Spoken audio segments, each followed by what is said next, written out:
In this world, everyone possesses their own private world and becomes the god of that world. But our protagonist is looked down upon by everyone because his subjects are just locusts with an attack power of nearly 0. But they don't know that he possesses an extremely overpowered skill, sacrificing his subjects in exchange for power.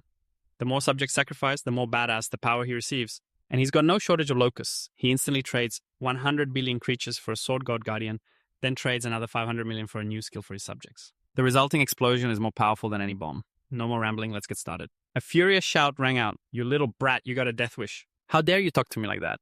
Anything I Zhangbin have ever wanted, I've gotten. If you don't hand over your divine power, believe me, I'll destroy your core domain." This rude guy is Zhangbin. He has an army of 5,000 dwarves, his core is domineering and tyrannical. He doesn't have divine power, but you only live once. Let's see if he dares to try. This pathetic guy is me, Han Yu. To be precise, the current me. My core is the locust, the trash of all trash. So why do I dare to talk back to someone with a domineering core? This story has to start from yesterday. That's right, I was transported to another world.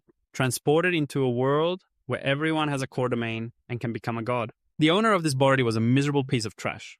At 18, he awakened his divine domain, but it was the locust core, the trash of all trash. On her sickbed, Hanyu's adoptive mother said, "Son, your parents went missing in the chaotic Star Sea. They must still be alive. If you get the chance in the future, you must find them and bring them home. Hanyu, if you agree to be my servant every day, you'll provide locusts as food for my thunder lizard, and I can protect you until you graduate high school. Think about it carefully." A girl said to him. At that moment, Zhangbin clapped him on the shoulder and said, "Hanyu, on Monday, remember to bring me 100 points of divine power. If you dare to refuse, I'll command my dwarf army. Tip geeks, to invade your divine domain, slaughter your core species, destroy your core, and ruin your future forever, ensuring you can never rise again." Hanyu held his head. "Hell mode is so hard. How can I break through with a locust core? I'll never get into the Imperial Capital's top academy, let alone find my missing parents. The most urgent task right now is to survive that rude blonde tomorrow. Just waiting around for someone to chop off my head isn't my style." With that, he stepped into the machine. "Well, since I'm already here, if I don't even try to fight back, wouldn't that be a total waste of this transmigration?" An announcement rang out, "Contacting divine domain, login successful." The machine lit up. Hanyu's eyes widened as he focused. Then he was transported to a lush green land, bathed in a beautiful, all-encompassing light. Hanyu silently took in the scene before him. "So this is my core, a bunch of locusts idly munching on grass." Hanyu looked at the information that appeared before him. Creature divinity levels: demigod, true god, main, god, god, king, divine god. Talent: child of heaven's mandate, unique. Divine ability: life. Fast growth life sacrifice, unique. Divine power, 1 point. Faith power, 200,000. Core level 1, upgradable. Core species locust. Core population: 800,000 adult locusts, 1,600,000 pupae, 20 million larvae. After reviewing it all, Hanyu said, "According to my memories, this body didn't have these 2 entries. Child of Heaven's Mandate and Life Sacrifice. Was this a mistake? Item description for Child of Heaven's Mandate. The lucky one chosen by the heavens can obtain a unique ability with each level up. Life Sacrifice. Exchange the life of another creature. The exchanged creature will be of the same level and chosen at random, can only be used once per day. Only be used. Child of Heaven's Mandate. So this is why I was brought here. A cheat ability brought along for the ride. And Life Sacrifice. This is the unique ability I got. With this heaven-defying cheat ability, if I work hard, maybe I can fulfill her dying wish. But first, I have to get past that rude bully tomorrow. But my locusts." Hanyu looked at his locust information. Core species locust. Creature level normal transcendent hero, Lord Monarch. Talent sacrifice. Faith level fanatic. All locusts obey the god's command. Faith hierarchy, pious, fanatic, saintly. Faith power, 1 per 100 per day. Sacrifice ability, 300 per attempt. 300. Lifespan, 90 days. Larva, 15 days. Adult, 45 days. Elder, 15 days. Reproductive ability, short lifespan, rapid growth rate. Life sacrifice. 1 day in the real world equals 1 year in the divine domain. So every day that passes in reality, 4 generations of locusts are born. I get it, Hanyu exclaimed. In that case, I'll risk it all in one go. If I win, I can turn the tables and become the master of my fate. If I lose, I'll truly become trash. The next day, at the sprawling school, Xinshuang walked straight up to the protagonist. She asked him, "Hanyu, have you thought it through? If you willingly become my servant, I guarantee no one will dare to bully you before we graduate." "I refuse," Hanyu replied decisively. What? Xinshuang was stunned, then shouted, "Do you have any idea what you're saying? Without my protection, those guys will crush you to death." "What you say might be true, but I still choose to refuse. The Hanyu may not have power or influence, Yes, but I have my own self-respect. I appreciate the offer of protection, I truly do. If there's nothing else, please leave. Hearing this, Qin Shuang turned away in a huff. Han Yu, you will regret this. Han Yu didn't reply, only letting out a sigh. Just then, Zhang Bin and his cronies approached, getting in his face and yelling, Han Yu, I told you to prepare 100 points of divine power. Did you bring it? Hand it over now. Don't make us get physical. Hand it over or we'll smash your core domain and make sure you never get back on your feet again. Zhang Bin grabbed Han Yu's shoulder. Han Yu shouted, get your hands off me. You dare talk to me like that. If you don't hand over your divine power, I'll destroy your divine domain core. You hear me? Dalong. Zhang Bin threatened, go on, try me.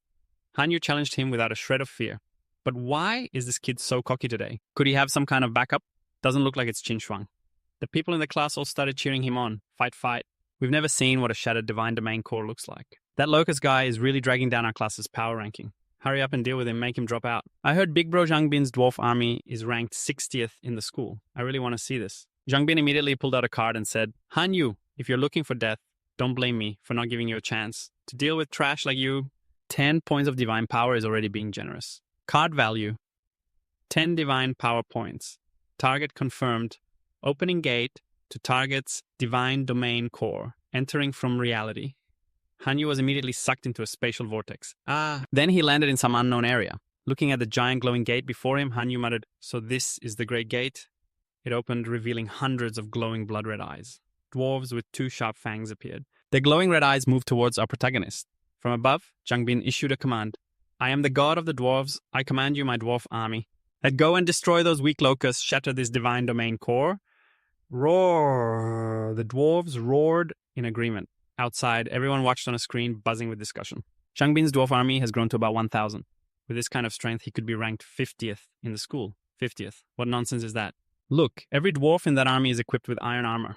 With power like this, he could rank in the top 30. Quick look. The one leading the dwarf army is an elite creature.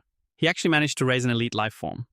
Han Yu is definitely finished this time. Qin Shuang watched irritably from behind. Back with Han Yu, he also issued a command. Exploding locusts come forth. Quick look. What are those red bugs? Exploding locusts. An elite life form. Han Yu's core isn't just common locusts. How does he have an elite life form? The exploding locusts. And there are so many of them. Someone else replied, so what if they're an elite life form? Even as an elite life form, locusts can't match the fighting power of a normal dwarf. Trash is trash, no matter how much of it there is. Just then, the 2 armies rushed towards each other at the speed of light. Boom! A massive explosion erupted, flames blazing brightly. Han Yu stood silently watching his handiwork with satisfaction. One day earlier, Han Yu stood in the middle of a ritual circle he had created, his face filled with determination. All right, then, time to gamble. I'll keep 10 million adult locusts to preserve the species. As for the remaining 249 million locusts, I'll sacrifice them all. He then summoned all the sacrificed life force to one spot. The locusts seemed to gain power. They glowed with a brilliant purple light. Option 1, 10,000 goblin warriors and elite life form. Option 2, a fountain of life capable of continuously producing life-giving water, to nurture life and reform the environment. Option 3, a tier 1 holy relic, the exploding core.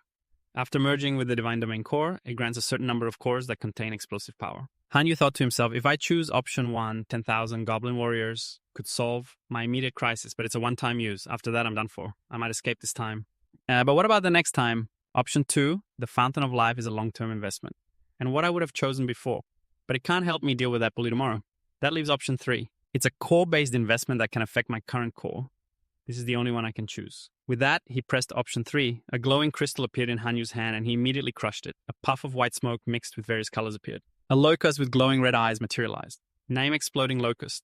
Life level elite. Innate talent self-destruct. Faith level fanatical. The locusts possess no intelligence. They completely obeyed their god's command. Faith power generation 1 per 10 days. Reproductive rate 31 times. Lifespan 180 days. Self-destruct, go. Han Yu shouted, throwing the exploding locust forward. A loud explosion rang out. Han Yu thought, an explosion of this magnitude definitely can't kill a normal dwarf, but if there's a large number of them, it might be possible. All right, let's do it a few more times. At this point, only thick smoke could be seen billowing up. It obscured the entire view.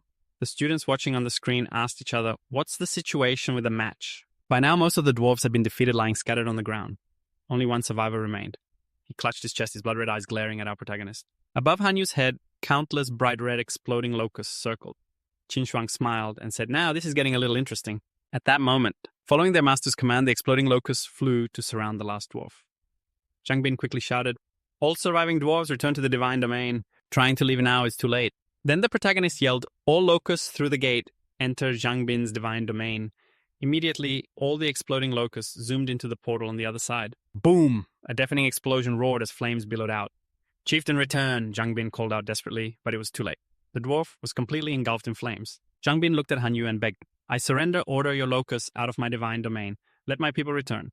Han Yu replied calmly, "Weren't you the one who wanted to shatter my divine domain core? If that's the case, then it's only natural that I shatter your divine domain core in return." "You dare! If you really do that, my parents will definitely not let you off. My dad is a demigod and my mom is about to become one too.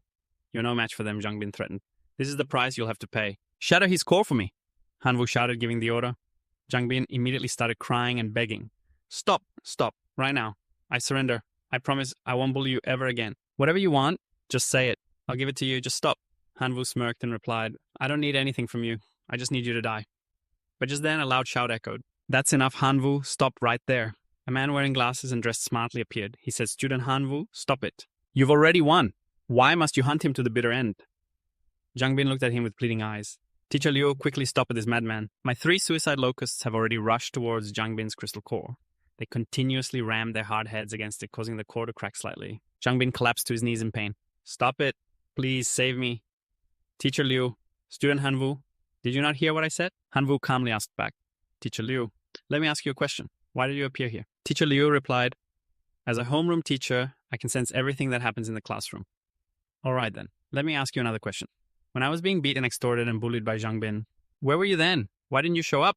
The teacher flinched, thinking to himself, "Do you have demigod parents? Why would I offend the Zhang family to help you?" But out loud he said, "You stop first, and I will explain this to you."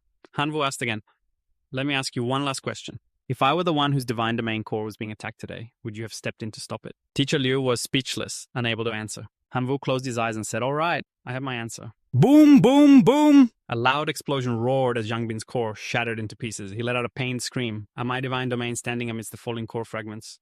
Han Wu said, "Teacher Liu, I invite you to leave my divine domain. The battle is over." The screen went black. Zhang Bin sat helplessly on the ground, wailing, "It's over, it's all over. I'm useless now." Teacher Liu furiously stormed into the classroom and yelled, "Han Wu, get out here." "Where is Han Wu?"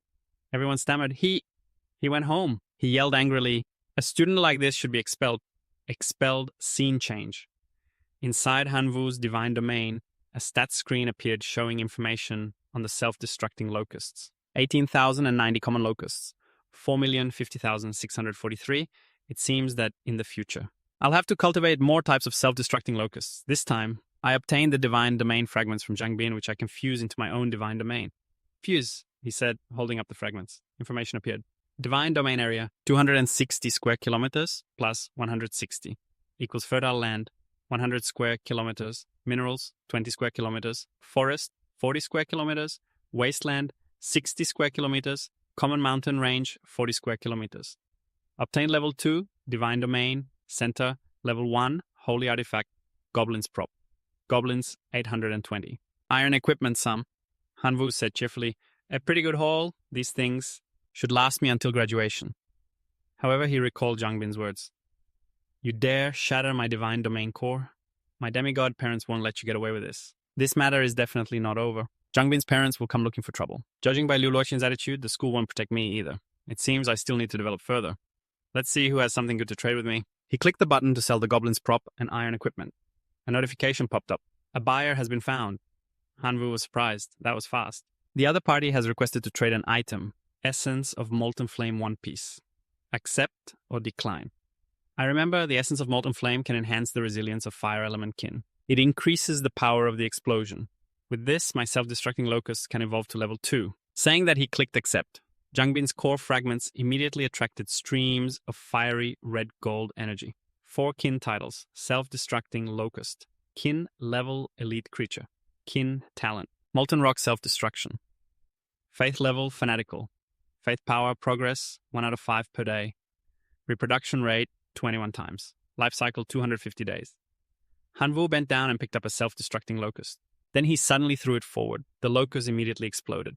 The destructive power of the self-destructing locust explosion is almost equal to a grenade. At the same time, the self-destructing locust will cause area of effect damage. Does this mean I have a pile of high explosive grenade? Scene changed to the faculty office. The sound of arguing could be heard. My son's divine domain core is now shattered beyond repair. The school must give me an explanation for this. A female teacher stepped forward and quickly said, according to our knowledge, this invasion battle was initiated by your son Jungbin. Furthermore, student Jungbin usually has many recorded violations for bullying other students. Jungbin's father flew into a rage, his entire body glowing with a brilliant purple light. What are you implying? That my son's shattered divine domain core is entirely his own fault? That the school bears no responsibility? You teachers have no responsibility. But what about the student who shattered my son's core? He must also be punished, his wife added. He must be expelled. As for our protagonist, he was calmly studying his locusts. All I need to do is accelerate their growth to regenerate the swarm of blazing locusts. Suddenly, he received a call from head teacher Shu. Hanwoo thought to himself, what's meant to be has come. Teacher Shu spoke to him. Student Hanwoo, this is head teacher Shu. I need to talk to you about something. Student Jungbin's parents are at the school. They are demanding that you be punished. Then Jungbin's mother snatched the phone and yelled, a person like him must be expelled. Teacher Shu calmly replied, we have investigated the entire incident. It was student Jungbin who initiated the invasion into Hanyu's god's domain. Hanyu did not cheat in this match. He relied on his own strength. Therefore, I have no reason to expel him. Jungbin's mother shouted angrily, fine, just fine. You all dare to cover for someone who destroyed a classmate's god's domain core. Is this the way your school handles education? You people, Teacher Shu said with a stern face. Mrs. Du, please don't get things wrong. Student Hanyu has always been an excellent student who abides by the rules. As for your son, Jungbin has repeatedly bullied his classmates and there's evidence for all of it. You don't need to say these meaningless words to me. I just want to know if you're going to expel him or not. Teacher Shu replied calmly, I'm sorry I can't do that. Jungbin's father's face darkened. Director Shu, I can agree to the school not giving Hanyu any punishment, but as the victim. Someone needs to take responsibility. If you can't even grant this small request, then I won't bother giving your school any phase either. In the end, Jungbin's father demanded that a squad of about 1,000 people be sent to invade your god's domain. If you can overcome this, they won't bother you again. The school's power is limited, and I'm afraid this squad of 1,000 are all demigods. Their strength is comparable to 50,000. So ordinary students. Hanyu, do you have a way to deal with them? Hanyu replied, thank you for your help, Director Shu. I will be at school tomorrow to accept this challenge. After the screen turned off, the main character said, looks like I have to level up quickly. It's time to activate the second life sacrifice. 1 trillion sacrifices activated. Hanyu summoned the self-destructing locusts. A great fire erupted like a volcano. Option 1, a level 1 artifact, the Crimson Demonic Pupil. After being placed in the god's domain, it has the ability to reproduce and develop a blood clan core with a certain blood pupil. A blood pupil can enhance the host's dynamic vision. Upon seeing bloodshed, it will stimulate a primary berserk state. Option 2, a level 1 skill crystal fireball. After being placed in the god's domain core, it can allow the blood clan core to master the primary fireball skill. It can also be given to a hero's life form to learn, with the highest attainable level being the ultimate fireball skill. Option 3, iron-cutting sword wind, a life form of the Swordwind clan. Hanyu looked at the information and muttered, a treasure I got in exchange for 48 billion locusts. Not bad at all. It's you. He chose option 3. An old man with flowing silver hair appeared. Name, Iron-Cutting Swordwind. Race, Swordwind clan. Creature level hero, talent Swordwind. Skills, Tornado, /level 1. Primary Rending, /level 1. Primary Storm, /level 3. Iron-Cutting style. Self, created level 5, unevaluatable comprehension ability. Faith power cost, 50 per day. Life cycle, 800 years. Current age, 150 years. Oh, Divine One. I need a sword, he said. No problem, Hanyu replied. As he spoke, he selected a weapon while thinking. In the last 2 days of raising a large number of locusts, the 100 million points of faith power I gained will condense into a bit of divine power. Plus, the leftover divine power from selling the land before. I have a total of 54 points of divine power. A system notification rang out. Equipment is divided into 4 tiers. Common equipment is crafted from pure materials. It has no energy transfer. Faith equipment are masterpieces made of rare materials infused with the power of faith and often have special effects. Divine power equipment has a certain amount of crystallized divine power mixed in during forging, often possessing a soul that can grow on its own. Divine equipment is equipment that only gods can control. It represents the authority and power of a god. Divine sword bestowed Storm, Greatsword. Iron-cutting Swordwind gripped the sword tightly, then suddenly swung it down at the ground to test it. He then turned to the main character and said, Oh, Divine One, I need 3 more similar weapons to unleash my strongest power. Hanyu broke into a sweat as he thought, 3 more Storm Greatswords. Easy for you to say, but that's 150 points of divine power. Do you think divine power is just blown in by the wind? However, I can't be careless about tomorrow's battle with Zhang Gang's army of 1,000 demigods. I guess I'll just have to try. Scene change to Qin Shuang's god's domain. Qin Shuang was focusing on her energy cultivation under a tree canopy. A blue light in the shape of birds and beasts emanated from her body. Qin Shuang closed her eyes deep in thought. In her mind, a memory replayed. As a child, she was playing in the water when Han Yu ran over, pulled her to shore, and gave her mouth-to-mouth resuscitation. She had only just regained consciousness then. She yelled out in anger, "Han Yu, you blockhead! You're about to get yourself killed! My grandfather is a true god, and our family has 23 other demigods. How could we not be able to protect you?" Just then a call suddenly came in from Han Yu. Qin Shuang asked, "Have you changed your mind and agreed to become my slave?" "Have you changed your mind and agreed to become my slave?" But Han Yu replied seriously, "No, I just wanted to call and borrow some divine power from you." Qin Shuang snapped angrily, "You're calling me to borrow divine power, then let me ask you, what are you going to use to pay it back, that trashy clan of yours? Don't think you're so special just because you beat Zhang Bin in an invasion battle. Your self-destructing locusts barely qualify as elite creatures. They have no real value whatsoever." Han Yu hung up abruptly. "In that case, never mind. Sorry to bother you." Tan Sang clutched her head in a panic, exclaiming, "What am I doing? Why did I just say those sarcastic things? I didn't even mean it. Is he going to misunderstand me?" "He's definitely going to misunderstand," saying that she immediately called Han Yu back. "Hello? What is it?" Tan Sang said haughtily, "How many accounts are you borrowing?" At that moment, the male lead had bought all 4 swords for the Great Blade Peak. "Blade Peak, my friend, I've donated myself into bankruptcy for this. You'd better bring home the glory." Scene changed to the next morning. There were whispers in the Year 2 Class 3 classroom. He actually dared to show up. Isn't he afraid his god's domain will be flattened by the demigod's 1,000-man army? Is he just putting on a brave face? I, for one, want to see if he can stay so calm when the core of his god's domain is smashed to pieces. Everyone stood around Han Yu. Han Yu thought to himself, "Looks like everyone already knows. They're waiting to see me make a fool of myself. You borrowed my divine power just to level up and compete with that demigod. I'm telling you, don't waste your energy. Even if the demigod only sends a 1,000-man team. It's not something you can fight against," Tan Sang advised. "Yeah." But Han Yu wasn't worried at all and just replied, "I have no other choice." Tan Sang immediately said, "You do. You just have to become my slave. I'll contact my family and put pressure on Zhang Gang. His family only has 1 demigod, but mine has a true god and 2 or 3 demigods. He wouldn't dare to defy us." But Han Yu just turned away sharply and said, "I appreciate the kind offer, but you should go on ahead. I need to prepare to face the demigod's 1,000-man army."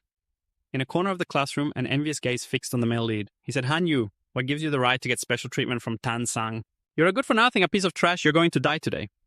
Teacher Liu obsequiously opened the door for Zhang Bin's parents and pointed toward the male lead. "That's Han Yu." Zhang Bin's mother immediately screamed, "You're the bastard who destroyed my son's god's domain core. Let's see if I don't rip you to shreds."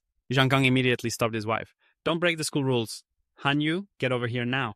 "Don't waste Mr. Zhang's time," Teacher Liu yelled. But Han Yu just smirked and replied, "I want to wait for Director Shu Mai to be a witness." Teacher Liu said loudly, "A trivial matter like yours is worthy of Director Shu as a witness. Having me as a witness is already giving you more than enough face. Now start quickly. Otherwise, don't blame me for getting rough with you." At that moment, Director Shu walked in and said, "Teacher Liu, who are you planning on getting rough with?" "Director Shu, this little matter isn't worth troubling you over. I just wanted to teach one of my students a lesson." "Teacher Liu, don't forget you are a teacher at this school. Not some demigod's dog, understand?" Zhang Gang crossed his arms and said, "Well, since Director Shu is here, then let's begin. Student Han Yu, are you ready?" "Yes," Han Yu replied grimly. "All right then, let's begin." With that, Zhang Gang pulled out an invasion card, he activated it, and he and Han Yu were pulled into a spatial vortex. When the gate opened, they were met with hundreds of bloodshot red eyes. Staring at Han Yu was a pack of armored wolves, looking incredibly majestic. The students started murmuring excitedly. It's a full troop of Tier 5 elite creatures, the Wolf Cavalry. Their captain is a Tier 5 Transcendent who has already mastered a Transcendent power, Wolf Cavalry, a combination of green orcs and dire wolves, and they're all decked out in elite gear. Han Yu is toast. On Zhang Gang's side were hundreds of wolves, big and small, standing opposite the male lead. Zhang Gang roared, "You little bastard. Yesterday you destroyed my son's god's domain core. Today I'll make you pay that blood debt with your own blood." The Wolf Cavalry can clearly be separated, counting as 2 combat units. He said he was sending a 1,000-man army, but this is clearly 2,000 combat units. He's cheating, Tan Sang exclaimed worriedly. "Wolf Cavalry attack." Zhang Gang roared the command. Immediately, the wolf pack charged forward. At that moment, from the male lead's side, the self-destructing locusts also flew out at once. Everyone started buzzing again. Nearly 7 million elite locusts. Didn't he only have 20,000 left yesterday? He raised 7 million elite locusts in just one day. That reproductive power is absolutely terrifying, even if they're the lowest level elites with numbers like these. That's no ordinary force. A pity this student didn't have enough time to develop. Right now, the kid clearly can't hold out. against the wolf cavalry's attack. The wolf pack charged into the explosions of the self-destructing locusts. A million locusts self-destructed in a futile sacrifice, only managing to lightly injure a few of the wolf cavalry. This isn't easy at all. Even teacher Liu couldn't help but exclaim, "The kid is a real talent. It's just that this challenge is too difficult to overcome. Otherwise, he could definitely become a top student." That's at the school. "Huh? What's that?" a student cried out. Suddenly, a plume of smoke appeared billowing over the heads of the wolf cavalry. From within the black smoke, a loud shout was heard. "Lava locust attack." Immediately, the self-destructing locusts swarmed forwards to attack the wolf pack. The locusts began to explode, sending the wolves into a panic. Everyone gasped in panic. What's going on? The power of that explosion is even greater. And what kind of locusts explode into magma? A transcendent species. Are there any teachers or students with scouting abilities? Announce the information about those locusts to everyone. Teacher Shu urgently asked a student who began scouting and then said, "I found it. They're called magma locusts, an elite type. This kid, Han Yu, is amazing." Teacher Shu exclaimed joyfully. Just then, Zhang Gang roared from within the battle. "These insects think they can wipe out my entire wolf cavalry. In your dreams, using transcendent power." A wolf immediately rose. They lined up, opened their mouths, and released a radiant freezing blast of energy. At this moment, the auras of the two sides, one hot and one cold, were clashing against each other. The rocks began to crack. The people watching from outside discussed, as expected of a demigod, how could he be defeated by such petty tricks? A body with transcendent power is truly terrifying. To be able to unleash skills with such a wide area of effect, Hanyu's locust swarm is down to only 500,000. And among them, the magma locusts are almost completely gone. This time, that kid definitely can't turn the tables. Zhang Gang roared, "You little mutt, I'll show you what true despair is by the time your core shatters. And your divine domain collapses, the school will kick you out. At that point, your fate will be in my hands. Shatter his core." The wolves obeyed and began charging straight for Hanyu. It's over. Teacher Shu and Qin Shuang closed their eyes, unable to bear watching. Suddenly, a loud voice shouted, "Quick look in front of Hanyu's divine domain core." What is that? Now, before Hanyu's core, the iron-slaying swordmaster stood imposingly. With two hands holding swords, he looked incredibly heroic. He had 4 arms and 4 swords and stared grimly at the wolf cavalry. That's the Great Storm Sword. It costs 50 divine power. 50 divine power. 4 of them means 200 divine power. Isn't Hanyu an orphan? How could he have so much money? Besides, what race is that thing? That's the Swordmaster race. The Swordmaster race possesses innately transcendent bodies. So what if it's innately transcendent? Isn't a demigod like Zhang Gang also the captain of the wolf cavalry with a transcendent body of his own? Captain of the wolf cavalry stole that lone Swordmaster for now. The rest of the cavalry continue and destroy Hanyu's divine domain core. But as it turned out, this Swordmaster was more than just a transcendent body. He was a genuine real-life hero. I've been striving for 15 years and have only managed to nurture one hero myself. This brat is just a high school student. What right does he have to possess such an elite race? Zhang Gang thought, "I'll take it. I must have this hero's body. As long as I shatter his divine domain core, this Swordmaster hero's body will be mine." But at that moment, the iron-slaying Swordmaster's eyes snapped open. He glared at Zhang Gang. The eye in the center of his forehead began to glow. "Kill!" A great roar echoed as both sides clashed. Level 3, beginner skill, storm / level 1, beginner skill, wind / all the wolves were sent flying by the iron-slaying Swordmaster's blade energy. Knocked into the air, they fiercely opened their maws, their eyes bloodshot, and unleashed a bone-chilling ice breath.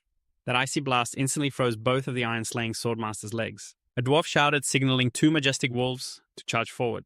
The iron-slaying Swordmaster did not surrender to his fate. He stood his ground, raising his 4 swords high. Iron-slaying form. A great vortex formed above his head. The vortex grew larger and larger, expanding outwards. "Unleash!" the iron-slaying Swordmaster roared. The blade energy instantly surged forward. Everyone's jaws dropped in astonishment.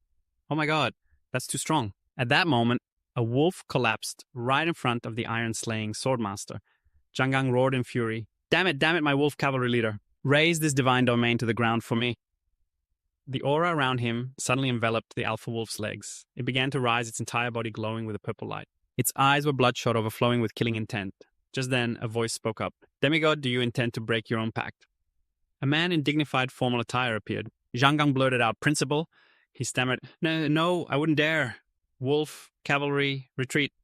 The principal remained silent, looking at Hanyu and the iron-slaying Swordmaster. "Not bad," he said, though he gritted his teeth in anger. Scene change. "Hanyu, you didn't do poorly, but you cannot become arrogant and conceited just because you possess a hero's power. A hero's power is not invincible. With your current strength, it will be very difficult for you to even rank in the top 3 of the class." Han Yu spoke up. Teacher Shu, there is something I'd like to ask you. What is it? I want to change classes. Han Yu said, resolutely stunning Teacher Liu. He quickly tried to stop Han Yu. I admit I haven't paid much attention to you in the past. But I promise I will guide you properly from now on. The daily teaching materials will be tailored to you. Please give me a chance to make up for my mistakes. Teacher Liu thought to himself, anyone can see this kid's potential. If he continues to develop steadily, he can definitely get into a good university. He might even pass the entrance exam for a top-tier university. If that happens, I won't get the bonus I was supposed to receive. I can't let him leave. I want to change classes, sir. Han Yu repeated, still determined. Teacher Shu quickly explained, Han Yu, you can't just change classes because you feel like it. The school has its own rules. If you really want to change classes, you'll have to pass an exam arranged by the school. As long as you can meet the standard, I'll be able to move you to a different class. Then I'd like to take the test, Han Yu said. Tan Sang, standing behind him, unexpectedly spoke up as well. Director Shu, so would I. Teacher Liu's face twisted as he said to Tan Sang, if you're unhappy with me about something, you can just say it. I promise I'll change it. We don't need to cause such a fuss that you have to switch classes. Tan Sang replied, I'm not dissatisfied with anything. I just don't want to be in this class anymore. Then another student raised his hand. Director Shu, I want to take the test too. Teacher Liu yelled, Zhang Xiaolong, you're the class president. Why are you following their lead? Mr. Liu, thank you for all your care and guidance, Zhang Xiaolong replied, but I can't stay in this class any longer. He then looked toward Tan Sang, thinking to himself, Tan Sang, I won't let anyone else have you. Ms. Zhu turned to leave. You'll have your test tomorrow. Mr. Liu, come with me. Time flew by and soon it was afternoon. Tan Sang chased after Han Yu and asked loudly, Han Yu, tell me what's your heroic spirit? That has nothing to do with you. Of course it does. You owe me 150 points of divine power. If you can't pay me back, you'll have to work off the debt as my servant. So I have every right to know about your heroic spirit. Han Yu replied, if you want to collect on your debt, I can give you 5 points of divine power now as interest. But if you want to find out about my heroic spirit, I'm sorry, but I can't tell you. With that, Han Yu flew into a spatial vortex, leaving Tan Sang behind. Damn it. Scene changed to Han Yu's divine domain. An information panel appeared. Normal locusts, 1 billion. Self-destruct. Locusts, 1 million. Lava locusts, 30,000. Han Yu mumbled to himself, relying on just these guys will make tomorrow's test difficult. Just then, Zhan Tiejianfeng appeared out of nowhere. He said, O great deity, the wolf cavalry have fled and are hiding in the mountains. Shall we go and eliminate them? Han Yu thought silently. So the wolf cavalry wasn't completely wiped out. A few dozen of them managed to escape. Zhang Gang must have left them in my divine domain for some malicious purpose. I have to deal with them. But just killing them would be a waste. Go capture those wolf cavalry and bring them here. Make sure they're brought back alive. I'll have a use for them later. Zhan Tiejianfeng immediately flew off. As you command. 2 hours later, he returned with 10 captured wolf cavalry, all tied up. They knelt obediently on the ground. Han Yu began the selection. Normal locusts times 1 billion wolf cavalry times 20. Sacrifice all. Yes. The sacrifice began and a green light appeared. It enveloped Han Yu. Received Alpha Shi automaton. Blueprint Shi smelting furnace. Can be used to construct a large furnace with a high probability of creating faith equipment. Star Tower times 3. Provides long-range vision and predicts enemy invasions. Han Yu mumbled, this automaton is great, but can my brainless locust even pilot it? The smelting furnace is the same. Am I supposed to expect my locust to forge something? And my star towers can already see everything here perfectly fine. Ugh, turns out none of these are a good fit, huh? Wait, I think I still have those few hundred dwarves I got from Zhang Bin. I wonder how they're doing. Using Eagle Eye. Han Yu activated the skill. He could now see images of the dwarves hard at work. One of the dwarves looked up at Han Yu's divine eyes and spoke. O great deity, thank you for granting us this wonderful life. Han Yu thought after taking the dwarves as prisoners, the only order I gave them was to mine minerals. It seems their natural talent and passion truly lie in mining and crafting equipment. Zhang Bin forced them to fight, which suppressed their natural gifts. They're extremely talented when it comes to crafting. I can put them on support duty. The smelting furnace, that should be usable now. He then spoke to the dwarves. I grant you all a great smelting furnace so that you may forge even better equipment. The dwarves cheered in astonishment. The deity has bestowed a gift upon us. The scene changes to the next morning. Teacher Liu was speaking to the administrative committee. My dear colleagues, I assume you've all heard about the situation with the 3 students. Han Yu, Tan Sang, and Zhang Xiaolong want to take a test to transfer classes. The school has entrusted us with preparing the exam. I'd like to hear everyone's thoughts on the matter. A man spoke up. What is there to think about? We should obviously thank Mr. Liu for this gift. 3 top students want to transfer out of his class. Are you trying to give the rest of us a golden opportunity? Mr. Liu said irritably, I don't really care about Tan Sang's and Zhang Xiaolong's tests. But for Han Yu, I want his exam to be set to the highest possible difficulty. A student with no respect for his teacher must be severely punished. I have never asked any of you for a favor before, but this time please, as my colleagues, help me save face. All this just because those 3 wanted to transfer. Yesterday, Shumei chewed me out for half the day because of them. I'm going to lose my performance bonus for the semester. Han Yu, you just wait. After hearing Mr. Liu's plea, the others agreed. I despise ungrateful people the most. Don't worry, I'll help you with this. The next day in class 2-3. Here are your exam requirements. Mr. Liu handed out 3 sheets of paper. Zhang Xiaolong took his and began to read, his expression calm. Tansang also received a different exam paper. Only Han Yu's face grew worried and tense after he received his. On the paper it read, Student Han Yu, transfer exam, difficulty level 10. You must prevent an invasion of 10,000 outsiders. Good luck. Mrs. Zhu asked hesitantly. Mr. Liu, regarding Han Yu's test, are you sure you don't want to reconsider? But he replied with a stern face. This was the unanimous decision of all the homeroom teachers. Han Yu, holding the paper, calmly replied, This doesn't concern you, Director Xu. Mr. Liu is just hoping I can show my abilities to my new director. Don't get cocky, Teacher Liu said angrily. Tansang then ran over to Han Yu again. My offer still stands. As long as you become my slave, I guarantee that in this entire school, no one will be able to bully you except for me. Han Yu replied, I appreciate the offer, but let's talk after the test. He really doesn't know what's good for him, Zhang Xiaolong thought to himself. Han Yu, just you wait. You're going to make a fool of yourself. Begin the exam. As the command rang out, thousands of dwarves appeared instantly. I heard Han Yu's test is the highest difficulty level. Yeah, why did he have to go and piss off Mr. Liu? Let's just wait for the show to start. Looking at the horde of goblins, Han Yu cursed, Damn it, Liu Luoxian, you're not even human anymore. So many fire-resistant goblins. Standing outside, Teacher Liu ground his teeth and said, Han Yu, if you're going to blame anyone, blame yourself for rejecting my kind offer. Another head teacher commented, An army of 10,000 goblins is enough to blast through his divine domain. Congratulations on your successful revenge, Teacher Liu. There's no such thing as revenge between a teacher and student. After this test, student Han Yu will surely understand the painstaking effort we put in as his teachers. Keep going, Han Yu. Teacher Xu looked on with hopeful eyes. Locust army attack. Han Yu shouted, Rain of fireballs. The goblins started charging towards the flaming locusts. Standing under the massive explosion, Han Yu thought to himself, normal insects can't deal any real damage. Self-destructing locust attack. He continued with a new move. The goblins were immediately stunned, standing there with their mouths agape. A loud explosion rang out.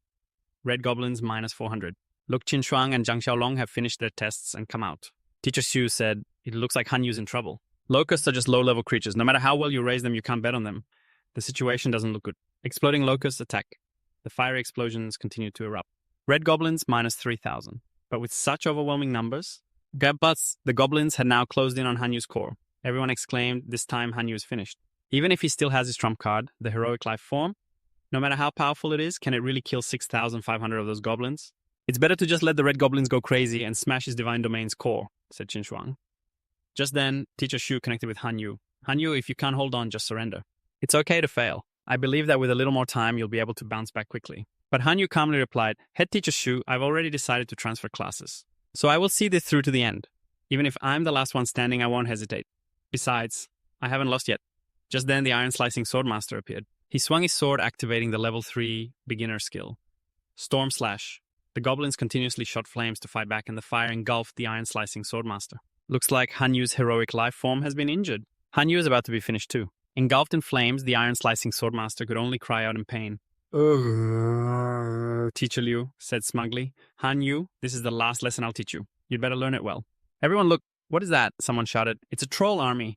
It was Zhang Bin's trolls from before.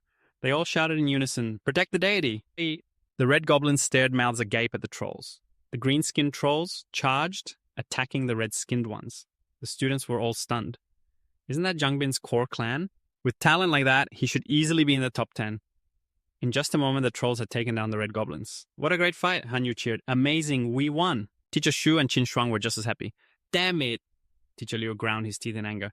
Qin Shuang, come to my class. I have resources that are perfect for your thunder breath. They can help you quickly upgrade your clan. Zhang Xiaolong, I have a secret technique for cultivating demonic creature clans. If you join my class, I'll give it to you. Han Yu, come to my class. I'm willing to provide you with a goblin army that's much stronger. The head teachers began to fight over them. Zhang Xiaolong quickly glanced at Qin Shuang. He thought, Shuang, wherever you go, I'll follow. Han Yu spoke up. Head teacher Xu, may I ask something? Why was my assessment so difficult? Teacher Xu replied, The assessment's difficulty was decided jointly by all the department heads. Do you want to see how they voted? In his hand was now the summary sheet of opinions. Regarding the transfer class assessment survey, I really shouldn't have helped that despicable Liu Luotian. People started criticizing Teacher Liu. Han Yu then turned to two teachers. Excuse me, sirs. Thank you both for voting against it. If I were to join one of your classes, what could you offer me? The bold teacher said, Han Yu, After today's test, I can see you have a great talent for raising goblin clans. If you join my class, I can provide you with a goblin army, numbering no less than 10,000. With this army, you'll definitely be able to get into the department's top 10 with ease. Getting into a top university in the future will no longer be a distant dream. The other teacher said, cultivating your core clan is what's most important. I have several types of resources that are extremely useful for insectoid clans. If you join my class, I will help you complete your clan's evolutionary process. Locusts. Han Yu quickly made his decision. Teacher Tianwen, I'd like to join your class. Qin Shuang and Zhang Xiaolong also said in unison. Teacher Tianwen, I want to join your class too. Teacher Tianwen, please let me join your class. Tianwen's face beamed like a flower. He was overjoyed thinking, this means I can win the Outstanding Teacher Award this year? Yes. Yes. You can all join my class. He then took out 3 cards and said, these are gifts I've prepared for my new students. Han Yu took one of the cards. It was a level 2 architecture card. An insect nest with an area of 1 square kilometer will hatch 10 million insects per year. Its effect is that it can be embedded into an artifact in the nest to achieve a perfect effect. This is clearly made especially for me. Han Yu thought to himself, if I build the insect nest behind my divine domain, I can use the 2 level 1 artifacts, the Heart of Eruption and Molten Lava, for additional support for the nest. That way I can leverage the effects of those 2 items during the insect's incubation process. This means I'll get 10 million lava locusts every year. Han Yu bowed deeply and thanked Tianwen. Thank you, teacher. There's no need for thanks. Thank me with your achievements. Just then, Teacher Shu also spoke up. Dear teachers, today's test was just a small practice. You don't need to be too serious about it. But the joint school exam in 7 days is incredibly important. It's related to the future resource allocation for each class. And I don't need to mention the accompanying prize money, right? Scene changed to Han Yu's divine domain. An information panel appeared. Kinfolk count 2,040,000 locusts. Self-destructing locusts, 5,000. Lava locusts, 300. Crimson furnace dwarves, 500. 2. Hero, level lifeforms, 1 sword, edge, iron slicer.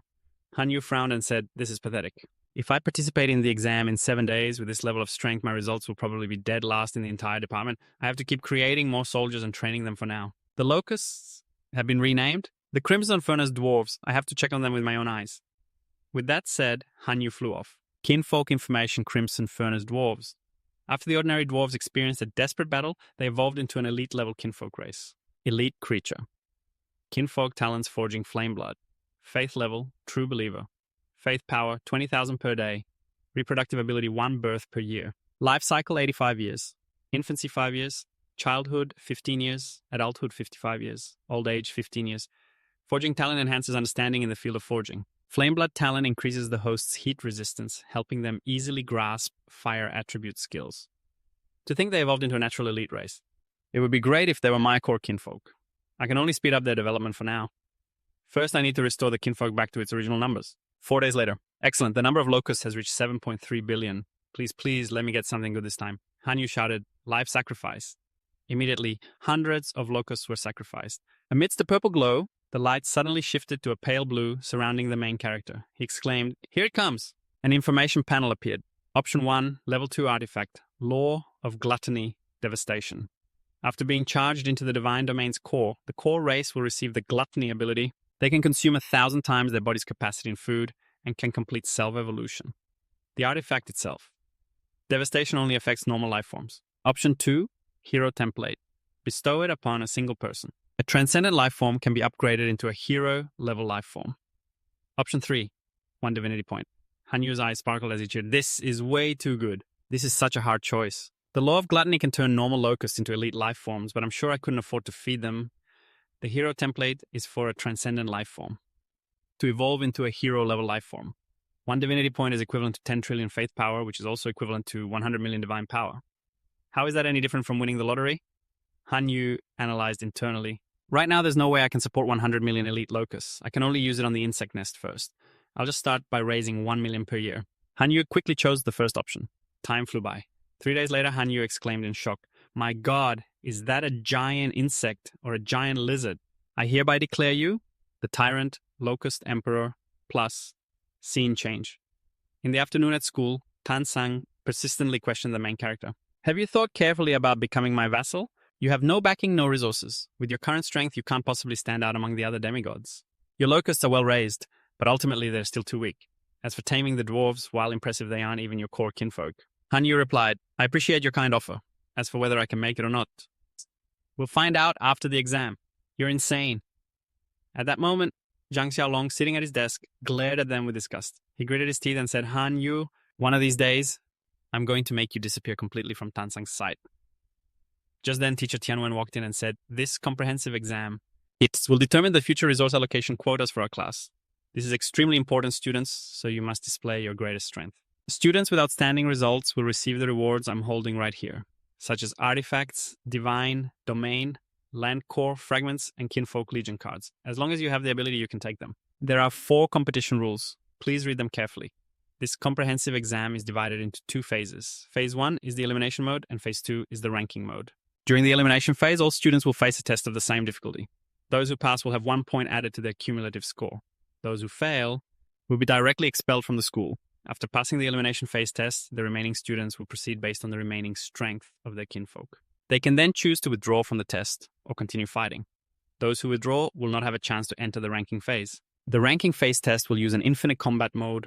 Intruders will be teleported outside. Each time you clear a wave, your individual ranking will rise, and the class's cumulative score will increase by 1. Hanyu smiled and said, getting expelled just for failing, that's really harsh. But the rewards for this assessment must be amazing. Next, the reward details. All ranked students will randomly receive 1 card. Basic resource card. Top 100 divine domain soldiers, worth 100 divine power, type optional. Top 51 level 1 artifact. Top 31 reproduction card. A reproduction card can increase the speed. Top 20 kin reproduction rate increases 5-fold for 15 rounds. A level 1 divine shrine. Within a 100-meter radius, the shrine provides a level 1 primary holy aura. It can accelerate the kin's recovery rate. Top 11, a divine power weapon valued at 100,000 divine power with 4 selectable forms. Top 5, a transcendent seed that can accelerate an elite life card. Quickly comprehend transcendent power to advance to the transcendent realm. Top 3, core divine domain level +1. Top 1 point of divinity. Hanyu cheered with excitement after reading the rewards. Guess I'll have to risk it all. Teacher Dian Yu announced with a stern face, the competition begins. The first round of this comprehensive exam is about to start. All contestants, please get ready. Countdown 3, 2, 1, 0, 1. A spatial gate descended. Hanyu shouted, my kin, prepare for battle. Before the protagonist now stood monsters with razor-sharp fangs. Hanyu mumbled flesh golems.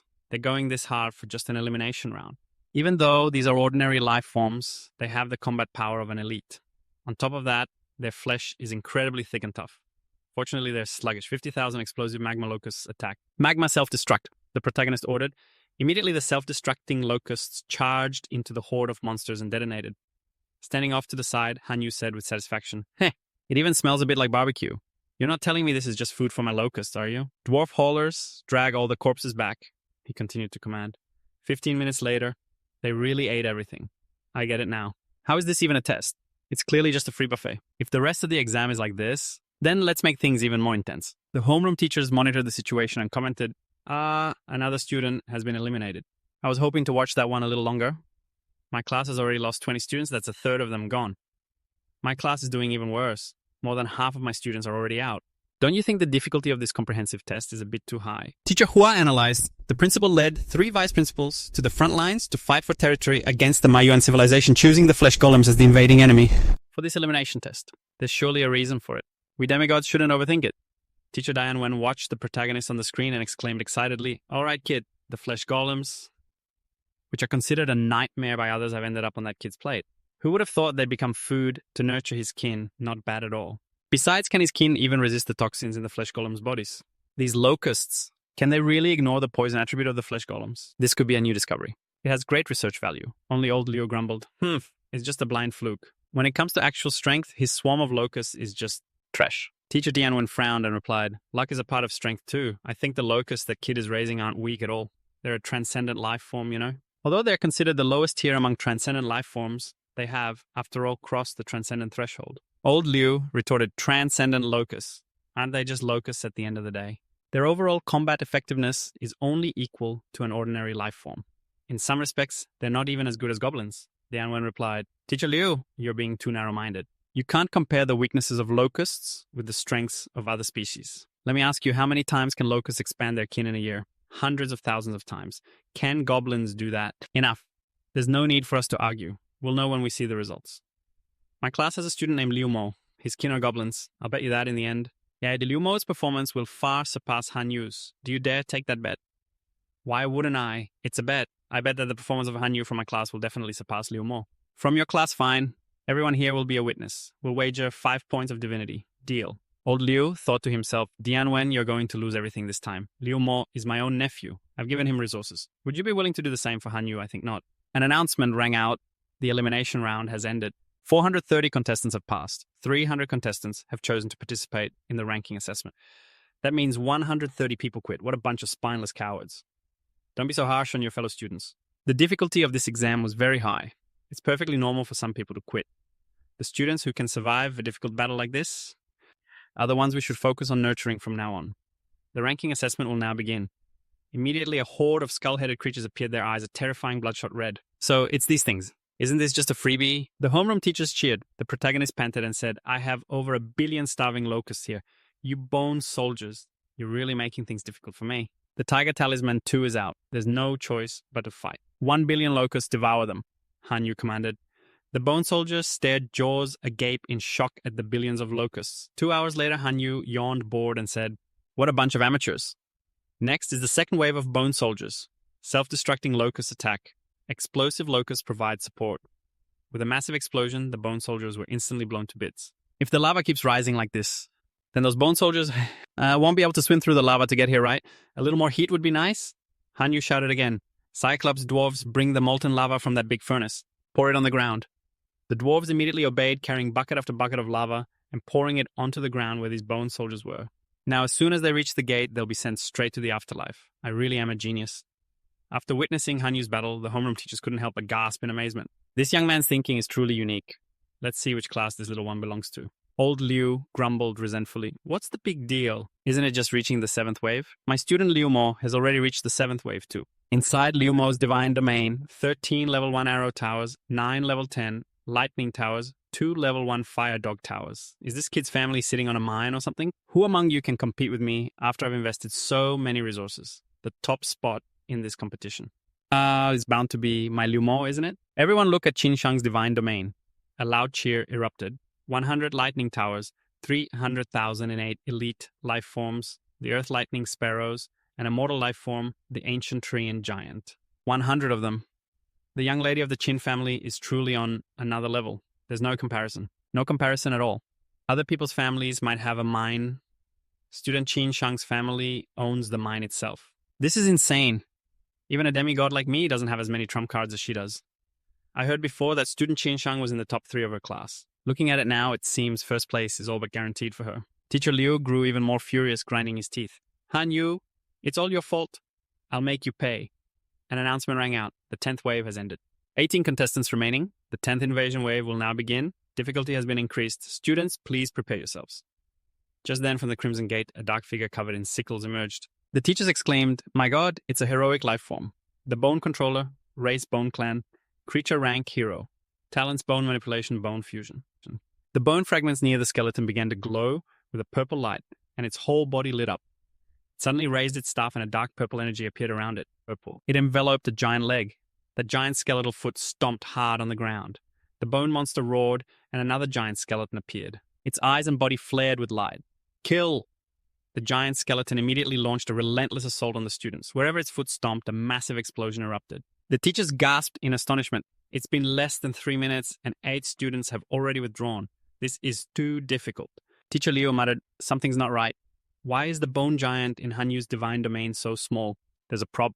He's cheating. At that moment, the skeleton in Han Yu's divine domain was clinging to a mountain, trembling. Teacher Tianwu explained, it's because in Han Yu's divine domain, a lot of the bones have been melted down. The bone controller doesn't have enough bones, so it can't use its full power. Iron slicing style, 1-point enemy strike. A sharp sword, wind appeared and instantly attacked the skeleton. 11th wave cleared. Teacher Liu shouted, this is cheating, absolutely cheating. Han Yu must have stolen the test questions. Tianwu retorted, do you have any proof, Tianwen? Are you defending your student? Be careful or I'll report you to the higher-ups. Everyone saw it clearly. No one saw Han Yu do anything unusual with the bone soldiers. And let me ask you, who else actively cleans up after defeating the bone soldiers? Besides him, what bone controller before has ever been able to do that? Cleaning up the broken bones on the battlefield is enough to increase the bone controller's power. You're talking nonsense. I highly suspect Han Yu knew the test content in advance. This is serious cheating. The school must investigate this strictly. Zhu Mei spoke up. The content of this test was arranged by the headmaster right before we departed. Even I before it started. Passo. Didn't know the specifics. If student Hanyu knew the content beforehand, the only way would be if the headmaster told him. Teacher Liu, do you think the headmaster would do such a thing?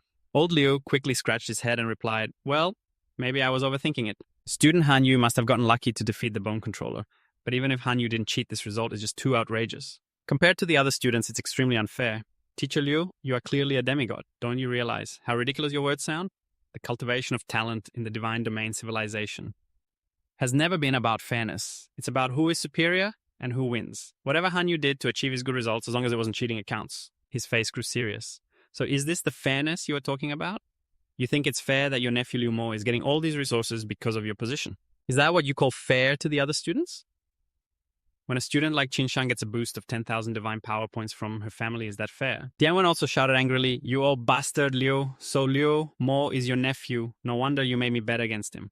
There's a saying, you reap what you sow. Hanyu has passed the 11th round of the assessment. Your nephew Liu Mo passing the 11th round. That's harder than climbing to the heavens in Liu Mo's divine domain. Liu Mo looked at the hollowbone creature and exclaimed, looks like this is as far as I go. I can't fight anymore. I withdraw. Liu Mo's vision began to fade. It looks like the bet is settled. My Hanyu passed 11 rounds. Your nephew did not. Teacher Liu, there were witnesses at school.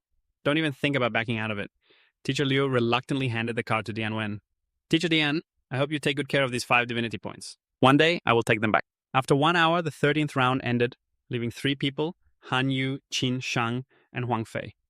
The names of the final 3 were announced. Next, we'll see who becomes number 1. In Huang Fei's divine domain, round 14. Huang Fei raised his hand in surrender. I withdraw. In the 16th round within Qin Shang's divine domain, she also said, I withdraw, teacher. He said cheerfully, just as I expected. Han Yu is ranked first.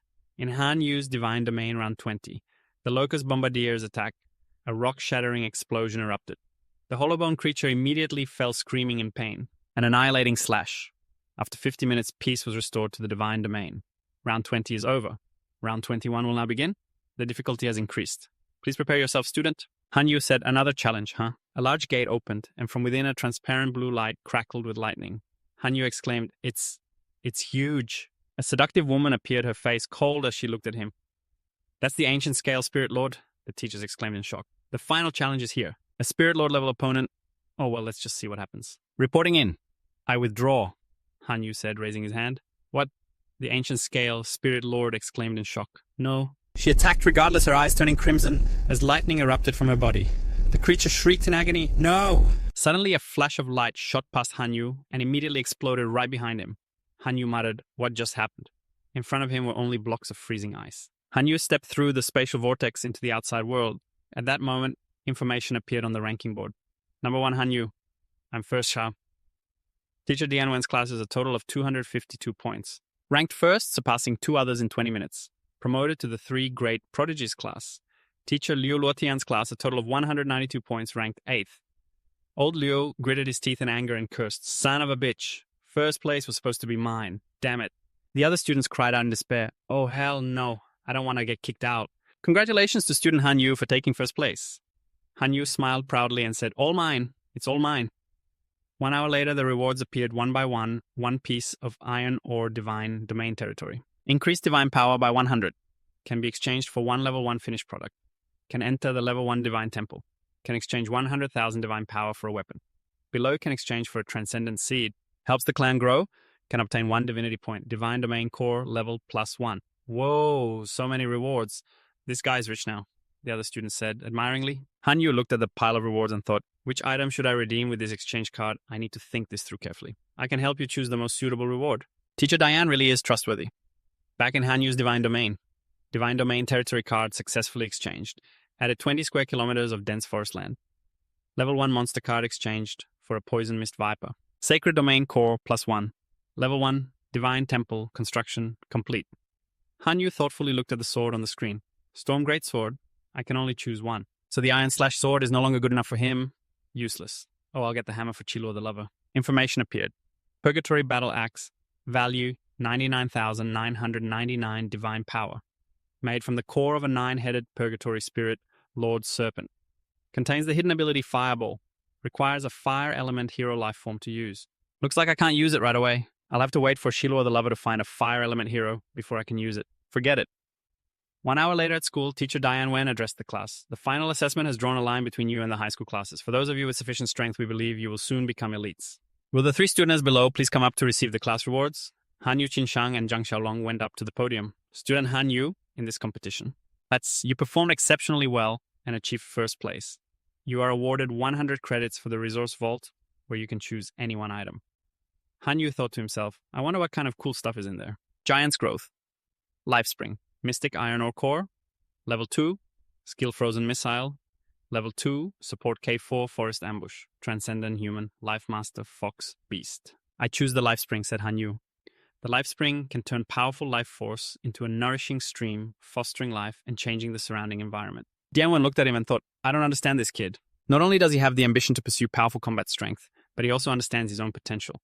His future is limitless. At that moment, a student spoke to Han Yu. Congratulations, big shot of the class. Han Yu, give me the divinity point. I'll trade you 100,000, 5 million divine power points for it. Han Yu frowned annoyed, thinking, who the hell do you think you're ordering me around?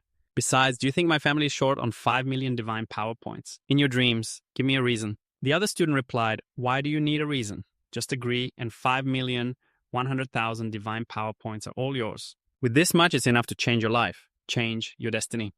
No, Han Yu refused decisively. The student clasped his hands together and begged, Student Han, my grandfather is about to ascend to become a true god model. I desperately need your divinity. In return, in addition to divine power, I will also be in your debt. Han Yu thought to himself, 7 million divine power is an insane amount. But if I had it, I could increase the number of locusts in my divine domain by 10 times. Getting divinity points back then would be a piece of cake. With that in mind, Han Yu said, if that's the case, but just then his phone buzzed. Ding ding, it was a message from Qin Shuang. The divinity point you got this time. I'll buy it for 150 million divine power. What do you say? The protagonist thought to himself, 150 million divine power. You're seriously loaded. Qin Shuang messaged again. Is one divinity point really worth 100 million divine power? Don't you even know this basic piece of knowledge? You really don't know. One divinity point can be condensed using 100 million divine power, but that's only if a god produces and consumes it themselves, condensing divine power through their own faith. If the faith a god generates is mixed with the faith power of other gods, when condensing one's own divinity, the success rate will drop significantly. The current market price for a divinity point is 145 million divine power, but it has a price and no sellers. So that's how it is. Wait a minute. If that's the case, then I already promised. With that thought, the protagonist turned to the classmate. Get lost. Han Yu, don't be a fool. Hand it over to me now, as the classmate threatened resentfully. At that moment, Han Yu exclaimed, 150 million divine powers just dropped in. I'm going to be swimming in money. Scene changed to Han Yu's home. A level 1 temple was built near the Red Dwarf's forge, and instantly a temple was erected. The Fountain of Life. I'll put it near the desert. In just a short time, the land here will become fertile. The Red Dwarves kneeled and shouted, what a great god. Thank you for this blessing. Everyone come here. I have come this time to bring you a new divine weapon, the Purgatory War Pillar. And this too, for you all, a transcendent seed. From now on, you shall be called Divine Pillar. I hope you will soon become a hero, renowned for this Purgatory Divine Pillar. The Red Dwarves cheered loudly, long live our god. His work done, Han Yu flew away. Then he stopped looking at the pearl in his hand and said, this poison pearl, Teacher Tian told me to pick it. I wonder what it does. A call came in. Han Yu said, speak of the devil, I was just thinking about you. Hello, teacher. Is there something you need? Tianwen said, well, during today's competition, while you and Liu Mo were competing, Teacher Liu and I made a bet for 5 divinity points. As it turns out, I won, and it was all thanks to you. So I want to give you one of them. It's a divinity card worth 150 million divine power. I don't need to explain the card, but the main thing is this demonic egg. This is a spoil of war I acquired from the Outer Realms. It's an egg laid by a heavenly demon insect king, refined into a stillborn embryo using the special pearl secret method. Although it's dead, it still produces 10 liters of demonic embryo essence every day. Even the lowest level insectoid races can evolve into low-grade heavenly demon insects by consuming this essence. When you first enrolled, I told you I would help you complete the life potion for your core race. This is something I'm able to do for you. The protagonist thought to himself, everyone at school looks down on him thinking the locust race is trash. But with a way to alter their life path, the locusts can become heavenly demon insects. The race's potential won't compare to a natural elite life form, like Qin Shuang's thunder spirits, but it could reach the level of normal life forms like elves and dwarves. Choose one of these two. Consider it your share of the winnings, Teacher Tianwen said. I choose the demonic embryo egg, the combination of heavenly demon insect and its high toxicity. You can take the level 1 poison pearl and put it inside. The results will definitely surprise you. Thank you, teacher. I won't let your kindness go to waste. I have a question. Can you provide a large amount of pork? Even if the quality is a little poor, that's fine. Because the meat in the market is too expensive. Tianwen replied, if you want meat to raise your locust, don't go there. The price will be very high and the results very poor. Recently, the principal captured a demon abyss area. There's bound to be a large number of demon corpses there. You can ask him. Thank you very much, teacher. After hanging up, the protagonist stood there analyzing the situation. The appetite of the level 2 sacred object is too strong. The locusts in my divine domain are no longer enough. Right now, the production within my divine domain can't satisfy the locust appetite. I need to find a food source as soon as possible. If I place the demonic embryo egg here, it will quickly produce the demonic essence. Once the locusts eat it, they should evolve soon. 2 days later, sunlight shone through the canopy of leaves. Looks like the locusts have eaten the demonic embryo essence. I really can't wait to see the results. It's been 2 days. How much longer do I have to wait? It's time, Hanyu exclaimed. The demonic embryo egg began to crack and a winged creature flew out. Race, heavenly demon insect. Grade common. Talent, ferocity. Faith level, devotee. Faith power, 1 per day. Lifespan, 200 days. Larval stage, 30 days. Adult stage, 150 days. Senile stage, 20 days. Although it's a common species, its strength is over 100 times that of a locust. It's just that there's no daily rearing information. Each heavenly demon insect must rely on the demonic embryo essence to evolve. 1 drop of demonic essence can assimilate 1 locust. There are 20 drops of essence in 1 milliliter. 10 liters is 200,000 drops of essence. If everything goes smoothly, we can have 200,000 demon insects every day. It's already grown twice its size. The rule of gluttony works on it too. At this rate, it won't be long before it can upgrade to an elite. Now to place the level 1 sacred object, the poison mist pearl, into the core of the divine domain. Is this an elite life form? A poison mist? Heavenly demon insect? Scene change. The principal is standing there muttering to himself, how am I supposed to handle this? He's standing in front of a massive pile of broken bones from the frost fiends. And what am I supposed to do with all these blood fiend corpses? Even if I seal all the bodies into cards, the spiritual energy they drain will eventually burst out and cause more contamination. Just then, Tianwen calls. Mr. Tian, why is he calling me? After answering, Tianwen scratches his head and explains, Headmaster, I'm video calling you so suddenly to ask if you could provide some blood fiend corpses. One of my students wants to buy them. The principal asks, what does your student want with blood fiend corpses? He plans to use them to feed his core kin. His core kin are imperial worms. They ate blood fiend corpses during the preliminary assessment competition and had no adverse reactions at all.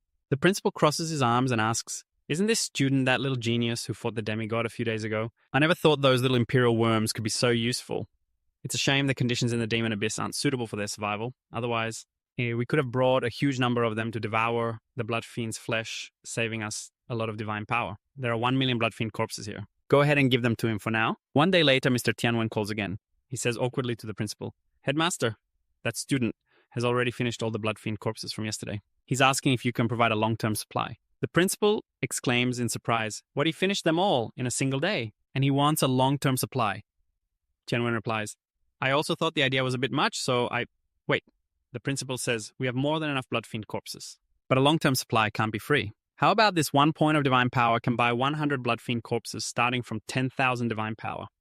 5 minutes later, Mr. Tianwen calls back. Reporting, Headmaster. Student Shen Yu says it's no problem. He says to buy 1 million divine powers worth for now. A few days later, the main character's imperial worms have fully matured. The time is ripe. 4 life sacrifices. A purple aura appears. Option 1, a giant male warrior, a transcendent life form. Option 2, a level 3 skill, crystal venom burst art. After loading it into the god's domain core, it can allow a kin to grasp super venom burst art 4. It can also be given to a heroic life form to learn who can comprehend up to the highest level of venom burst art. Option 3, a decomposition machine, which breaks down matter to increase pure energy. As expected from sacrificing 12 billion elite imperial worm life forms to get the 5 giant warriors from option 1. They're all transcendent life forms, and on top of that, they're warriors of the giant race, famous for their destructive power. Even if I were to sell them, a single giant warrior could fetch a high price of at least 10 million. Divine power 1. Calm down. Let's look at option 2. Level 3, Venom Burst Art, plus a Heavenly Demon Bug, plus a Venomous Widow Pearl. A level 1 monster. That's a top tier combo. But my God's Domain core is only level 3 right now. After loading the Gluttony Law and the Venomous Widow Pearl, there's basically no space left to load the Venom Burst Art. Level 3, this is it. Hanyu chooses option 3, a decomposition machine that can break down matter to get energy crystals. I heard energy crystals are food for magic-type kin. They follow a very precious law. I want to lie back and make money. This machine is so big. Let's try it out with a few iron ores. 5 hours later.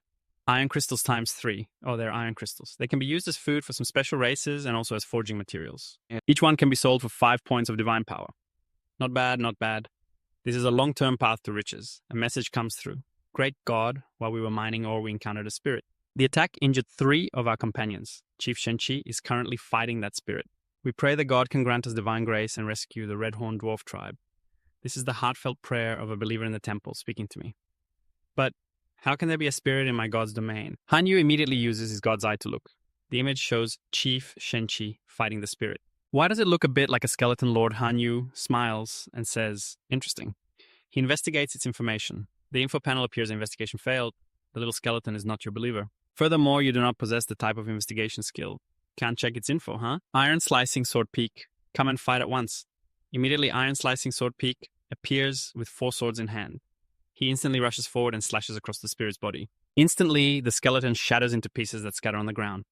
But unexpectedly, it immediately heals itself, the bones just reconnecting, and surrender to me, believe in me. You will gain a new life. Hanyu tries to persuade the spirit with words, but unexpectedly, it doesn't listen. Its eyes glow brightly as it attacks the main character. Hanyu yells, child's play. As long as you can't break my God's domain, my divine avatar can exist forever. Keep hitting it for me. Beat it until it surrenders. 3 days later, all the spirits that had split off kneel down. We are willing to submit to the God. The main character pats its head and says, not bad, not bad. This time I can check your information. Kin name Skeleton Tribe. Kin rank Spirit Lore damage sealed. Kin blessing Crystal Bone restoration. Belief rank Believer. Belief power 1 million per day. Scene transition 4. In the classroom. Students, are you ready for the new challenge? The next exam is the real key to creating a gap between you. It could even affect which university you get into. Which university? Hanyu thinks university, huh? Grandpa's last wish was for me to go to the Imperial Capital Academy in the chaotic Star Sea to find my missing parents. And the Imperial Capital Academy is one of the top universities in the God's Domain civilization. Mr. Dian Yu continues, next you will all be teleported to the Demon Domain. C793826. The specific details of the exam will be sent via email after you arrive. You have 1 hour to prepare. The students start chattering excitedly. The lands of the Demon Domain. That place is rumored to be constantly shrouded in a dense demonic aura. When other creatures enter, there's a high chance they'll be corrupted by the demonic energy and transform into things model. This place is mindlessly demonic. Only demonic creatures and the undead can survive here. That classmates' retainers are just ass-kissing demonic creatures. I also heard that in that place, undead calamities break out all the time. Those undead will attack any living thing in a frenzy. Then who could possibly stand against them? Hearing this, Zhang Xiaolong smiled and thought, isn't this place just made for me? My era is finally about to begin. Hanyu, let's see how long you can stay smug. Just then he received a call from an unknown number. A voice came from the other end. Xiaolong, it's me, your teacher. Teacher Liu, what do you need me for? I need you to help me take care of someone. Is it Hanyu? Ah, you don't even have to ask teacher. I was already planning on dealing with him. Old Liu replied, as expected of the student I value most. Help me with this and I won't treat you unfairly. Here's a little sponsorship from me. Accepting this will be useful for your exam. A worm demon, a transcendent being. The worm demon is a powerful race on par with a heroic life form. The exam begins in the demonic abyss plane C793826. 1 exam requirements. First, each student has 1 chance to transform into one of their retainers. If the transformed retainer dies, the student will revert to their original form. If their true body dies, it's a real death. 2 students have only 1 chance to summon their retainers each day. 3. Each summoning is limited to 100 creatures. 3. The ranking system is based on accumulated points from missions. Completing missions will grant corresponding points and rewards. Below is the list of available missions. Mission 1. Destroy the skeleton soldier's nest. Description. In the land of the Undying, there is a giant skeleton soldier encampment. The objective is to eliminate over 90% of the skeleton soldiers and destroy the skeleton tribe's warbanner. Note, the skeleton soldier encampment contains a total of 8,000 to 10,000 skeleton soldiers. The lowest rank is Common Undead, and the highest is Transcendent Undead. Reward 60 accumulation points and 1 random level 1 sacred artifact. Mission 2, 4. Please choose your retainer transformation. Option 1, transform into a gluttonous locust. Option 2, transform into an ironclad dwarf. Option 3, transform into a blade, Tempest Clansman. Option 4, transform into a skeleton lord weakened crippled sealed. The main character thinks transforming into a skeleton lord an undead type should let me avoid the interference from the demonic abyss's miasma. Let's risk it. Immediately, a black aura enveloped Hanyu, and then his head and body transformed into a skeleton. The demonic abyss is a paradise for the undead and demonic magic. It's true after all. 100 gluttonous locusts deploy. Just as I thought, the demonic miasma is truly the bane of retainers. There's no choice but to be assimilated by it. Little 1, little 2, little 3. I'm counting on you all. Scene change at the Bone Demon Fruit Grove. Hanyu ordered his locust to pick the fruits when suddenly he noticed something. Behind him was a horde of zombies covered in slime, moaning, "Ugh, ugh." But Hanyu wasn't afraid at all. He said, "Perfect, let's test the attack and defense of this little skeleton body." 10 minutes later, Hanyu said in frustration, can't even take a single hit. After messing around for a while, the mission to collect Bone Demon fruits was only worth 20 points for the exam, while the 100-point mission required fighting a demigod boss. There's no way I can do that. Then I'll just win with numbers. Go, harvest the Bone Demon fruits for me. After one day, I've taken every single Bone Demon fruit here. But the exam points can only be redeemed once. In the class group chat, Hanyu started selling Bone Demon fruits. He said smugly, "A wise man has his ways. Anyone want to buy 100 Bone Demon fruits, the amount needed for mission 49? Willing to trade for anything? You can do that? This is cheating, isn't it? This is cheating. What the hell do you know? This is called resource consolidation. Godhan, I want a batch of Bone Demon fruits. I'll pay 50 divine power. I want a batch too.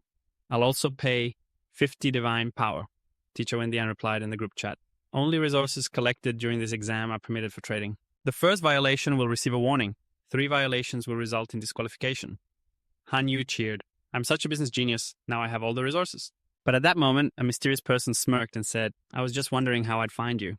And you dared to reveal your own location. This time, let's see how you die." He headed towards our main character with a large pack of wolves.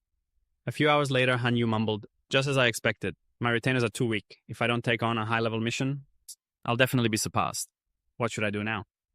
Hanyu looked behind him. A group of skeletons was slowly walking towards him. They suddenly seemed to notice something, and they immediately let out a loud shriek. Our main character stood frozen, thinking, I wonder if this skeleton lord transformation can suppress them.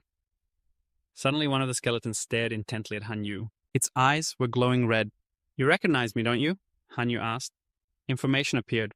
Retainer name, Withered Bone Soldier, the race Withered Bone tribe. Rank common undead. Talent Hardened Bones. Faith level pious follower. Faith power 500 per day. Hanyu cursed inwardly. Damn, this is pretty epic. I got more than 10 followers without even doing anything. He ordered the kneeling skeletons rise. "We are of the same tribe. Take me to your dwelling. I want to have a look." 1 hour later, retainer name Withered Bone. Knight, race Withered Bone. Tribe, rank Transcendent Undead. Talents Heavenly Bones summon skeletons. Faith level. Pious follower, faith power 50,000 per day. Hanyu exclaimed, "Whoa, what a massive haul." His eyes lit up. A skeleton spoke up. "I was once a member of the First Legion. During a confrontation with the Bloodflesh demons, the squad I was leading was separated from the main army. So I have no other choice but to set up camp here. Because I have to deal with invasions from zombies and flesh demons every day, the number of soldiers under my command keeps dwindling. So the soldiers were sent to find false demon cores to enhance their strength. If you are my soldiers, I will make you stronger." It seems this is the way to do it, Hanwu thought. The next day, Hanwu's progress level reached 178. He crossed his arms and said, "That's enough. I bestow upon you these marrow spirit stones and this equipment. Distribute them amongst yourselves. In 10 minutes, our target is the flesh demon's lair. Attack." The skeletons heard the command and fell into formation. Their lair has 80,000 of them. Leading 1,000 men in a frontal assault will be difficult. So we'll play a little game. You guys go to the cave entrance and cause a commotion. "Go for it," Hanwu said. A skeleton stepped forward to lure them out. Immediately, a horde of flesh demons stormed out aggressively, but they suddenly froze, their eyes widening and turning bloodshot. Just then, more and more skeletons began to appear. They drew their weapons and attacked the flesh demons. Hanwu cheered, "Excellent, the slaughtered flesh demons can still be turned into soldiers. This race's way of gaining new members is truly unique." 1 hour later, the size of the skeleton legion had increased to 7,000. Now that the legion has grown to over 7,000 soldiers, their lair only has 3,000 left. This is our chance. Hanwu ordered the charge. 3 hours later, a skeleton presented him with an orb. "My master, the mission is complete. Plus 60 points. The scoreboard flickered continuously. The scene changes to a large wolf with bloodshot eyes surrounded by a purple aura. Trong Tiolong said, "All right. Where did that Hanwu brat run off to?" He gained another 60 points. Looks like he took down the flesh demon's lair. This guy is really beyond my expectations. But it's just dumb luck. Just you wait, you detestable Hanwu. So you found a dark land to raise a skeleton horde, hoping to use it to boost your score. Dream on. "Hellhounds attack!" Trong Tiolong shouted. Roar, roar. They charged straight towards Hanwu. The skeletons screamed, "Protect our master." But the Hellhounds continued their ferocious assault. It's only the second day of the Demon Abyss Plains descent, and Hanwu has already gathered such a large force. If I wait a few more days, who will be able to stop him, I must deal with him today. With that, Trong Tiolong transformed into a dragon and charged, attacking a skeleton as he rushed towards our hero. He calmly said, "Classmate Trong Tiolong, we have no grudge against each other. Why are you attacking my clan?" Tiolong roared in fury. It's simple. I just don't like the look of you. Die for me. He unleashed an attack towards Hanwu. A blast of yellow energy flew towards him. Roar. The skeleton stared in shock and screamed. A worthless mob like you doesn't need to die, he cursed. The skeletons looked at him angrily and roared back. Roar! Hanwu clutched his chest and breathed a sigh of relief. Phew. Good thing the skeleton lord incarnation can be resurrected. Don't just stand there gawking. Take all our forces and get out of here now. Hanwu said to his skeletons, Trong Tiolong, the next time we meet will be the day you die. Trong Tiolong looked at the list and muttered, in the list of withdrawals from the competition, there's no Hanwu. But unexpectedly, Hanwu's name was in the 163rd position. He yelled, damn it, I can't believe Hanwu faked his death this time. Even if I have to waste my time, I will hunt you to the ends of the earth. But when he arrived, the place was empty. He ordered his army, search a 100-mile radius for me. Don't let a single skeleton escape. Meanwhile, Hanwu said to his skeletons, I grant you these bone crystals. After Trong Tiolong's sneak attack, we only have a little over 5,000 skeleton soldiers left. It seems we still need more bone crystals. The skeletons began to absorb the bone crystals. Our strength is still not enough. If I want to get noticed by the Imperial Capital Academy, I need a more groundbreaking achievement. Mission 64, eliminate the fallen demon tribe. Reward 80 exam points and the level 2 spirit skill chain fireball. Hanwu said, the fallen demons are a type of native creature. Insidious and vicious, but their actual strength is average. For trash like this to be worth 80 exam points, their numbers must be over 1 million. I can use these fallen demons to create more skeleton soldiers. A large-scale operation. Move out. The target is the fallen demon tribe. 2 months later, in a meeting room, the head teachers were talking. Huang Fi from our class has now built a company of demonized goblins. Their numbers exceed 100,000. His score has also reached 3,200 exam points. He secured the top spot and that point of divinity this time. It's definitely his for the taking. Lu Mac from my class isn't bad either. 3,010 exam points currently in second place. This time, he even found an evolution path for the demonized goblins. If he tries a little harder, he might be able to compete for first place. Teacher Dian Van, doesn't your class have that student Hanwu who topped the midterm competition? Why has he lost his touch this time? Old Lu snapped back. I've told you people before. That Hanwu kid only topped the midterm competition through cheap tricks. Before, when he was in my class, he was always one of the weak ones. But some blind teacher treated him like a treasure. Dian Van replied, Teacher Lu, you should watch what you say, considering your position. As a respectable teacher, you should at least speak properly. Teacher Dian, am I wrong that Hanwu kid is completely useless? No matter how many resources you give him, it's a waste. Besides, who knows if that kid will even make it out of this competition alive? It's not even certain. Teacher Dian Van said, in that case, let's make a bet. I'll bet you, sir, that Hanyu will be the champion again this time. What do you want to wager? I'll bet 10 divinity points. Tell me, do you dare or not? I don't have 10 divinity points, but I do have a divine post. I'll use my divine post to bet against you. Old Liu shouted loudly. The teacher with glasses pointed and said, I'll wager my level 3 cure disease divine post against you. Teacher Dian said, it's a deal. If Hanyu gets more than 80 mission points right from the start, we'll count it as a success. Teacher Diane thought 80 points is indeed very difficult, even more so for a high school student. But if he succeeds, he'll get the attention of the top-tier universities, even if he doesn't achieve good results later on. He'll already have a spot secured at a first-rate university. Ba. Scene change at coordinates. C793.826, the Abyss of Perdition. The demon encampment originally had millions of perdition demons, but now fewer than 100,000 remain. Standing on a cliff, Hanyu thought to himself, my choice was not bad at all. Now the number of my skeleton soldiers has quickly grown to 900,000. The time is ripe. Hanyu ordered the army of undead skeletons to attack.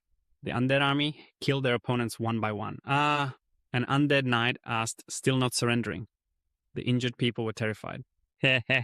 20 minutes later, those people had turned into undead skeletons and joined Hanyu's forces. Hanyu shouted, victory! 3 undead knights spread their hands, casting a blue spell. Abracadabra, one by one, the dead turned into undead skeletons. A notification appeared, Noble Clan resurrected skeletons. Race skeleton tribe. Level transcendent undead. Talent hardened bones, resurrection.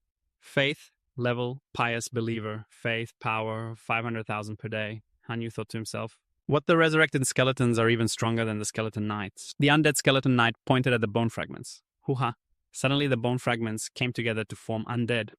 Hanyu watched as the undead became his soldiers. Pretty cool. This is my army now. It won't take any damage at all. An undead holding an item presented it to Hanyu. Boss, the spoils of war. A notification appeared, level 1 holy artifact magic staff orb. Effect. After adding to the divine core, it can increase the power of level 1 fireballs unleashed by the entire tribe. The destructive power of the fireball is related to the core. Can become a crippled divine power weapon. Hero simulation contains 4 fragments in total. When assembled, you can simulate a hero. Can be fused with a clan. Upgrade to a heroic life form. Source of Perdition can obtain the power of the abyss. Effect immune to demonic energy corruption.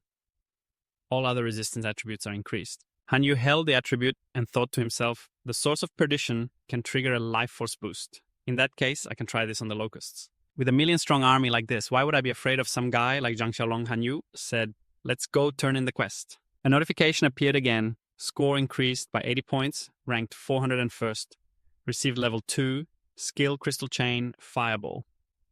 Hanyu looked at it and thought, the next mission is for 70 points from the native species of the abyss. Hanyu ordered his legion, move out.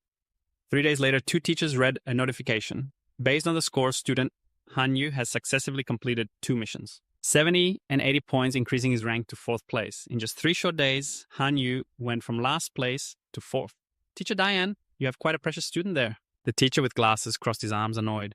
So what if he's 4th? It's not like he's number 1. A school announcement rang out. First-rate University War God Academy sends an invitation. After the assessment ends, they wish to interview student Hanyu. First-rate University Hidden Dragon Academy sends an invitation. After the assessment ends, they wish to interview student Hanyu. Second-rate University Qingshan Academy sends an offer. As long as student Hanyu agrees to enroll, he can be admitted directly without taking the final assessment. The teacher with glasses quickly spoke up. Director Ko, I object. Why are you... It's only announcing the invitation letters related to Hanyu and not the invitations for the other students. There are still plenty of invitations for other students at the moment. How can this be? Hanyu is only ranked 4th. There are 3 people ahead of him. The school explained, according to previous regulations, the assessment score must exceed 3,000 points, and the student must have completed a mission worth at least 80 points. Currently, only student Hanyu has met these criteria. Student Qin Shuang has just completed an 80-point mission, bringing her total over 3,000 points. She has also received an invitation from the First-Rate University War God Academy. The teacher with glasses was thrilled. I don't care which academy invites him. As long as he doesn't get first place, I've already won. The teacher with glasses sent a message to Xiaolong. There are only 3 missions left. Teacher Diane's class has finished their assessment. Xiaolong, do your best to complete the mission. Don't let that Hanyu guy get the upper hand. After hearing this, Xiaolong agreed. Understood. I will complete this 90-point mission before Hanyu does. A notification appeared, uncompleted missions. 100 points, exterminate the demigod Dark Roman. 90 points, exterminate the ogre tribe. 80 points, wipe out the evil treants in the forest.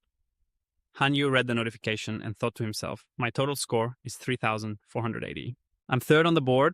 The gap between me and first place is only 130 points. Model, if I can just complete 2 more missions, I'll be set. But man, this is a real headache. I have a full 20 million skeleton soldiers, 2 hero-level life forms, and 190 transcendent life forms. So first I'll wipe out the Minotaur tribe. The fire is raging. Xiaolong and Tuduan are talking. Damn, he's way too strong. You're going all out like this. You probably just don't want Hanyu to get first place, right? Cut the crap. Why else would I team up with you? I'm just trying to make a living here. A Minotaur, its 2 eyes, bloodshot, wields an axe and attacks Xiaolong and Tuduan. With a roar, the Minotaur keeps attacking. Xiaolong says, it's no use, we've lost. If we keep rushing in headfirst, our whole clan will be wiped out. Tuduan agrees, let's retreat.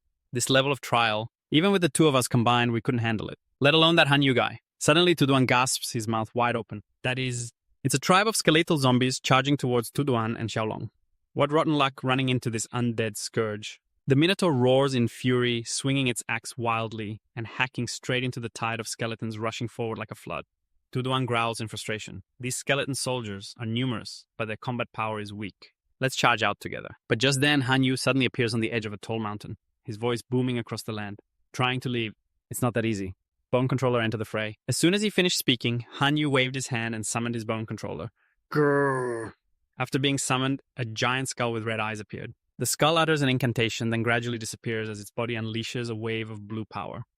Zhang Xiaolong and Tuduan are bewildered. The dead lizards turned into skeleton soldiers. How are we supposed to fight this? Let's just run. Forget about the clan's business. But unexpectedly, the giant skull blocked their path. No running. Zhang Xiaolong and Tuduan asked in confusion, what do you want? Hanyu, standing on the giant skull's shoulder, greets them. Zhang Xiaolong, Tuduan, how have you guys been? Zhang Xiaolong is shocked. Hanyu, isn't your clan the plague locusts? Hanyu says, classmate Zhang Xiaolong, here's a little parting gift for a safe journey. The giant skull brings its foot down on Zhang Xiaolong. Zhang Xiaolong's eyes widen as he screams in despair, no, don't. Tuduan stands frozen, watching the giant skulls crush Zhang Xiaolong. Terrified and anxious, Tuduan says, classmate Hanyu, we don't have any major conflicts, right? Everything before was just a misunderstanding. I sincerely apologize, but if you kill me, there's no benefit in it for you. Hanyu replies, and what benefit is there in letting you go? Tuduan, terrified and on the verge of tears, blurts out, "I'll give you half of all the treasures I have. Just spare my life." Hanyu thinks for a moment, then replies, "Deal. You can get lost now." Tuduan hastily flees without a second's hesitation.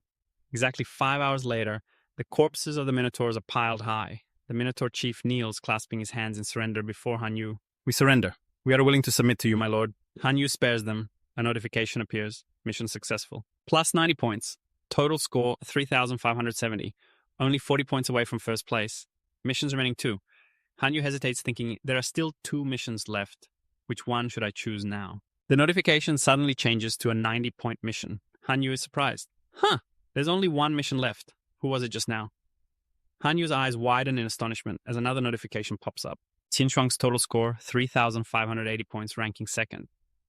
Hanyu stands there speaking to himself as if in realization, it was her. It's not that surprising. If I want to take first place, all that's left is to destroy the demigod dark dwarves. Hanyu rests his chin on his hand, thinking the difficulty of this mission is truly immense. But if I want to get the Capital Academy's attention, I absolutely must get first place.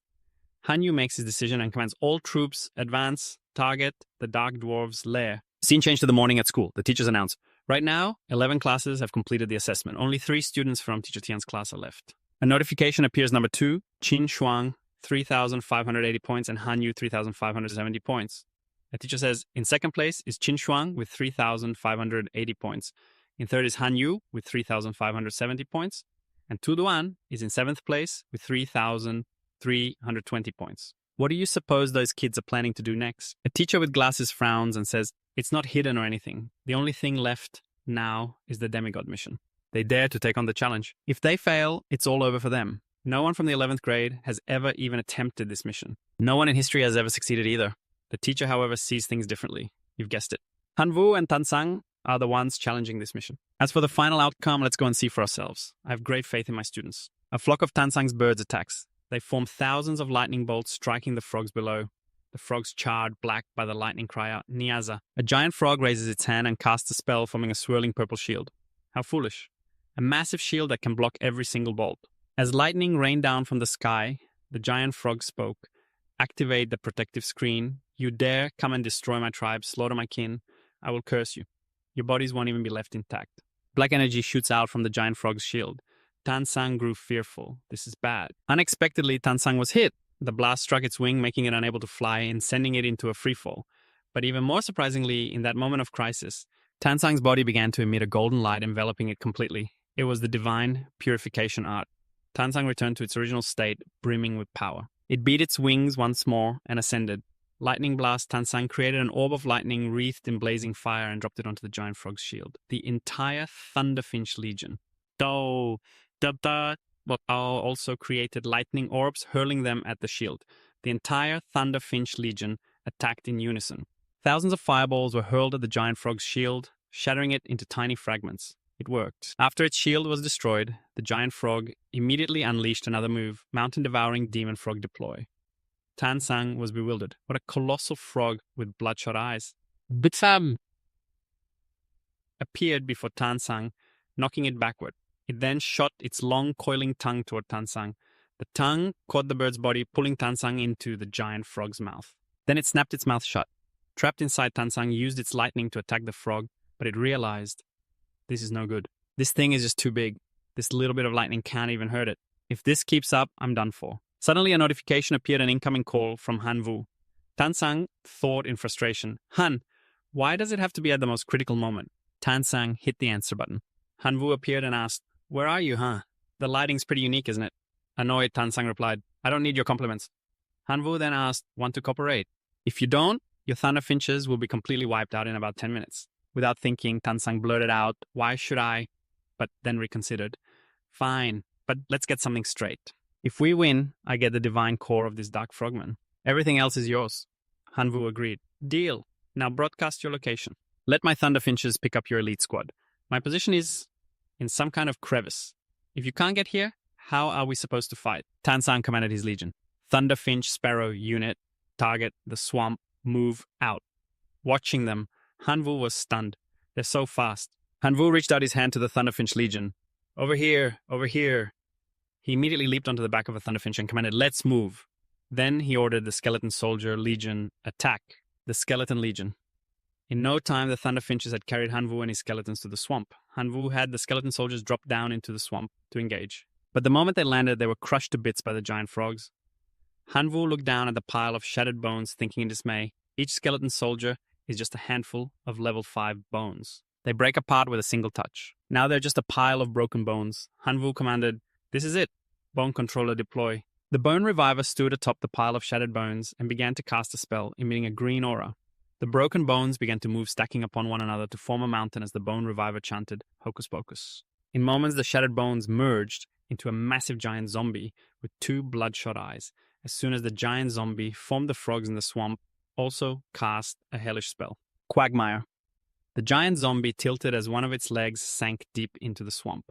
Hanwu immediately ordered, "Bone Reviver, Bull, Demon Mage, charge." The Bone Reviver and the Bull Demon Mage instantly leaped down, charging into the swamp to fight. The Bull Demon Mage rushed forward and raised its divine staff, its immense power sending the frogs scattering in fear. Meanwhile, the Bone Reviver also cast a spell, Combined Resurrection. Suddenly, desiccated corpses rose from the dead frogs, glowing with a savage purple light. The remaining frogs also charged into battle, baring their fangs and screaming. In the sky, the Thunder Finch Legion summoned lightning to strike the frogs below. The giant frogs saw that the situation was turning against it. "I have truly underestimated you all. It seems I'll have to get serious." The giant frog raised its hand and cast a dark, divine art, Nightfall. The entire swamp was instantly enveloped in total darkness. Hanwu thought to himself, "What a terrifying curse. The life force of my skeletons has been completely scattered." All the zombies were destroyed. Hanwu thought, "What else can I do? I've brought all of my clan's warriors here already. Am I going to lose?" Suddenly a loud voice rang out. "My lord, I wish to enter the battle. I too wish to fight." Hanwu was overjoyed. "Is that Swordwind Slasher and the Red Dwarf?" It's truly the dawn of a new day. More kin can be summoned. Then a giant blue gate appeared, crackling with lightning. Wielding 4 swords, Bladestorm, Iron Slasher emerged majestically, with the Red Dwarfs running right behind. Bladestorm, Iron Slasher roared, "Kill." A swarm of insects also poured out to fight. They cried, "O Divine One, we are all prepared. Sacrifice us." Hearing this, Hanwu's heart skipped a beat, his eyes widening. He decided life sacrifice. A notification window popped up showing the reward. Hanwu wondered, the reward for this sacrifice is way too good. Could it be that even the heavens are on my side? It was the special item Sacred Flame. It dispels darkness, removes negative statuses, and grants more energy to my kin. A portion of their faith becomes an offering to a god. Hoping for a miracle, Hanwu took the Sacred Flame and raised it high, chanting, "Light of the Sacred Flame, dispel the darkness." Instantly, the darkness blanketing the demon swamp began to fade away. This revealed the frogs below. Hanwu was overjoyed. It's time for a counterattack. The giant frogs were shocked and surprised. How can this be? How could a divine creature dispel my dark magic? Impossible. Wherever Hanwu flew with the sacred flame, light returned and the darkness vanished. Without the darkness, the frogs below seemed to be drained of their strength. Hanwu looked at the giant frog. He thought, looks like Tansang was swallowed by that mountain-swallowing demon frog. Hanwu immediately ordered Bladestorm Iron Slasher and the Red Dwarfs to kill that mountain-swallowing demon frog. They rushed forward to attack, replying, "As you command," wielding their weapons. Blade, Storm, Iron Slasher, and the Red Dwarfs charged, slashing at the giant frog that had swallowed Tansang. They struck the frog's belly, tearing a huge hole. Seizing the opportunity, Tansang quickly flew out, surrounded by protective arcs of lightning. He immediately formed a ball of lightning. He then hurled it at the giant frog. The ball of lightning struck it, and thousands of electric bolts enveloped the creature, causing it immense pain and draining its strength. A legion of furious thunder. The Red Dwarfs also charged into the fierce battle. A huge explosion lit up a corner of the sky in crimson. The giant zombie now recovered crushed frogs underfoot wherever it walked. The giant frog tried to flee, but not without a parting shot. "Don't get cocky, you fools." But before it could escape, Hanwu raised the sacred flame, blocking its path. The giant frog was stunned. What? Tansang also unleashed a continuous barrage of lightning striking the frog. It had no time to retaliate, as it was battered until its body was charred black. The giant frog was tortured to the point where it couldn't even stand.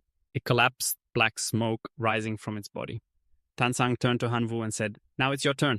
As per our agreement, I only need the divine body. Everything else is yours." The giant frog quickly begged for its life. "Spare me. I'll offer you everything I own in exchange for my life." Hanwu crossed his arms and said, "Once you're dead, everything of yours will still be mine." Before the giant frog could say another word, Bladestorm Iron Slasher cut it down with a single strike. Half an hour later, a mountain of treasure that was piled up before Hanwu and Tansang. Tansang said, "As per our agreement, all this loot is yours." Hanwu asked, "Aren't you taking anything?" Tansang simply replied, "We made a deal. Apart from the divine body, everything else is yours." Hanwu then placed a crown on Tansang's head and said, "Consider this as interest." Tansang smiled shyly and replied, "All right, I guess I'll reluctantly accept it then." Suddenly, a teacher called out, "Student Hanwu, you did an excellent job. The school's leadership and the university admissions officers would like to see you for a moment. We'll watch over these skeleton soldiers for you. You should hurry back now." The teacher led Tansang and Hanwu away, saying as they walked, "You two follow me, and later don't speak carelessly. Those teachers are all true gods." When they entered the room, countless teachers were already seated inside. Seeing them, Hanwu thought, "I wonder if these three admissions officers can see my unique divine talent and my life sacrifice ability." A teacher saw Tansang and quickly asked, "Let's start with you, student Tansang. Your family is a clan of true gods with vast resources. In this tournament, you acquired a divine body. Do you plan to use it to create an overlord life form, correct? How many divinity points do you have now?" The four school leaders were astonished, thinking Tansang hasn't even ascended to a demigod, and he's already preparing to nurture an overlord life form. It sounds like his chances of success are very high. Leaders like us ascended to godhood a long time ago. But none of us have ever succeeded in nurturing an overlord life form. "Yes," Tansang replied. "I have 4 divinity points." Hanwu was extremely surprised to hear this. So that's the brilliant Tansang for you.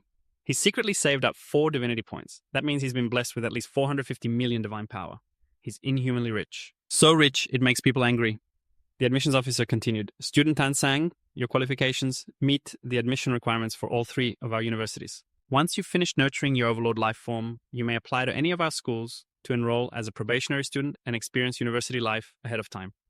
Tansang replied joyfully, "Thank you, sir." The admissions officer then glanced over at Hanwu.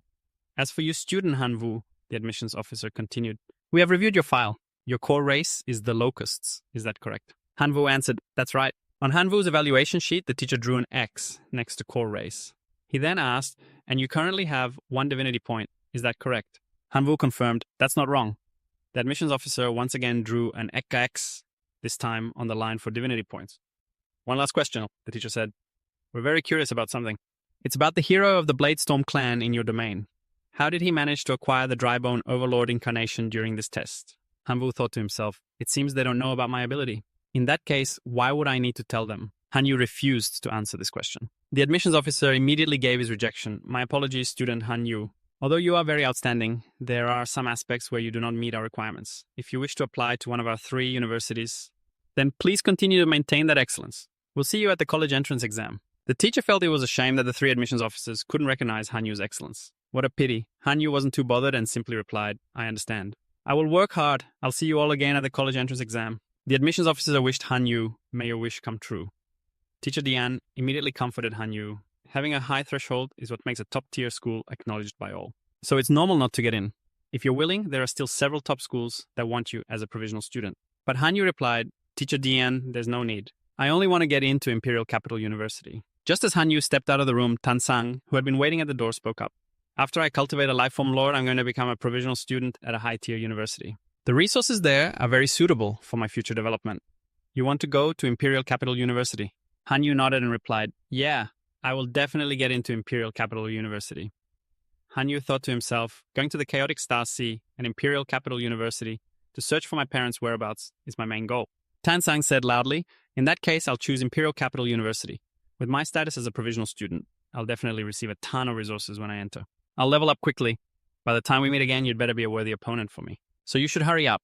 While I'm not yet a student at Imperial Capital University, there's still time for you to become my slave." Hanyu turned and walked away, but still replied, "I can earn quite a bit on my own. Why would I need to become a slave? I still have to prepare for this harvest.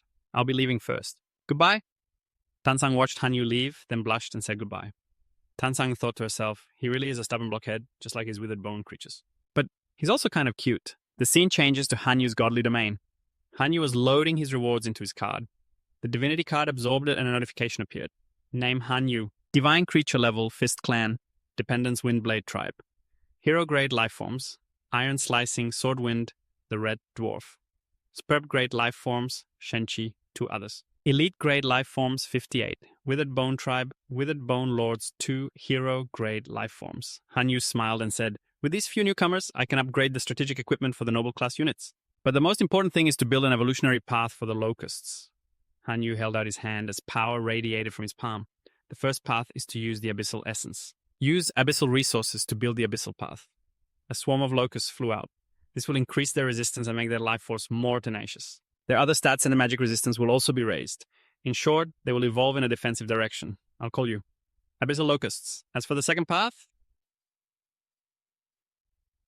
I'll use the Heart of a Dark Dwarf to build a path of Dark Curse abilities. This type will aid in stealth during flight combined with inflicting various negative effects on the enemy. This is an assassination path. Let's call them Dark Curse Locusts. Just then a voice suddenly rang out. "Oh, Divine One, please forgive our tribe. He was disintegrating ore and accidentally disintegrated the sacred relic that you, Divine One, bestowed upon us. Please pass judgment upon us," Hanyu said with annoyance. "What a complete waste. I'll go take a look."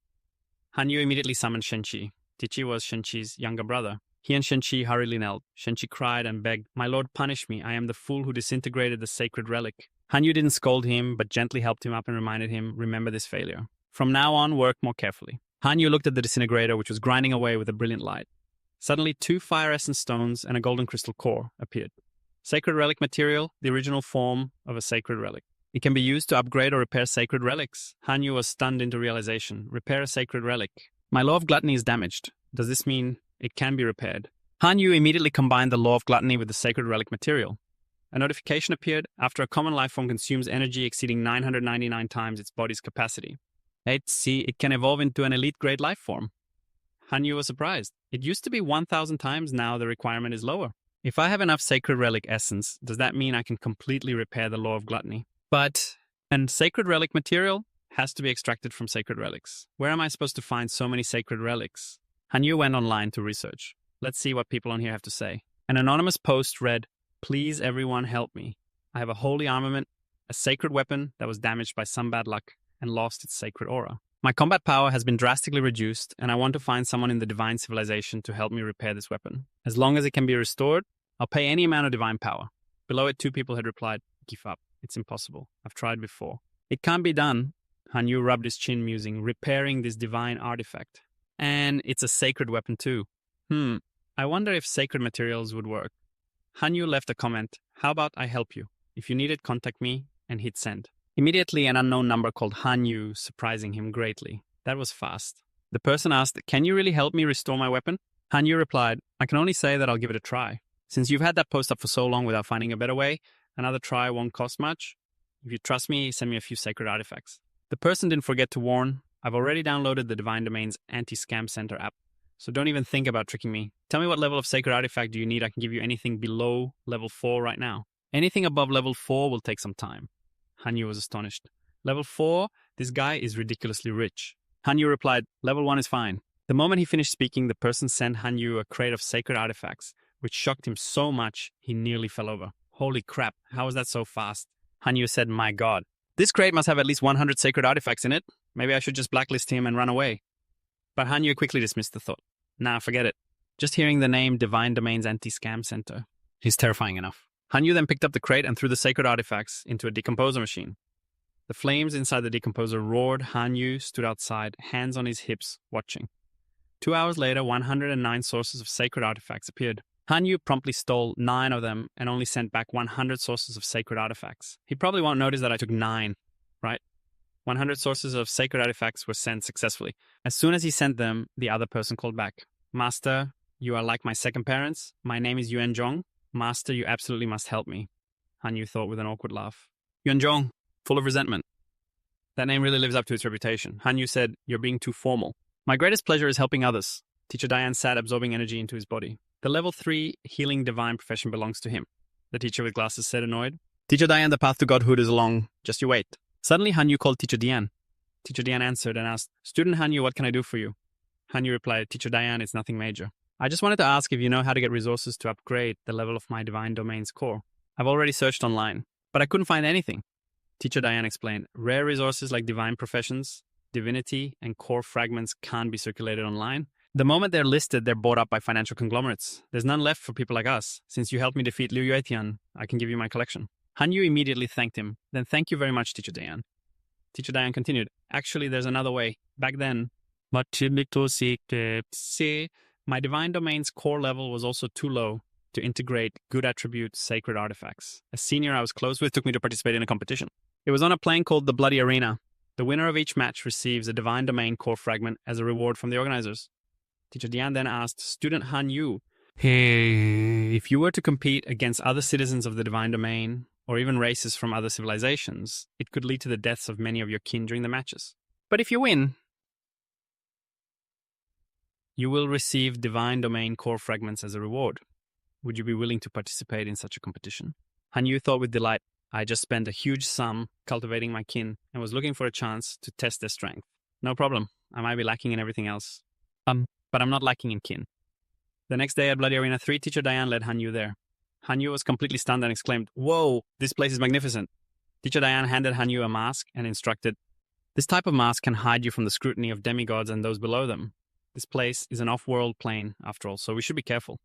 Teacher Diane and Hanyu went to the registration desk. Please fill out the registration form completely. Teacher Diane explained, The competitions here are divided into 3 categories based on the participant's level. They are matches for divine creatures, demigods, and true gods. Unless a participant specifically requests it, there usually won't be a situation of fighting above one's level. Also, there's no limit to the number of kin you can use, but if you want to surrender during a match, your kin's death rate must be at 50% or higher. Stubborn participants will persist until the death rate hits 100%. Suddenly a notification popped up. You have been matched with an opponent. Prepare for teleportation. Hanyu was surprised. That fast? Suddenly Hanyu was sucked down into the arena, leaving him completely bewildered. What's going on? Hanyu was pulled down into the arena. His opponent spoke with contempt. Kid, even though I can't see your info, I can tell for sure that you're a rookie. Don't worry, Mai. The Shu family is very interested in rookies. The match will be over in a flash. In the stands, the spectators all commented, Look at this kid. You can tell he's a total greenhorn with no experience. What a pity having to face the savage rats in his very first match. This is going to be brutal. These greenhouse flowers need to be crushed a few times to learn how dangerous the outside world is. Hanyu looked at his opponent thinking to himself, so my first opponents are these rats. They seem to have a pretty bad reputation. A real savage bunch. An announcement appeared. Contestants, please release your familiars. The match will officially begin in 3 minutes. Shuja immediately summoned a swarm of rats. Hey kid, I bet you've never seen so many familiars at once. Scared yet? If you're scared, just surrender obediently. Wait for me to kill all your familiars and then I'll let you go.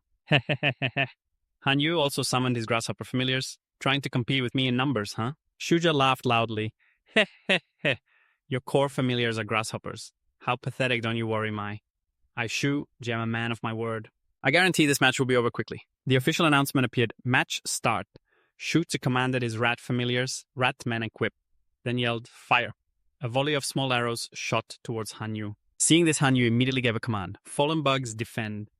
The swarm of grasshoppers created a red shield around themselves to block the arrows. Shuja continued to order, Don't stop. Keep firing, shoot them down. Hanyu also gave an attack command. Cursed bugs ambush. The dragonflies used the hidden demon technique to sneak behind the rats, launching a surprise attack that caught the rats off guard. Hanyu continued to command heavenly demon bugs suicide charge. The dragonflies then shot poison-filled arrows down upon the swarm of rats. They cowered in fear, trying to shield themselves. Shu couldn't help but exclaim, This is too strong. It's completely overwhelming. The notification board updated. Hanyu familiar survival rate, 99.99%. Shu clan familiar survival rate, 22.73%. Shu was stunned, screaming, Impossible. Absolutely impossible. Stop fighting. I give up. I surrender. As Shu yelled, his surrender shield appeared, separating the two opponents. A mountain of rat corpses was piled high. They were sucked into a box and crystallized into a divine core fragment. Hanyu looked at the fragment, touched it, and thought, this and the life sacrifice ability, they're too similar. An announcement appeared, match over. Preparing to teleport to the waiting area. In the waiting room, Teacher Diane couldn't help but encourage his student. Hanyu, you did great winning so easily in your very first match. You helped me earn quite a bit of divine power. Seeing as your familiars didn't suffer much damage, do you want to continue to the second round? If you win consecutively, the number of divine core fragments you receive will increase by 10% compared to this time. Hanyu immediately agreed. All right, let's continue. My familiars need the practice. Day 32. Hanyu stood counting his divine cores, saying, Phew, I won. 100 million heavenly demon bugs self-destructed. But the number of divine core fragments I got after 89. My consecutive wins is astonishing. My divine core can be upgraded to level 7 now. Hanyu was deep in thought. Getting stronger is getting harder and harder. The number of fragments needed for level 8 is more than all the previous levels combined. Teacher Diane spoke to Hanyu. Actually, with the current strength of your familiars, you could challenge a demigod. Hanyu asked, As a divine creature, challenging a demigod is the reward greatly increased. Teacher Diane replied 10 times more than winning a regular match. He explained, for example, if you beat a demigod in the next match, you'll get the benefit of 10 times 90 consecutive wins. That's 90 times the normal amount of divine core fragments. Hanyu pondered for a moment, then made his decision and filled out the application form to challenge a higher rank. The person who gave Hanyu the form asked, "Have you really thought this through?" "This is a rank-up challenge, you know." Hanyu replied firmly, "Yes, I'm sure." In the stands, the crowd began to whisper and discuss. "I heard about that grasshopper kid, a rookie who's only been in the blood arena for a little over 30 days. Does he think he can do whatever he wants just because he steamrolled everyone in the divine creature arena? He's too arrogant. Let the demigod teach him a lesson. I'm betting on the demigod to win this match." The demigod has a higher level divine core, can equip higher grade sacred artifacts, and even has a divine title that allows them to use divine arts. Who gave that grasshopper the courage to challenge the might of a demigod? I think that grasshopper kid is way too confident, thinking he's invincible in the divine creature arena. I've already checked that kid's data. He's lost 3 matches. Teacher Diane turned to Hanyu and said, "Hey kid, the current betting odds are 1 to 100.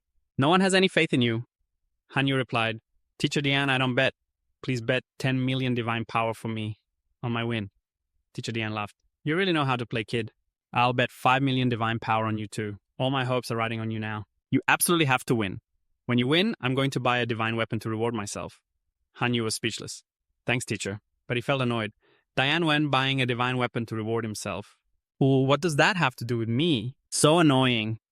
Hanyu took off his mask and entered his own divine realm, thinking as he walked, "The realm has been upgraded, but I still haven't added a sacred artifact. What should I add?" In Hanyu's divine realm, he stood on a cliff and said, "The law of gluttony and the poison smoke orb both seem a little weak." Just then a true god called Hanyu, "Great God, oh great God, have you refined the source of the holy artifact yet today?" Hanwu then asked, "You said before that you could find all holy artifacts below level 4, right?" The true god replied, "Master, in my divine domain, there are many holy artifacts. Below level 4, if you need any, just come find me." Hanwu, overjoyed, said, "That's great then. Next, I need powerful level 2 holy artifacts, preferably with these 4 attributes: poison, earth, dark, and fire." Suddenly a box of holy artifacts fell before Hanwu, surprising him. The true god is truly wealthy. Hanwu decided to choose 2 holy artifacts: the level 2 holy artifact, Hellfire Orb, with earth and fire attributes. It can enhance defense and resilience and improve the recovery of the kin. The level 2 holy artifact, Night Spike, a dark attribute holy artifact.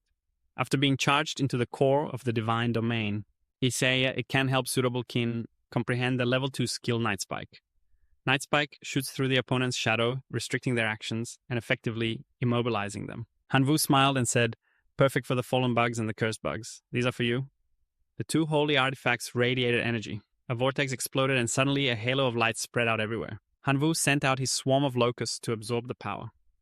The locusts were enveloped by the power. Hanwu thought, "They're evolving again. Future battles will be more stable." A notification appeared. "All contestants, please enter the arena and prepare." Hanwu immediately rushed to the blood-soaked arena. The arena was packed like an anthill. The crowd roared and cheered. "Elephant King, crush him. Elephant King, show him the terrifying power of a demigod. Locust boy, you have to last at least 3 seconds. If you don't, I'll lose everything." The Elephant King crossed his arms and sneered contemptuously. "Today must be my lucky day to meet a clueless rookie like you in the blood-soaked arena. Rookie, are you ready to lead your kin to their deaths?" The Elephant King continued his challenge. "Rookie, I admire your courage for challenging a demigod, but courage isn't strength. Today, I'll make you fully understand the true terror of a demigod." Hanwu said annoyed, "You talk too much." The Elephant King immediately raised his hand and summoned, "Come forth, my legion of giant mammoths." The crowd in the stands roared with excitement. "Crush him! The Elephant King is amazing. So majestic." The Elephant King stood with his arms crossed on a mammoth, led by a giant thunder mammoth. He taunted, "Rookie, it's your turn. Do your best to entertain me." Hanwu held out his hand and called his locusts. Locust brood attack. Thousands of locusts flew out. Insect nest and law of gluttony. Toxic smog pellet. Cultivate the sky demon poison blast bugs. Insect nest law of gluttony, night spike. Cultivate the night cursed bugs, insect nest law of gluttony. Hellfire orb. Cultivate the fallen electroblast bugs. The Elephant King laughed and said, "So this is your true power. I'm starting to look forward to this a little." The Elephant King ordered his legion of giant mammoths to charge. The locust swarm dove in to attack the mammoth herd. Hanwu deployed the night cursed bug art attack. The locust swarm fired sharp needles from their tails towards the mammoths. The needles pierced the shadow of the thunder mammoth. The pinned thunder mammoth was rendered immobile. The crowd in the stands was stunned. "Look, the mammoth seems to be immobilized. What kind of skill is that?" Attacking the shadow actually affects the real body. Hanwu then ordered the sky demon poison blast bugs to attack. The stingers struck the thunder mammoth's face, but they were just light pricks and did nothing. The Elephant King laughed heartily. So what if you've cultivated your locusts into transcendent life forms? My giant thunder mammoth could just stand here, and you still wouldn't be able to harm it in the slightest. Hanwu smiled mysteriously. Are you sure about that? Suddenly, the holy artifact exploded. A fiery force engulfed the entire arena. The Elephant King sensed trouble and thought, this kid wants to win with numbers. I can't let him get his way. He then ordered giant mammoth legion attack. Protect the giant thunder mammoth. The herd of mammoths charged into the locust swarm. Hanwu immediately used his skill, lava, explosion, locust attack. A massive explosion killed countless mammoths in the legion. The Elephant King couldn't accept it. Extremely tense and furious, he instantly used 3 divine arts at once. Divine art of savage, thick armor, divine art of savage vitality, and divine art of savage healing for the wounded mammoths. They were able to recover their strength, returning to its previous state. No matter how the locust attacked, it barely affected the mammoth herd. The Elephant King laughed triumphantly. Forcing me to use my divine arts proves you have some skill. Once I've wiped out 50% of your kin, I'll allow you to surrender. Hanwu scoffed. You think this is all I've got? Hanwu declared, the words give up are not in my vocabulary. Then he called out, Ox Demon Clan, hear my command. Ox Demon Clan attack.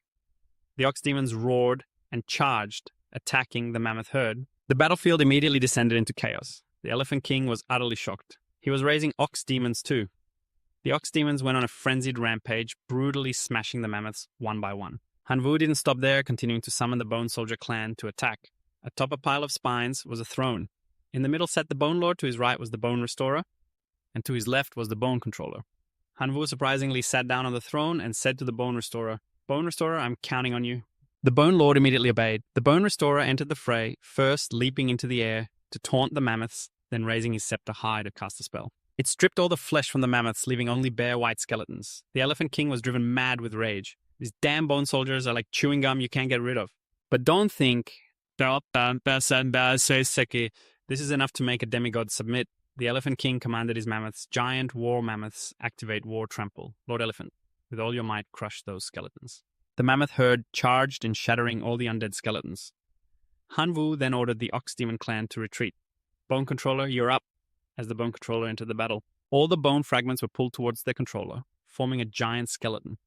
The Elephant King looked up in utter astonishment and surprise. The mightiest of heroes had no way out. The Elephant King stretched out his arm and used the giantification art. The colossal lightning mammoth grew larger and larger. Now as tall as the giant skeleton, the colossal lightning mammoth charged forward to attack it. 2 blazing red eyes and razor-sharp tusks it rushed in. Sparks flew everywhere it went, but unexpectedly the giant skeleton caught both tusks with its hands. Being made of bone, it was completely unharmed. Suddenly the giant skeleton swung its body pivoting on the lightning mammoth's tusks. Then it slammed the giant lightning mammoth to the ground. Before the mammoth could get back up, the giant skeleton leaped high and brought down a vicious punch on the lightning mammoth. The skeleton was about to continue its attack, but its arm was caught by the mammoth's trunk. Then the lightning mammoth sprang back to its feet. It hurled the giant skeleton several kilometers away.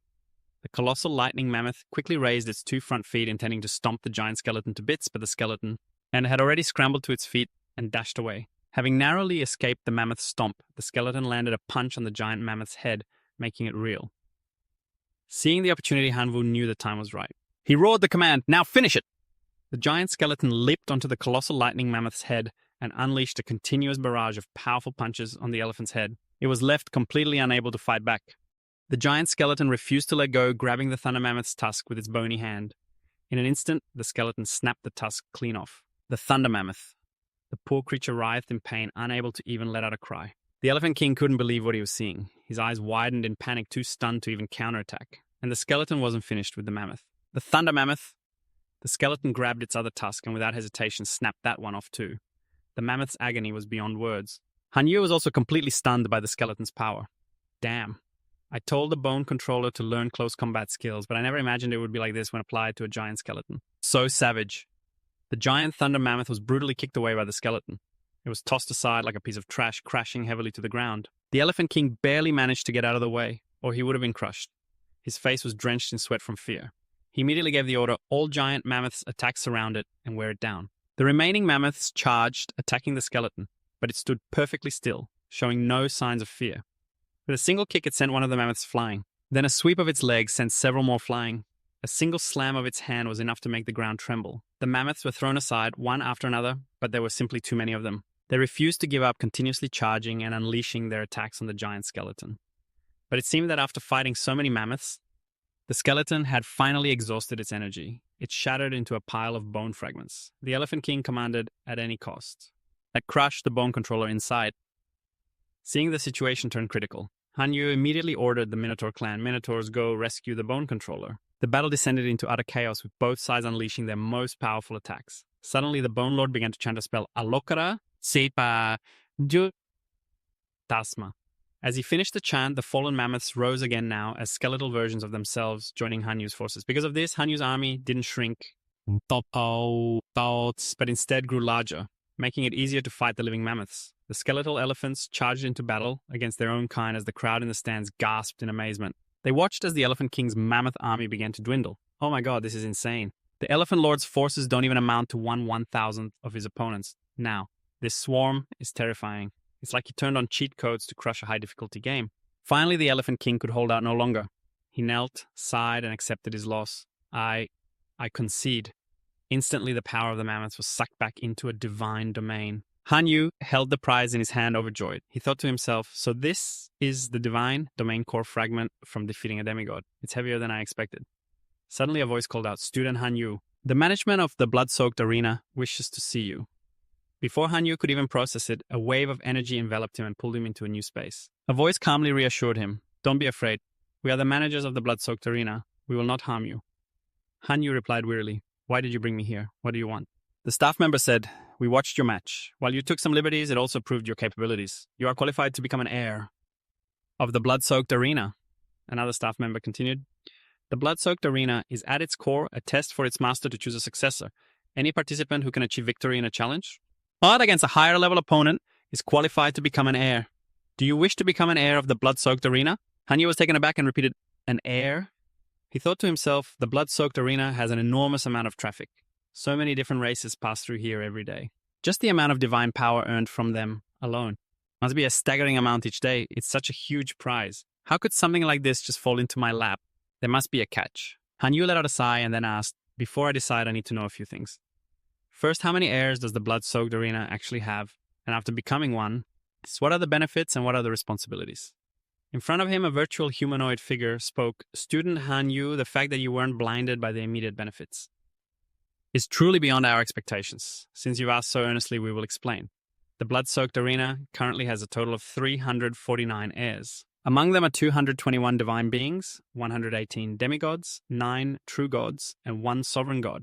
As an heir, you will receive permanent coordinates for the blood-soaked arena. You will be able to perform toolless fixed-point teleportation to any plane of existence registered by the arena. Each teleport costs 1 million divine power. You will be granted the authority to establish a special blood-soaked arena within your own divine domain to train your subjects. As for your responsibility, that comes when the number of heirs reaches 500. The blood-soaked arena will hold a succession ceremony. From the 500 heirs, the most outstanding will be chosen to become the new master of the arena, and you must participate. Hanyu fell deep in thought. Knowing the nature of the blood-soaked arena, this succession ceremony definitely isn't just a simple ritual. It's probably a battle royale for the 500 heirs. Fight to the death, leaving only the last one standing to become the master. But I'm only number 350, it's a long way to 500. By the time that happens, I might already be a god king. That's plausible. The virtual figure asked Hanyu, so do you agree? With eyes full of excitement and determination, Hanyu replied, I agree. A system notification appeared. Congratulations, you have become the 350th heir of the blood-soaked arena. The moment the words appeared, a red beam of light suddenly pierced through Hanyu's chest, shocking him. He blinked, and in an instant, he was back where he started standing with Teacher Diane. Teacher Diane! As Hanyu returned, the teacher praised him joyfully. Student Hanyu, you're my lucky star. We've hit the jackpot this time. Hanyu was still dazed from his return, completely confused about what had just happened. Teacher Diane handed him a phone and said, here, take this. Hanyu stared at the bank account stunned. He thought, how many zeros is that? 1 billion? Teacher Diane suggested Student Hanyu figuring out how to spend 1 billion divine power isn't something you can decide in a day. I suggest you buy a suitable divine artifact first. Hanyu replied, a divine artifact. But right now, I'm just a divine being. I'm not even a demigod. Is it possible to control a divine weapon? Teacher Diane puffed out his chest and said, don't worry, it's no problem. How could I possibly harm you? I just so happen to know a shop that sells divine weapons. They can definitely help you find one that's a perfect fit. Hanyu was speechless, thinking, just so happens? Yeah, what a coincidence. Suddenly, Hangman rushed over from out of nowhere, shouting, Grasshopper, I finally found you. Terrified, Hanyu hid behind Teacher Tian. Teacher, save me. Teacher Tian shielded Hanyu and snapped, Humph, I'm here. Who dares harm my student? Hangman waved his hand dismissively. Don't misunderstand. I didn't come here to get revenge on you. He held out his hand and continued. I'm only here because I saw that your skills aren't bad. I want to be friends with you. I'm a first-year student at Jingxi Academy. My name is Hangman. Hanyu stepped forward, shaking his hand and asking, a first-year cough cough. So you're from Jingxi Academy. No wonder you're so strong. Hangman praised him. You're not very old. I bet you haven't taken the university entrance exams yet, have you? Which academy's preparatory program are you in? Hanyu scratched his head and replied, I'm not a preparatory student for any academy, just a regular high school student. Hangman's eyes widened in surprise. What? He asked, getting right in Hanyu's face. No way. Absolutely impossible. You're joking with me, right? Hanyu pointed towards teacher Tian and said, why would I lie to you? The person next to me is my teacher. He can vouch for me. Teacher Tian raised a hand to his mouth and coughed. Student Grasshopper here really isn't a preparatory student. Although many academies have sent him offers, Student Grasshopper has lofty ambitions. He only wants to get into the Imperial Capital Academy. However, the admissions officer there wasn't interested in Student Grasshopper. Hangman understood the situation. So that's how it is. You have good taste. The Imperial Capital Academy is the strongest of the top 3 academies. Hangman placed a hand on Hanyu's shoulder and said, I think very highly of you. I hope you can become my junior. I'll report your situation to the academy.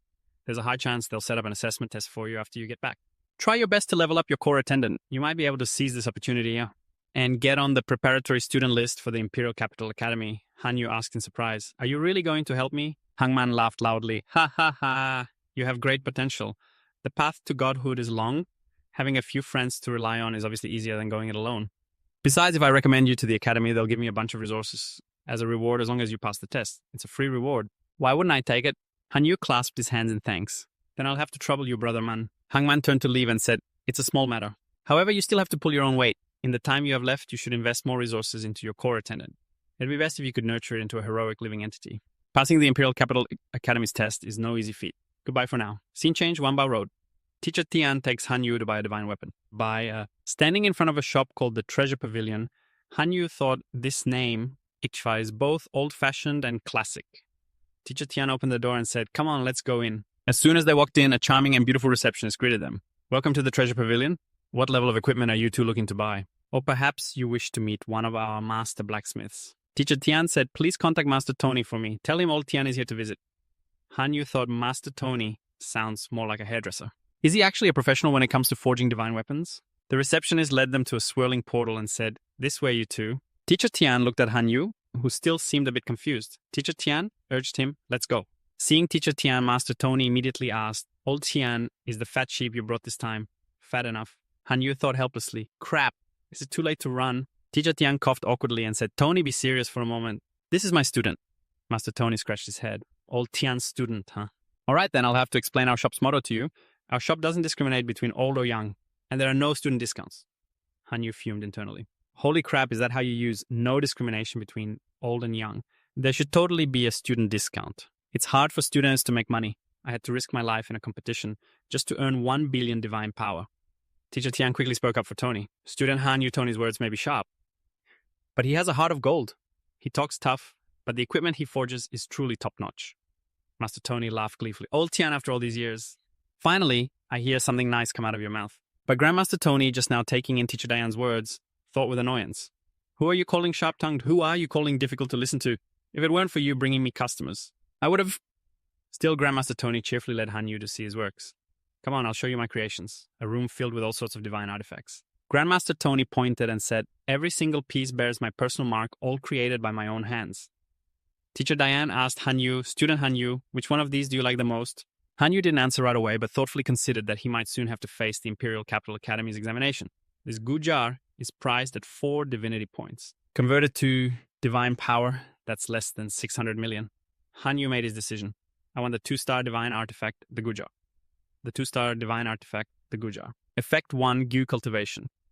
Contains an inner space that can hold a maximum of 100,000 insects to perform the Gu Cultivation ritual. The insects inside will slaughter each other. The final soul survivor has a certain probability of being upgraded.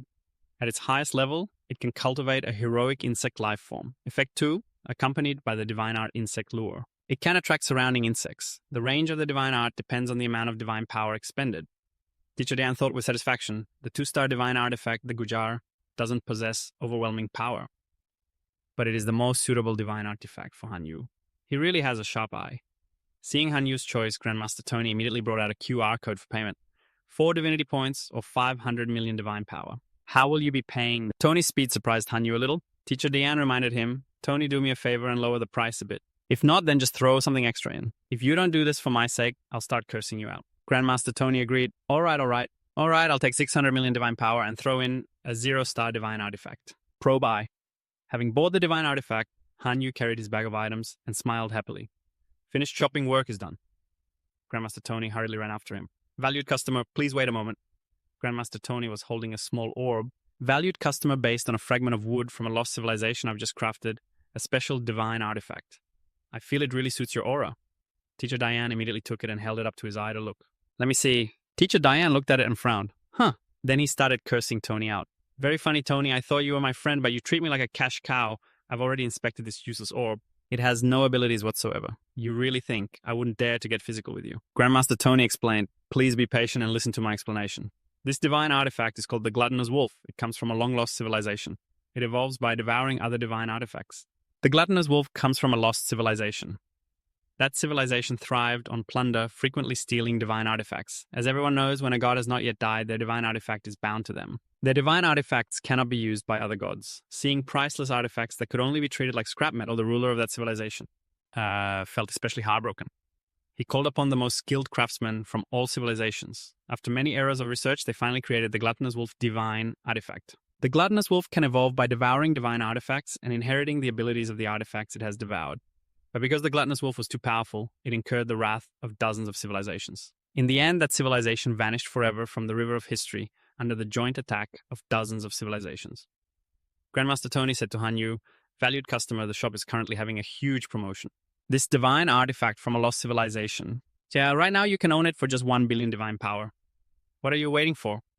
Hanyu thought 1 billion divine power is too cheap. A divine artifact that caused the destruction of a powerful civilization. How could it possibly be worth only 1 billion divine power? What a joke. Grandmaster Tony immediately explained, because I only managed to acquire a fragment of it. This Gluttonous Wolf artifact has a small flaw. It can still devour other divine artifacts to evolve. But its growth speed is 10 times slower. After devouring a divine artifact, it can only inherit some of the passive effects. It cannot inherit the accompanying divine arts. Teacher Diane scoffed. Then isn't it just a piece of junk? Grandmaster Tony angrily shouted, Old Dian, you can insult my character, but you cannot insult my work. Hanyu immediately made a decision. I'll buy this divine artifact. I'll pay 400 million divine power. Teacher Diane quickly tried to stop him. Student Hanyu, 400 million is no small amount. Even if you have the money, you shouldn't spend it like that. Hanyu had already calculated it in his head. The Gluttonous Wolf can devour divine artifacts. Imagine capturing a powerful divine artifact from an enemy that you can't easily destroy. In that situation, if you feed the artifact to the Gluttonous Wolf to be devoured, wouldn't that still serve to weaken the enemy's power? Hanyu said to Teacher Diane, Teacher Diane, you've misunderstood me. I truly admire the divine artifacts created by Grandmaster Tony. The fact that he could create the Gluttonous Wolf based on just a single fragment. For that concept alone. This student is willing to spend all his divine power to support his craft. Unfortunately, this student is too poor and only has 400 million divine power left. I don't know if Grandmaster Tony would be willing to part with his beloved creation. Grandmaster Tony asked, you really value this divine artifact that much? Hanyu replied, I really do. Grandmaster Tony smiled and agreed. All right then, 400 million of divine power it is. A true confidant is worth more than all the gold in the world. The greed divine artifact is all yours now. Grandmaster Tony gives the divine artifact to Hanyu, and Hanyu gives the divine power to Tony. With the deal concluded, the scene changes to Hanyu's house. Everything is simple, yet very idyllic. Hanyu is performing the ownership ritual for the 3 divine artifacts he just bought. He drips a single drop of his fresh blood onto each artifact. The blood seeps into them, spreading to every nook and cranny. Hanyu smiles happily, thinking, excellent, the Gujar is beginning to accept me as its master. Suddenly, an insect flies out, followed by a frog running out of the Gujar divine artifact. Hanyu commands the frog, all right, let's begin the Gu cultivation. But the Tanlang divine artifact remains silent. Hanyu gets angry and shouts, why isn't Tanlang reacting at all? Are you just some bloodsucker? Suddenly, a strange light emits from the Tanlang divine artifact. It's a dog, and it lands on the ground. Hanyu looks at it and smirks. Tanlang, why do you look like such a weird husky? The dog barks, woof, woof, woof, I want to eat divine artifacts. Hanyu strokes his chin, thinking thoughtfully, it's just been summoned, and it's already affected by the law of gluttony. But my dear ancestor, right now I'm so poor, I'm about to start eating dirt. Where am I supposed to get divine artifacts? Then Hanyu throws a divine artifact into the distance. The dog quickly runs and snatches it. Hanyu crosses his arms, wondering, I wonder what my other familiars are doing. Meanwhile, the little dog sits wagging its tail, eating the divine artifact. The locust familiars are busy looking for food, the red dwarf familiars are diligently mining, and the ox demon familiars are working hard. They're all making great progress, huh? The swordsman familiars are training their martial arts, while the skeleton familiars are frantically eating divine artifacts. Hanyu thinks, using the holy relics I got from the Grudgeborn, I finally repaired and upgraded the law of gluttony to level 3. And the effect of level 3 is truly incredible. Just by eating, they can evolve into elite living entities. Hanyu grins with delight. If I repair and upgrade it even more, I could make normal living entities evolve into transcendent living entities. That means, as long as there's enough food, wouldn't my entire swarm of locusts be able to upgrade to transcendent living entities? That would be 10 billion transcendent living entities. Exactly 1 week later, the number of locusts in the god's domain had increased significantly. It's time to begin a new sacrifice. Hanyu raises his hand and calls sacrifice 13 billion locusts. Instantly, a green vortex appears, the sacrifice of life. Hanyu says with satisfaction, so this is the reward for sacrificing 13 billion. Locust lives, huh? It's definitely much better than before. 4 notifications appear. Option 1, 10,000 Night Demon Clan Hunters, Transcendent Living Entities. Option 2, 3-star Divine Artifact, the Tyrant's Might. Effect 1, it is both a Divine Artifact and a Holy Relic. Can be used as a level 3 Holy Relic. Effect, allows familiars to summon steel blades as weapons. Effect 2, increases damage against wild beasts by 15%.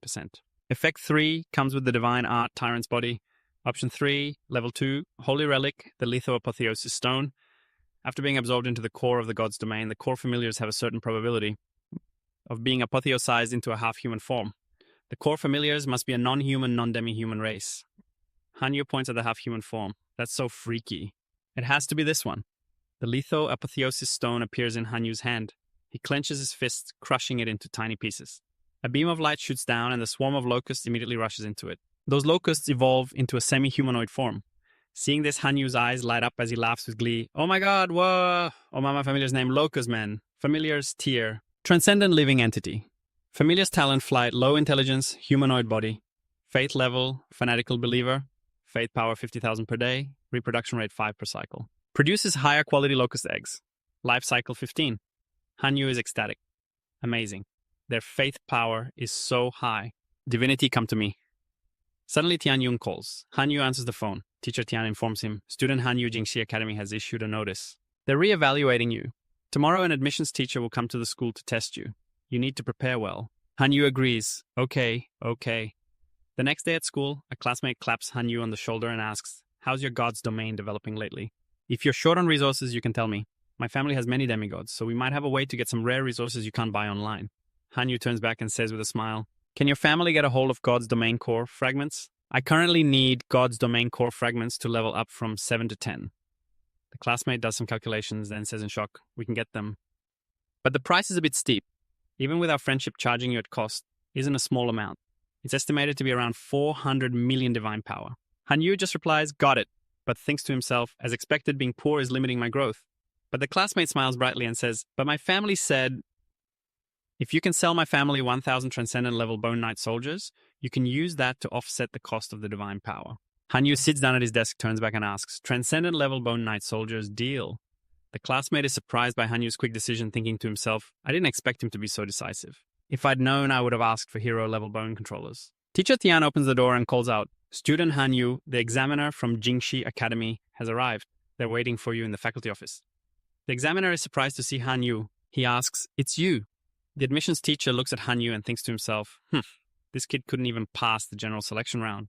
And yet he got in through an internal recommendation. But so what if he had an internal recommendation? The Jingxi Academy's test is much harder than the high school entrance exam. Furthermore, to prevent cheating, the test is limited to only the familiars. What is this kid's core kin? The lowest class locust. The admissions teacher asked Hanyu, student Hanyu, next I will represent Jingxi Academy to conduct an examination. Do you have any questions for me? Hanyu replied none. The teacher presented the test. For this examination, you must infiltrate a small border city of a great civilization named Dalong City. That civilization has a complete system of classes and professions. You and your kin will be affected after being identified by the system as calamitous monsters.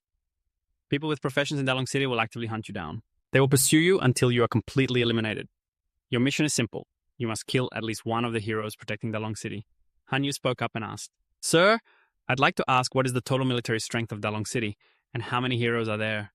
The teacher answered the question, although Dalong City is a small border city of that civilization, and it still has a population in the tens of millions. The percentage of people with professions exceeds 10%. As for heroes, there are 5 in total. You'll have to discover any other information yourself after arriving in that civilization. You have 1 more hour to prepare. After hearing about the test, Hanyu immediately went to find Teacher Tian. Teacher Tian, I want to use the class's recently accumulated points to exchange for 3 level 1 sacred items. Teacher Tian agreed. Go ahead, pick whatever you like. Good luck. Hanyu stood before the divine core. He placed the divine items inside the divine core. The divine core has been upgraded to level 10. The space has expanded. Hanyu continued, next, I just need to load in the 3 sacred items I just got. That should do it. Level 1 sacred item, Poison Gland. After loading it into the divine core, there is a certain probability that the core kin will gain the poison attribute and grow poison glands. Level 1 sacred item, Earth Core.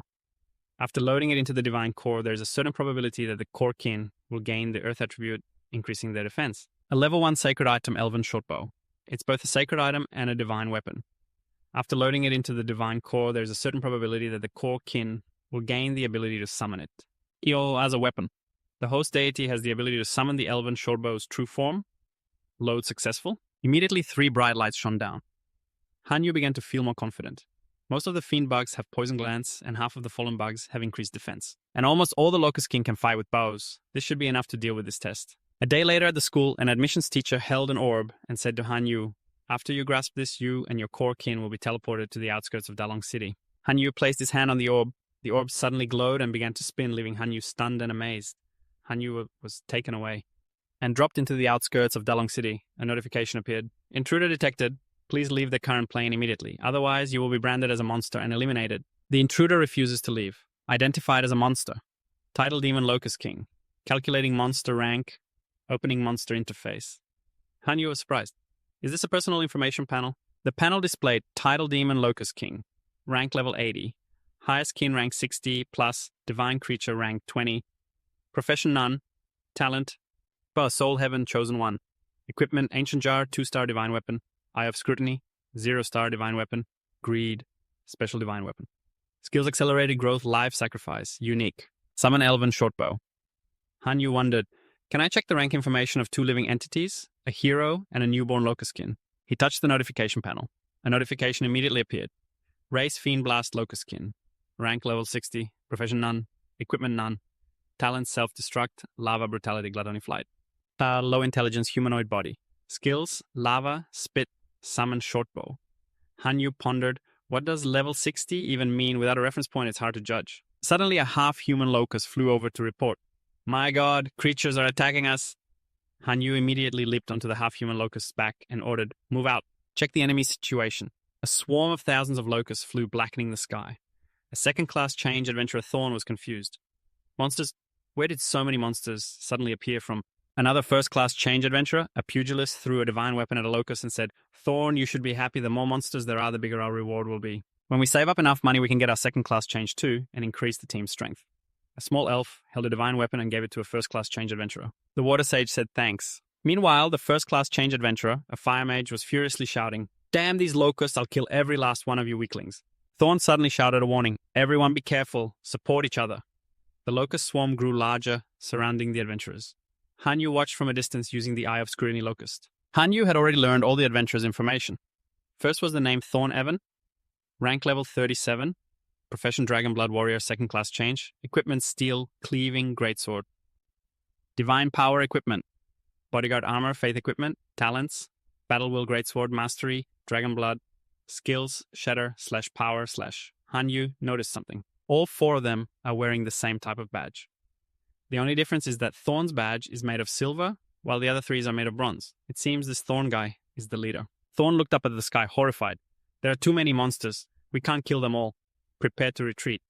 Hanyu commanded a half-human locust. You go, test their strength. The half-human locust immediately flew down in front of the adventurers. You're not going anywhere. Seeing this, the adventurers immediately ran. It's a 3rd-tier monster run. The half-human locust advanced towards them. Thorn said to the other adventurers, I can't believe it's a 3rd-tier monster. Run. Everyone split up and run. I'll buy you some time. Thorn swung his sword repeatedly at the half-human locust to let his comrades escape. Power slash. But it seemed Thorn's strength, what there was nothing compared to the half-human locust's. It only left a shallow scratch on its abdomen. Seeing this, Thorn was terrified, sweat rolling down his cheek. He stammered, Too strong? I don't stand a chance. Thorn was kicked away by the half-human locust. He could only scream, "Ah!" as the demi-human locust ran after the other adventurers, shouting, "You're not going anywhere." In the end, all 4 adventurers were caught by the demi-human locust and tied up. Hanvu stood imposingly before them, a green aura radiating from his body. The Fury Fistmaster screamed, "Stay away from us, you ugly monster! Don't come near us." Hanvu got angry. "I happen to think I'm quite handsome. You're calling me ugly." He crossed his arms and asked, "Do you want to get out of here alive? Then you'll obediently answer my question. In your eyes, what do I look like?" The stubborn Fury Fistmaster retorted, "Like hell, I'll answer a monster's question." The moment he spat out the words before Hanvu could even react, a tyrant locust thrust its hand straight through his chest, killing him instantly. Hanvu was furious. "I was just trying to scare him. Why did you have to go and kill him?" The water sage and the fire mage screamed in terror. "Ah!" Hanvu, annoyed, snapped, "So noisy. Poison, bug, dark, curse, silence those two." Thorn asked angrily, "What the hell do you want?" Hanvu leaned in close, his face inches from hers, a dark aura radiating off him. "I'm asking you, in your eyes, what do I look like?" Terrified and sweating bullets, Thorn still managed to stammer, "But big round eyes, a pair of long antennae." Hanvu scratched his head and swore under his breath. "Damn it," he thought, "isn't that just a description of a giant locust person? This must be an image distortion deliberately created by the world's native will to use against invaders." Hanvu gave a sarcastic smile. "Very good, keep answering my questions." 3 hours later, after endless questioning by Hanvu, Thorn was finally untied. "All right," Hanvu said. "That's all I wanted to ask. You can go now." Thorn scrambled away, thinking fearfully to herself, "I have to report the news about this huge monster army to the Adventurers Association and fast." But wherever Thorn ran, Hanvu followed, flying right behind her on the back of a demi-human locust. Hanvu was certain. "Looks like this is the place." "Sorry," he said. "I can't reveal my purpose just yet, until I complete my mission. Why don't you get some rest?" "You'll be just fine once I leave." Hanvu ordered the demi-human locust to shoot something at Thorn. He then stroked his chin, lost in thought. According to Thorn, the Adventurers Association in Dalong City has millions of members. If we attack directly, the strength of the 3 of us at the 3rd job advancement is nowhere near enough. I need to find a way to boost our power. We have to be at least at the 3rd advancement level 60 or higher to have a chance. Hanvu frowned in thought. Below him were the many goblins he had subjugated. Well, goblins are better than nothing, he thought, even if most of them are low level. But this goblin leader is level 62 and has already reached the 3rd job advancement. The real question is, how does it have a job class? Hanvu turned to the goblin leader. "Answer my question, and be honest. Where did you get your job class from?" The goblin leader stammered, I ate a lot of the job fragments left behind by adventurers. That's how I got it." Hanvu's face lit up. "Eating job fragments can grant a job class, then that means my locust can get a class change too." Hanvu commanded his swarm, "Locusts, keep a close watch on all the adventurers. Go and gather as many job fragments for me as you possibly can." 3 days later, the locust returned with a massive haul of job fragments. Hanvu declared, "It's time to begin the job class fusion." Hanvu tossed all the job fragments into the air. A system window appeared with job options: Mage, Fist, Master, Warrior, Archer. Hanvu immediately selected Archer. "We've been missing a long-range attack option. This is perfect for my heroic living entity, the Locust. The demi-human Locust has been upgraded Race-Exploding Sky Demon Locust, level 60. Max level 65 requires absorbing magic crystals to level up. Job class Archer. Equipment none. Talents Molten Self-Destruct. Brutality, Voracious Flight, Low Intelligence, Humanoid Body Pinpoint Aim. Skills Molten Spit, Summon, Shortbow, Charged Arrow." Hanvu said proudly, "With this, taking down a hero will be a piece of cake." A tyrant locust reported, "Divine One, we have found a cave. The pressure radiating from it is immense. We dare not get any closer." Hanvu commanded, "Quickly lead me to it." The tyrant locust brought Hanvu to the location. "Divine One, this is the place." Hanvu looked around and remarked, "The presence here is incredibly strong, mixed with a hint of divine power. This is worth investigating." Hanvu and 2 of his demi-human locusts stood on a rocky outcrop. Below them, a colossal black dragon was bound in chains.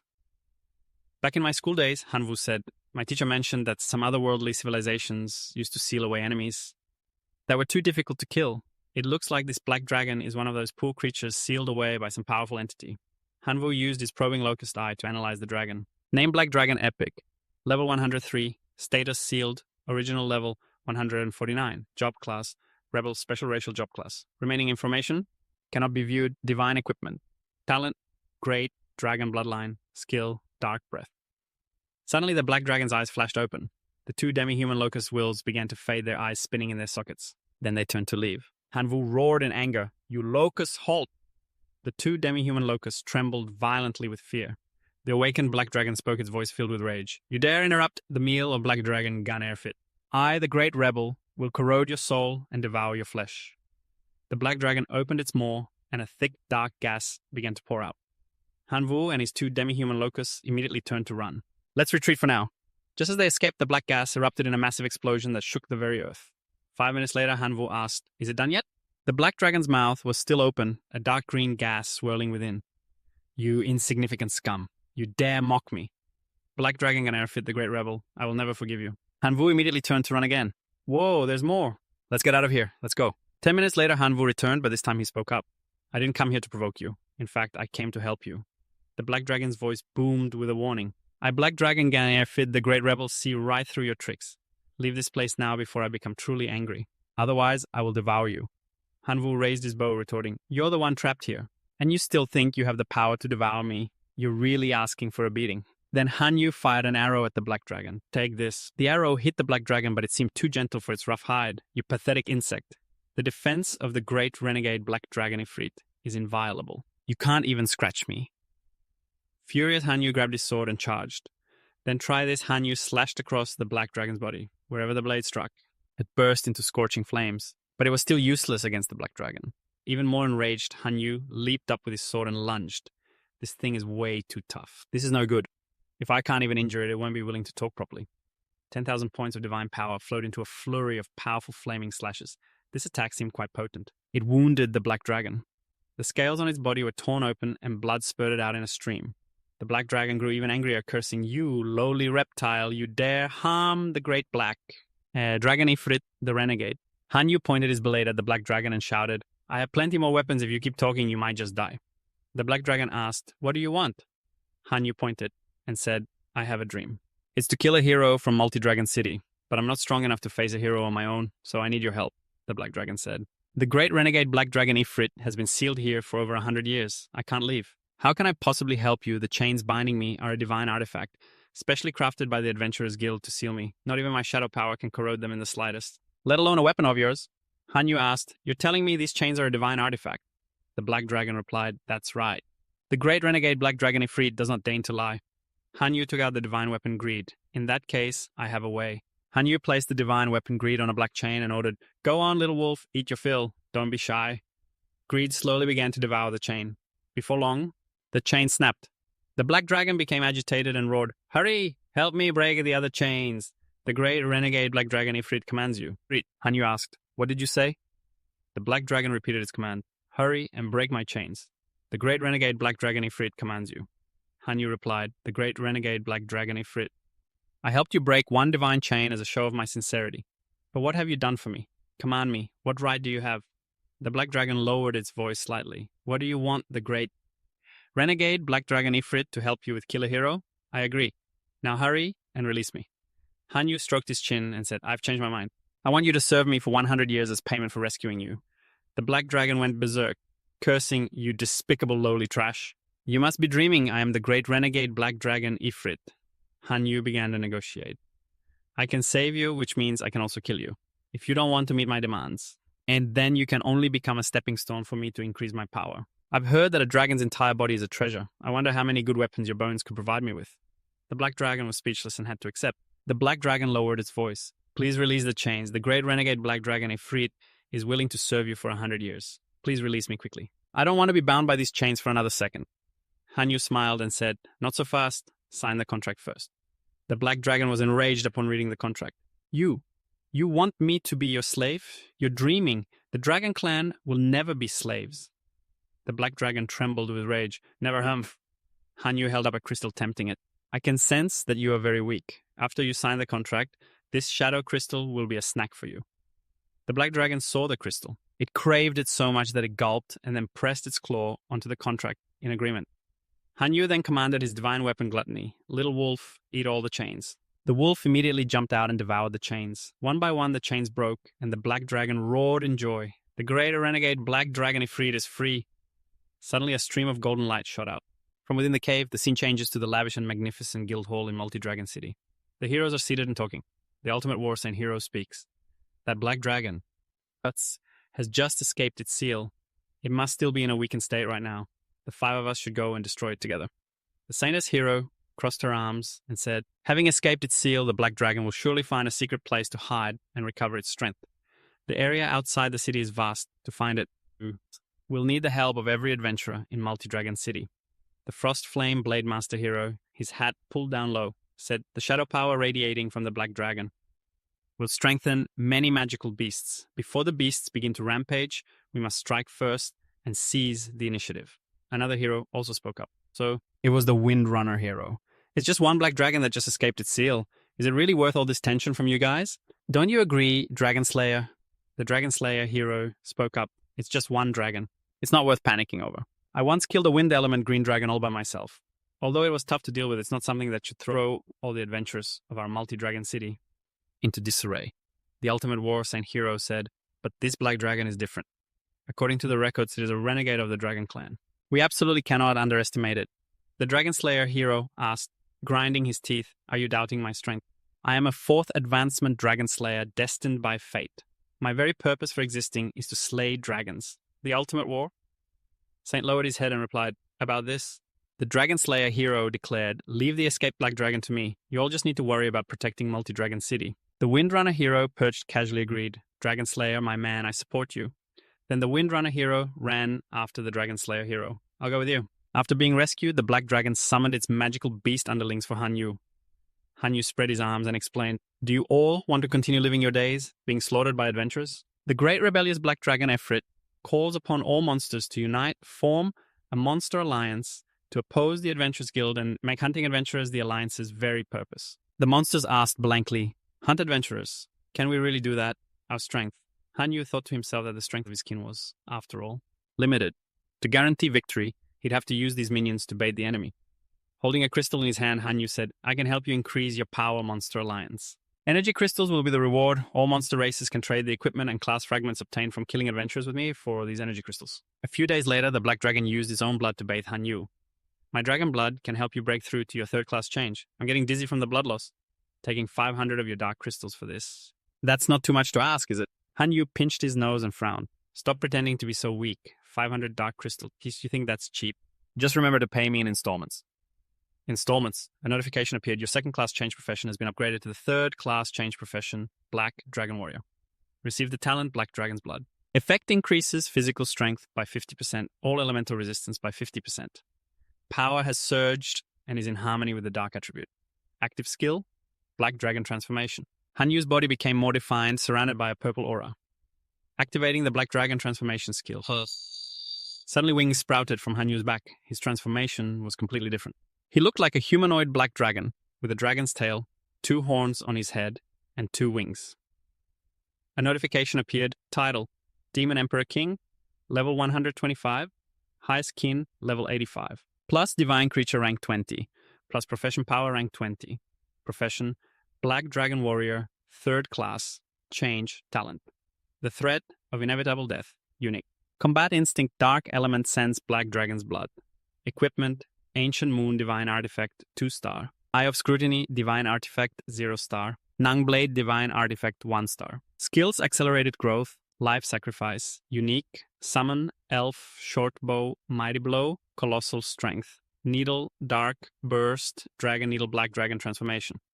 Hanyu looked at his own status window. Satisfied, he thought, now I should be strong enough to solo a hero from Dalong City, right?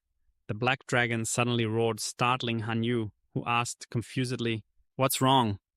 It turned out 2 heroes were charging towards them, the Windrunner hero and the Dragon Slayer hero. Landing with a thud, the Dragon Slayer hero saw the black dragon and smiled smugly. Just as I thought, a pure-blooded black dragon. Slaying you will definitely advance my Dragon Slayer profession another level, said the Dragon Slayer hero. He ordered the Windrunner hero, block off all 4 sides for me. Don't let any other monsters interfere. The Windrunner hero complied. Don't worry, Sir Dragon Slayer. I absolutely will not let any monster disturb you. The Windrunner hero raised his hand and cast the spell Tempest Barrier. A swirling blue energy emanated from him. A raging tempest enveloped the mountain to prevent other monsters from interfering. The Windrunner hero spoke, a level 125 Demon Emperor King. I never expected to find a monster this powerful outside of Long City. But I won't let you interfere with Sir Dragon Slayer's battle. Hanyu thought angrily. I was planning to practice my skills until I mastered them, then go to the Long City and find a hero to kill. I can't believe one just served himself up on a platter. Hanyu used his Eye of Scrutiny to view the Windrunner hero's information. Name K. Smith, level 131. Profession Windrunner, 4th class change, equipment. Wind God Ring, Divine Artifact 1-star Green Forest, Divine Bow. Divine Artifact 1-star. Talents, Barrier, Mastery, Wind, Attunement, Lightfoot, Body Storm, Incarnation. Hero Skill, Ultimate. Tempest Barrier. Backstab Wind, Blade, Iron Cleaver. The Windrunner hero held a dagger, changing his weapon's form. Hanyu threw 2 swords toward the Windrunner hero. Take this. The Windrunner hero lightly flew up, dodging Hanyu's 2 strikes. He then swiftly took out a dagger and sneak attacked Hanyu from behind. The Windrunner hero slashed in an instant. 2 strikes from 2 different directions hit Hanyu, making him cry out in pain. Hanyu thought 2 hits. He gritted his teeth and ordered Locust Skin, shatter the barrier.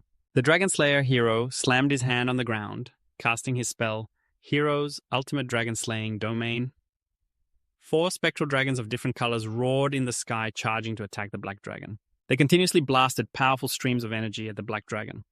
The Dragon Slayer suddenly raised his sword and slashed towards the Black Dragon, startling it and forcing it to turn. The Dragon Slayer hero landed a powerful blow on the Black Dragon's wing, making it roar in pain. Soon enough, the Black Dragon tumbled to the ground, defeated without much effort. The Dragon Slayer hero stood on the Black Dragon's head. With his sword on his shoulder, he ordered, Dragon Souls, take the Black Dragon back to Dalong City. Hey, you need my help. The Windrunner hero refused. No need, I can handle this myself. So Dragon Slayer, you go on ahead. I'll catch up soon. 2 of the Dragon Slayer's spectral dragons carried the Black Dragon towards Dalong City. Hanyu ordered his Locust Swarm, Locust Kin, break that Tempest Barrier at any cost. The swarm of locusts threw themselves at the barrier, and before long they managed to shatter it. This shocked the Windrunner hero. The barrier, it's broken. The Windrunner swung his arms, killing the locusts one by one, like ants trying to shake a tree. He realized the situation was bad and decided to retreat. This is not good. At this rate, my stamina will run out.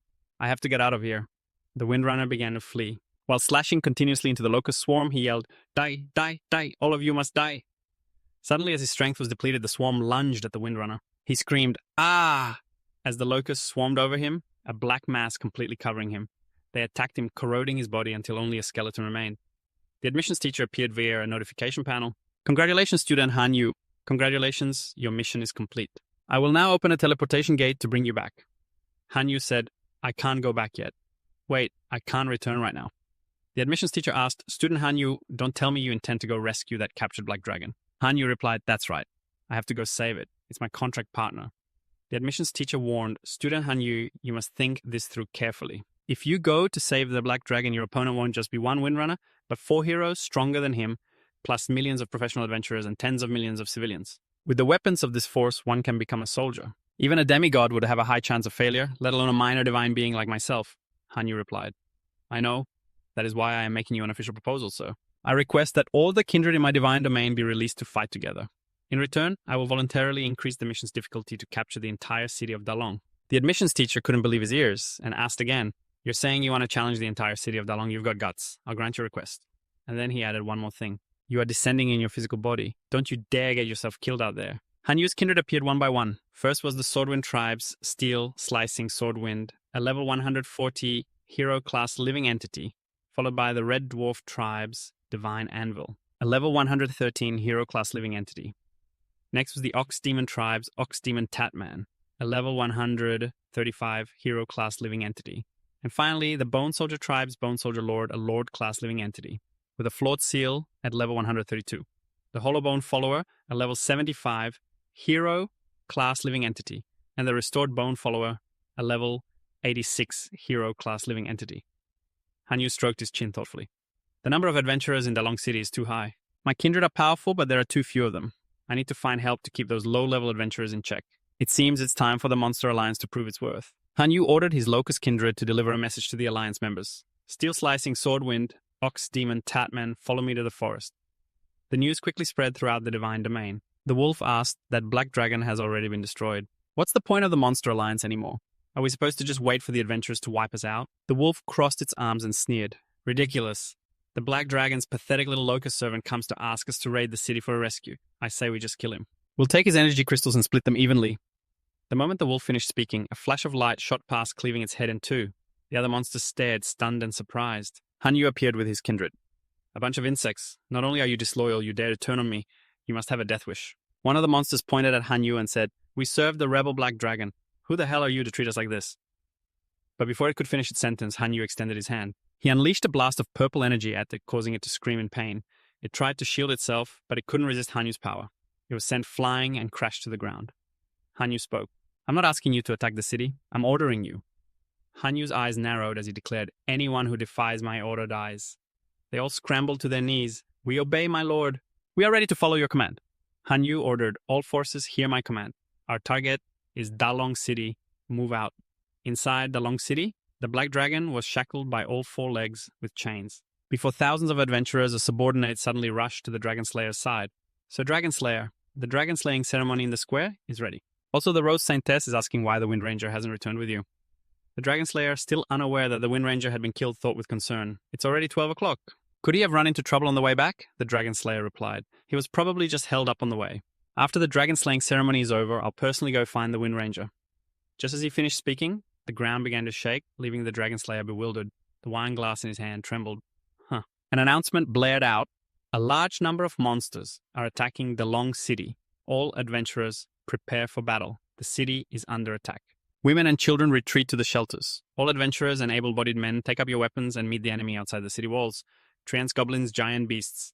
All sorts of monsters were on the move. There were also many flying monsters.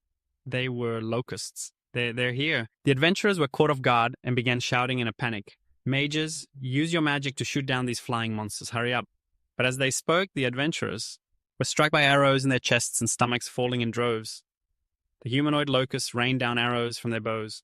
From below, the adventurers unleashed their own powers to destroy the swarm. As the locusts flew clear, huge explosions erupted, engulfing the area in flames. The Ox Demon Kindred, meanwhile, were smashing the gate of Dalong City with their axes, while Thantri hammered it relentlessly, creating massive booms. Hanyu commanded Little Bone soldiers, Restored Bone followers, prepare to move out. They quickly mounted the humanoid locusts and charged into the fray. The slain adventurers rose one by one as undead skeletons forming a new army for Hanyu. Empowered by the Little Bone soldiers and Restored Bone followers, the skeletal adventurers roared, kill, and they charged at their former comrades. Meanwhile, Thantri finally succeeded in shattering the Dalong City gate. As it fell in a cloud of dust and smoke, the Hero Saintess slowly emerged. Thantri stared in bewilderment. The Hero Saintess immediately cast her spell. Heroic Secret Art, Briar Wall. Thorny vines erupted and shot towards Thantri, weaving themselves together into a new solid gate, surprising Thantri. Next, the Dragon Slayer charged forward, blade in hand, and unleashed his skill. First style, flowing fire, slash. Everything in front of Thantri and the Red Dwarf tribe was engulfed in raging flames. Unable to enter Dalong City, the Martial Saint hero commanded the adventurers. Adventurers form ranks to meet the enemy. Mages launch a magical assault. A line of robed mages stood in formation, creating a series of massive fireballs that merged into a combined magic spell. The imps were completely overwhelmed by the magical power. The terrifying attack rained down like a firestorm over a wide area, kicking up clouds of smoke and flames. At that moment, the Dragon Slayer positioned the Black Dragon's head, tied Nefsus on a large guillotine, and announced with excitement, "Adventurers, drive back the invaders. I shall slay this dragon to raise your spirits." High above Hanyu observed the situation. He immediately issued an order. Bone Controller, go. The skeleton with purple hair instantly hit the ground and simultaneously summoned a torrent of skeletal parts. Scattered across the ground, they flew together to form a complete body. The giant skeleton before the gate was now a colossal figure, its size utterly overwhelming. The monsters in its path slowly moved aside. Standing before the barrier, it let out a tremendous roar, then grabbed the thorny vines that the Saintess had summoned. With its immense physical strength, the giant skeleton tore the vines aside, clearing a path for Hanyu and his army to advance and continue their assault. NFSUs, I'm here to save you. Hearing the familiar voice, the dragon's eyes shot open. Before it stood its master. When had he gotten here? It curiously wondered, why? Why have you come here? Observing from a high corner, he watched that Dragon Slayer and his comrades, casually crossing his arms and remarking, "They don't know their own limits, daring to cause trouble in a place like this, huh?" One person acted immediately. The Extreme Martial Saint left his position and charged downwards. As he moved, he thought, just a puny monster and it dares to be so arrogant here in Doron City. Watch me turn you all into mincemeat. Die! The old man with the full beard attacked Min's blind spot, shouting loudly, but before he could land a blow, he was struck by an incredibly powerful punch from a Minotaur soldier. Those who insult my god must die. From another side, the Saintess also decided to attack. She placed her hand on the ground, summoning a swarm of vines. Take this. It seems Han Wu had already made his own arrangements to deal with the heroes. Those vines were neutralized by a monster riding a grasshopper. It used electricity to counter them. The Saintess was completely stunned by its sudden appearance. It had scorched all of her vines. The Dragon Slayer finally showed himself. He spoke up. Just a few more minutes. Just a few more minutes. You dare ruin my plans, all of you die. The man summoned a dragon's soul behind him and prepared to attack. The dragon's spiritual forms immediately lunged at Hanvu. They were aiming for a taste of blood, but a giant skeleton summoned by the bone controller smacked the dragon spirits right across the face. The dragon wasn't about to take that lying down. It quickly recovered and turned to bite the skeleton, and so the two began a fierce battle. The Bone Lord, with nothing better to do, decided to get into some mischief. He scratched his head and exclaimed, "I'm so hungry." Then he leaped onto the dragon's soul's back, sank his mouth into its skin, and began to drain its life force. The dragon roared in agony. Seeing this, the dragon slayer immediately intervened. "You dare devour my dragon's soul? You're looking for death." He landed a precise sword strike on the Bone Lord. It caused him to lose his balance, and the skeleton was knocked off the dragon, falling to the ground and breaking its arm. However, using its own magic, the severed hand immediately reattached itself. Seizing the opportunity that high-level skeleton continued to flee, no more accurately, it charged at the dragon again, trying to get a few more bites.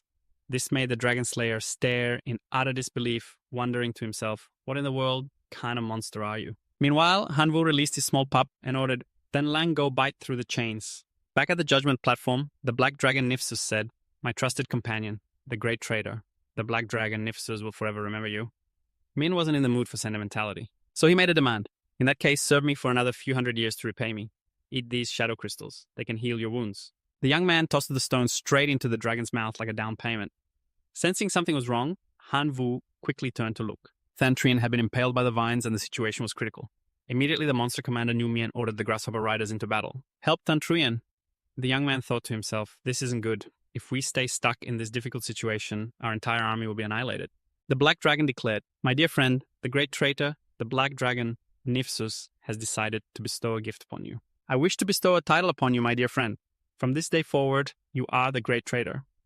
Then the dragon's eyes began to glow with a purple light. The light shot straight into Hanvu, and the purple aura invaded his body.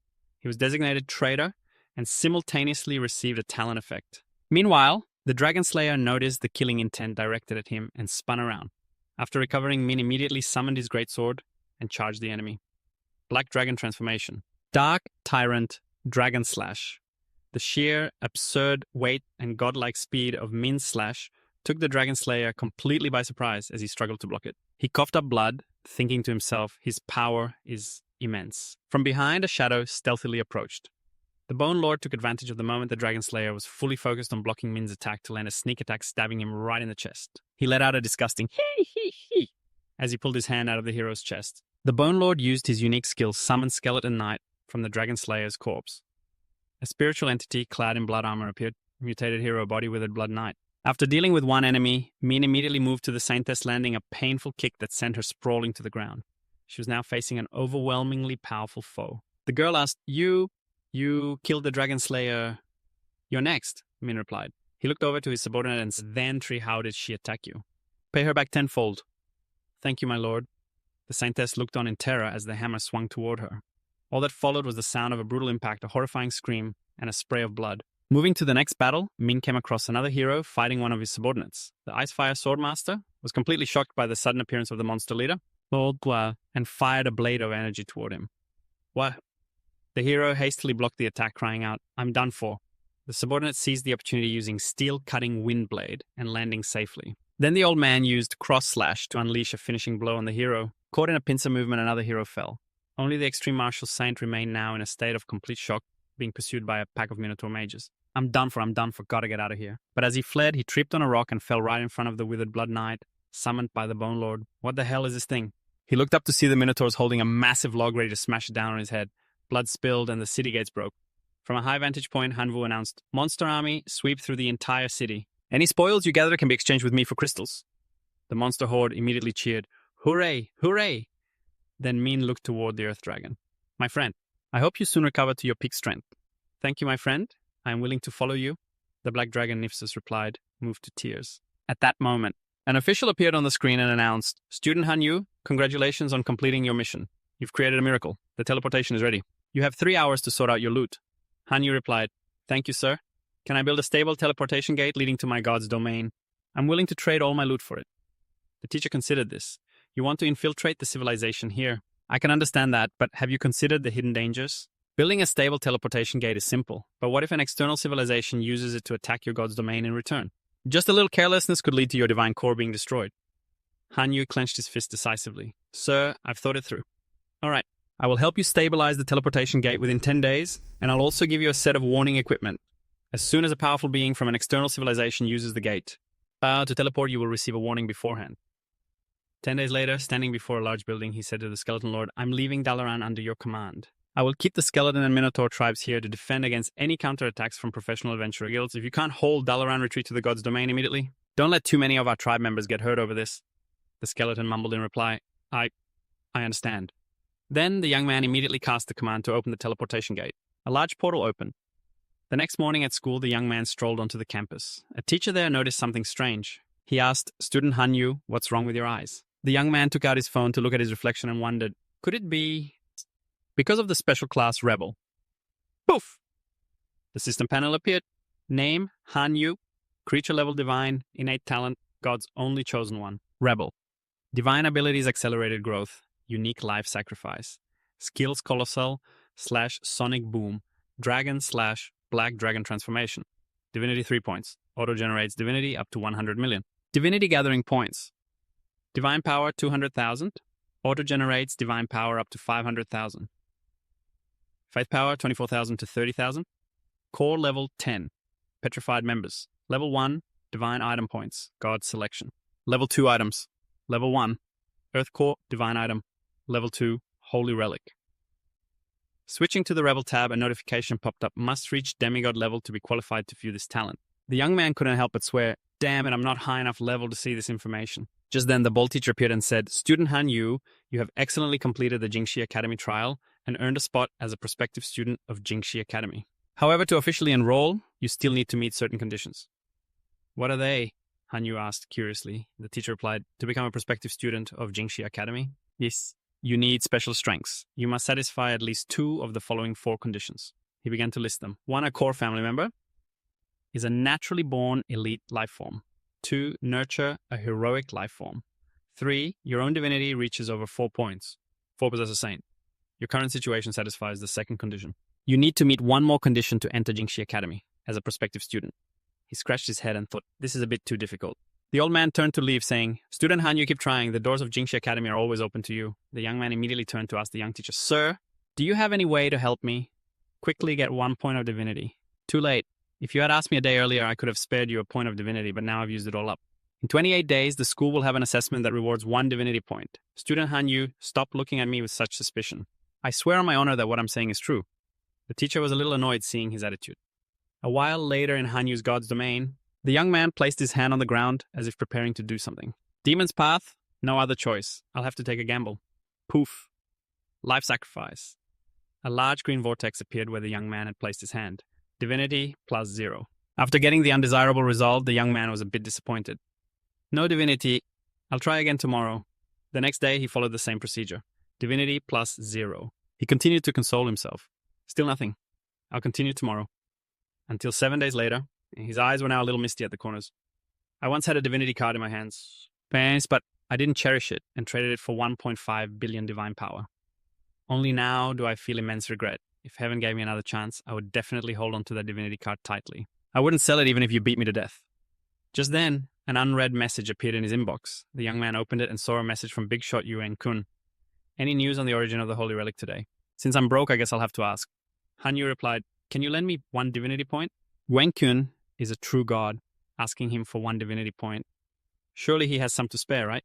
Then the young man hit send. On the other side, Yuan Kun finished reading the message, then put a hand to his chin and pondered. 1 divinity point. This master, even if he's not a true god, must be a veteran demigod. To just ask for a divinity point like that, does he not plan on paying it back? But I can't afford to offend a master. I've got it. He then prepared something and hit send. A moment later, Hanyu received an unopened gift box. He exclaimed excitedly, That was fast, as expected of him, but instead of 1 divinity point, the other guy had sent him a location called the Shenhe Ruins, along with an illustration. No other choice. I guess I'll have to look it up online and check it out. The Divine River Ruins is an abandoned construction project from this micro-electronic Divine River civilization, abandoned because excessive research caused the structure of its microelectronic minerals to transform. Carrying a certain amount of radiation, the life forms in this microelectronic environment were affected by it. Over 90% of them mutated and became monsters with chaotic genes. In order to survive, they can only consume large amounts of radioactive ore. Furthermore, to enhance their mutation fighting fire with fire, the consumed radioactive ore accumulates in the monster's bodies mutating into a stone that can cause their genes to undergo a directional mutation. This type of stone is also known as a gene stone. Gene stones have special properties that are miraculously effective for nurturing clan members. Even the lowest grade gene stone is comparable to a third grade sacred artifact worth several million divine power, and is quite famous among demigods and even true gods. After reading that long-winded pile of information, he started to turn pale. He grimaced and cursed, "You bastard, you really underestimate me. Telling a divine being like me to fight demigods and true gods for gene stones?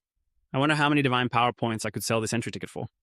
He opens another window containing some breakthrough information. Some god king. Due to purchasing low-quality radioactive ore, his artificial mutated beast farm, an investment of 400 billion divine power, went bankrupt. I should think about this. An artificial mutated beast breeding farm, huh? That's right, I have a refiner. Even low-quality radioactive ore can be refined into radioactive crystals. The mutated beasts that consume them will mutate further, creating even stronger gene stones. I have to go investigate on site. Sometime later, in a small town outside the Divine River ruins, he walks around in a rather gaudy outfit consisting of a long black cloak and a masquerade mask, thinking, anyway, I'm not familiar with this place. My own safety has to come first. Just then a blonde man approaches him. "Respected Divine Lord, you must be visiting the Divine River ruins for the first time. I assume you'll be needing an honest and reliable guide." After coughing a few times to clear his throat, the young man says, "Give me one reason to hire you." The other man puts on a serious expression. "I know of 18 gathering spots for mutated beasts inside the Divine River ruins, and each spot has its own unique characteristics. I also know about all the supply points in this small town. Who's honest, who's cunning, who likes to pull little tricks? I know it all. I guarantee that you, Divine Lord, will be successful in your genestone hunt. I also know..." Before he could say more, the man interrupted him. Stop. Right now, I just want to know if there are any small merchants selling radioactive ore here. Or not. I didn't expect the Divine Lord to be here for radioactive ore." The man suddenly flashes a shady smile. The blonde young man adds, "Divine Lord, you may not know this, but recently a certain god king, because he bought low-grade radioactive ore, his mutated beasts couldn't complete their enhancement mutation in time and they all died. The entire breeding farm and investment of 4,000 billion divine power was lost just like that. That's because he didn't come to me to buy it." A voice from behind made Hanyu turn to look at a bald man who approached with a confident expression and waved. "Hello there, sir." The blonde young man said, "Mr. Hack, this is my client. He's interested in purchasing some radioactive ore." "Divine Lord, this is the biggest mine owner in the Divine River ruins." Mr. Hack confidently put his hands on his hips and introduced himself. "Hack 2. I'm the largest radioactive ore merchant in the Divine River ruins. Over 70% of the radioactive ore here comes from me. You'll find absolutely no low-quality goods at my shop." Hanyu took out a red pouch and stated his request. "Here's 40,000 divine power ore in exchange for 21 radioactive crystals. The price is actually decent. I just don't know how effective it is. I'll have to test it in the Divine River ruins. Afterward, he soon encountered a level 1 mutated beast. Looking straight at the monster, he thought to himself, this must be a level 1 mutated beast, a normal life form card. Chaotic Gene Wild Wolf. Lifespan of only 20 days. To survive, it must consume radioactive ore to enhance its mutation. He throws a crystal into the distance, and the wolf eagerly chases after it, just in time. Time to test the radioactive ore. Go Pikachu. After the stone landed, the wolf happily licked it. Suddenly, a strange phenomenon occurred. A horn started growing from its head, and its body began to increase in size. Looking at the man approaching on a large wolf, he recognized him, the demigod Trong Kwang. Why is it this guy? I'm wearing a mask right now. He probably won't recognize me. He adopted a tough attitude. So, what? Then you can die. The other man opened the barrier gate, summoning a troop of wolves that rushed forward to attack him. The atmosphere grew incredibly tense. He immediately bit his finger, transforming into a half-human, half-beast, black dragon form to display his power. The wolves stared agape with astonishment. Then he beat them down one by one, never missing a single strike. Seeing this, Strongban had to use a boost. Muscle boost, violent god, art, wolf rider's assault. The empowered wolves continued their attack. But Hanyu chose to leap into the air. Seeing this, the black hounds could only stare stunned. From high above, he thought, trying to wear me down, huh? So that's his strategy. What a stupid move. He can fly. Below, Jangang thought, such childish tricks. And you dare show them off in front of me. Get down here. The old man raised his hand high, gathering energy from all directions into a single point. Forbidden Divine Art number 1. A powerful gravitational force pulled Hanyu down to the ground. He was back in the wolf's territory. The very one he had just escaped from. Demigods have so many tricks, he thought. Wolf riders tear him to shreds. Go. His only choice was to run for his life. As he was fleeing frantically, a sign appeared before him. Keep out. He ran right past it. But the wolves continued their aggressive pursuit. He glanced back and sighed in frustration. We're in a restricted zone and they're still chasing me. From behind, Jangang was still shouting orders. Wolf cavalry, stay on him. But now, a few mutated monsters stood waiting in front of our hero. They all lunged forward to attack him at once. As he dodged the beast's attacks, Hanyu realized, I'm screwed. They don't look easy to mess with. Running is my best option. And with that, he sped up, leaving the monsters in the dust. At that very moment, Jangang's wolves arrived, and the two groups came face to face. Just like that, the mutated beast lunged at Jangang's monsters. Jangang, who had just caught up, threw a few punches at the mutants, trying to drive them off. Get out of my way. Looking around and seeing no one, the old man cursed in frustration. Damn it, where did he go? Suddenly, something put him on alert. The aura of this place felt strangely sinister. He decided to retreat for now. Arriving at a stream, Hanyu looked down at the water and sighed, phew.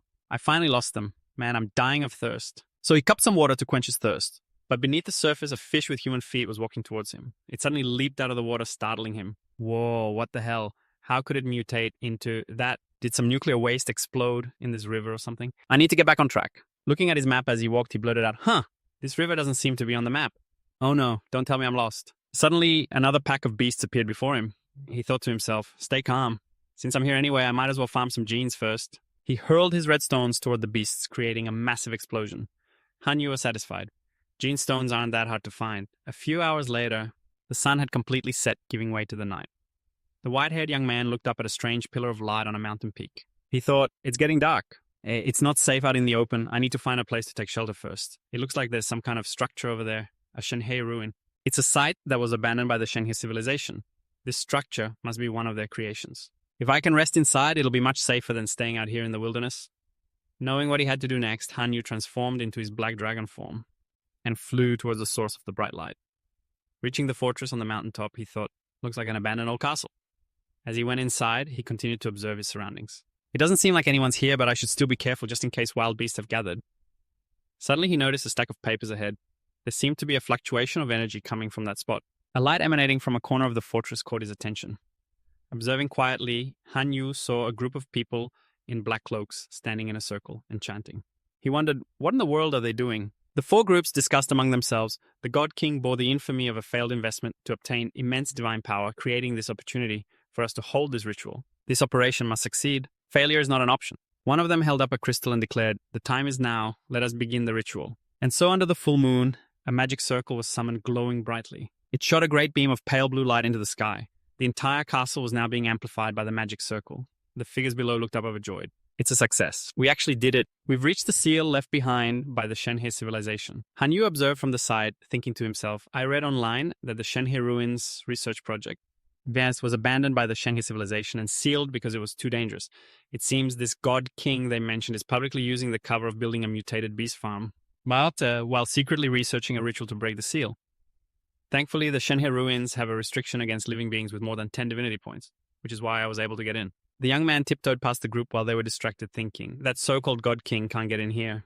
So doesn't that mean this is all for my benefit? A system notification appeared unlocking the source of mutation category of the Shenhe civilization. The beasts below had to raise their heads to look at the green energy particles that were slowly falling from the sky. Then suddenly the green notification turned a dangerous red.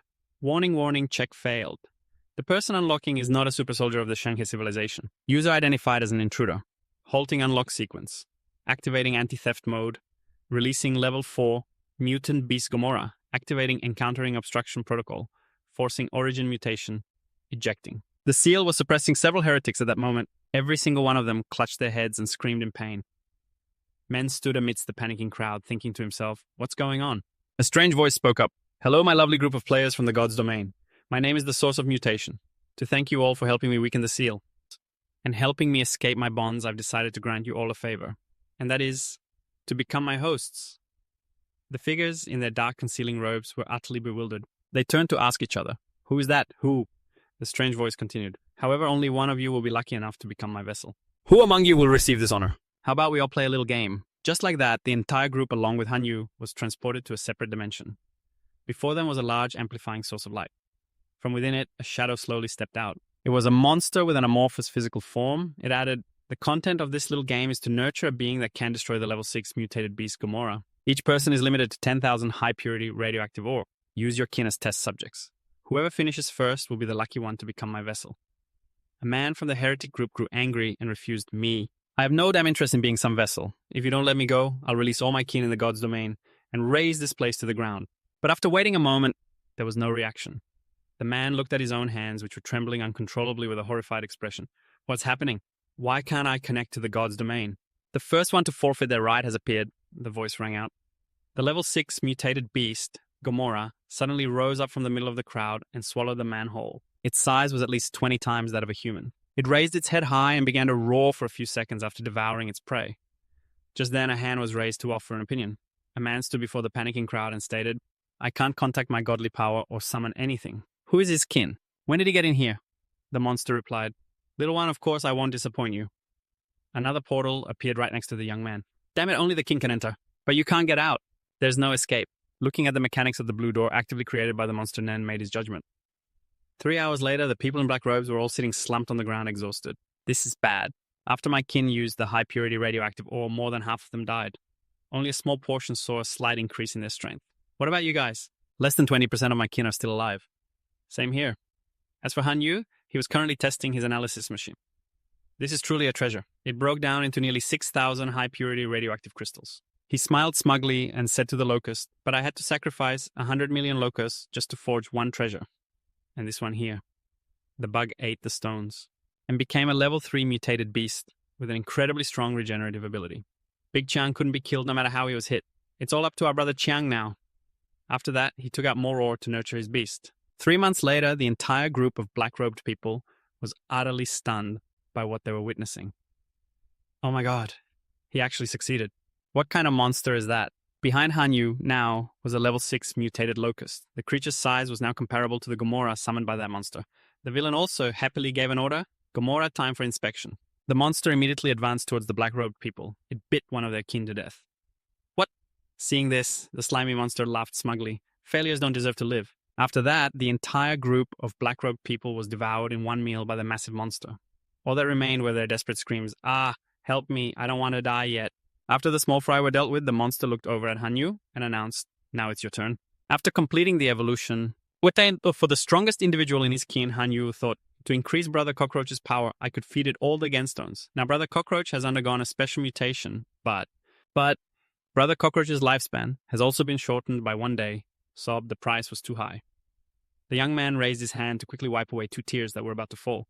Then he pointed forward and ordered, "Go, go. Show them the most important value of your life." The cockroach then, and also let out a loud roar, preparing to attack the villain on the other side. At this moment, he also found it a bit interesting. "You're getting me excited. Looks like you're not bad. Worthy of a new battlefield. Gomorrah, let's go." He also began ordering his summoned beasts to prepare for the attack. The 2 giant beasts, they charged at each other in a frenzy. The cockroach struck first, using its sharp legs to unleash a barrage of energy slashes trying to wear down Gomorrah from afar. But with its incredible endurance, the half-dragon, half-dinosaur creature charged aggressively forward, ramming hard into the cockroach, even as it tried to fly up and evade the attack. But the monster still managed to tear off one of the cockroach's legs with its sharp teeth. However, cockroaches are known for being incredibly resilient, and it quickly regenerated its damaged body part, that dinosaur thing. At that moment, it let out a loud roar and increased its body size to reach the flying monster. The villain stood aside observing. He thought to himself, not bad at all. Now that Gomorrah's pissed off, this is going to be a good show." 10 hours later, the 2 beasts were still fighting fiercely. They both launched a powerful headbutt, but Gomorrah was the weaker one and was thrown to the ground. The slimy creature then exclaimed, "Truly a spectacular duel. What do you say, my host?" Han Yu crossed his arms over his chest in fear and said, "What did you say, a host? What are you planning to do to my pure body? Soon it will be our shared body." The creature began the process of invading the young man's body. It dissolved itself into a gaseous state and then directly entered the main character's body. At this moment, the young man was transported to another space. His status screen appeared. Name, mutated, origin, Han Yu. Creature level deity, level warrior. Gene, superclass. Level 1, divine talent. The one and only heaven's chosen rebellious. Skills, giant strength / negative. Sonic dragon / black dragon.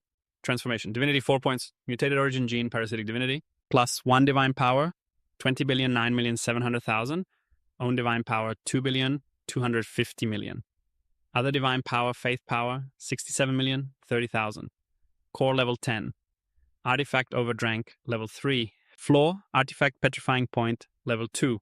Artifact shadow soldier, level 2. Artifact venom gland, level 1. Artifact earth core, level 1.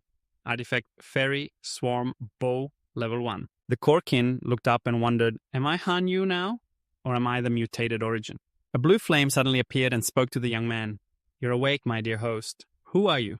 The mutated origin. The flame began to speak. That's right. I am your superclass mutated gene origin. You should thank me. My parasitism has given you power that surpasses even the divine realm civilization. That's right. I have suppressed your accelerated growth ability. Its mutation will be redirected to better suit you. How about that? You don't need to worry about your life. You and I share a body now, so the most suitable path for us is mutual support. I am the gene. A superclass gene ranked at the very top of the Divine River civilization. Being my host is an honor, you understand. He waved his hand in response. Cut the crap. How do I get out of here? The mutated origin suggested, it's simple. I have completely taken control of that seal. The only level 6 mutated beast Gomorrah is also dead. We are free now. After that, the young man was suddenly teleported back to the ancient castle. The mutated origin added, oh right, I forgot to tell you something. When the seal was broken, it caused a huge commotion, attracting many demigods and gods to wait outside the ruins. When the seal completely vanishes, they will all rush in here. Hearing this, the main character panicked. Damn it, why didn't you say so sooner? If they rush in here and find just me with no treasures, they'll definitely kill me. We have to run now. But how do we get out? He suddenly remembered something. The young man touched the ground using his firepower to create a magic circle. That's right, the coordinates for the blood-soaked arena. At the same time, and outside they sensed the weakening of the barrier and urged each other to enter. The seal is gone. Hurry, let's go in and see. The gods and demigods rushed inside. They burst through the door with great enthusiasm, yelling, the treasure is mine. But all that awaited them was a pile of withered leaves. There was nothing. Trinkuang on the side picked up a strange object. The corpse of an emperor bug. It couldn't be him, could it? Sometime later, a man in a white robe stood atop a high tower, screaming in anger. Damn it, useless! A bunch of useless trash. Who was it who dared to steal all my treasures? All kin released the trekking signal. Now you must locate that seed signal for me. Night fell at the blood-soaked arena. Hanyu thought this teleportation cost 1 million divine power points. If I want to go back to school, doesn't that mean... Just then a notification panel appeared. Respected inheritor, you have received a challenge from an inheritor of a deity-level creature, the evil dragon. Accept refusing the challenge 3 times or losing the challenge. He will expose your identity as an inheritor in the blood-soaked arena. Itching for a fight, huh? Fine, I accept. He was already pissed off, so he immediately selected accept on the panel. Then a space portal opened and the young man stepped through. A moment later, loud cheers erupted in the arena. Evil dragon will win? Go evil dragon? Huang Tai, I believe in you. Don't let me down. Along with that came a notification. Participants, please prepare. On the other side, the one called Evil Dragon was just as confident, thinking, Huang Tai. I've heard of you. A Korkin, probably the Emperor Bug. But you like to use the Skull Clan to cover your tracks. It seems you've picked a fight you can't win, this time, by running into me. Tired of the nonsense, the main character immediately made the first move. He opened a space portal, summoning numerous insects. Let's talk. Let's get this over with so I can go home.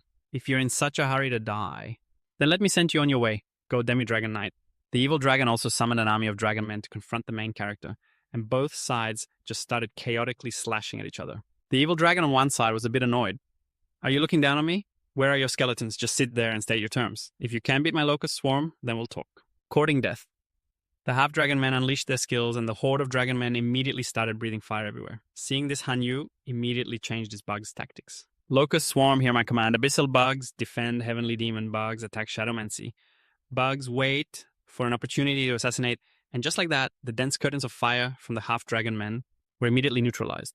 Half-dragon men counterattack for me. Burn all those wretched bugs. The evil dragon couldn't just stand by and immediately ordered them to increase their firepower. The shadowmancy bugs that had just failed their assassination attempt immediately became targets for the other dragons. Breathing fire, the heroic half-dragon men shot them down from afar. The swarm of insects was annihilated by the half-dragon men's barrage.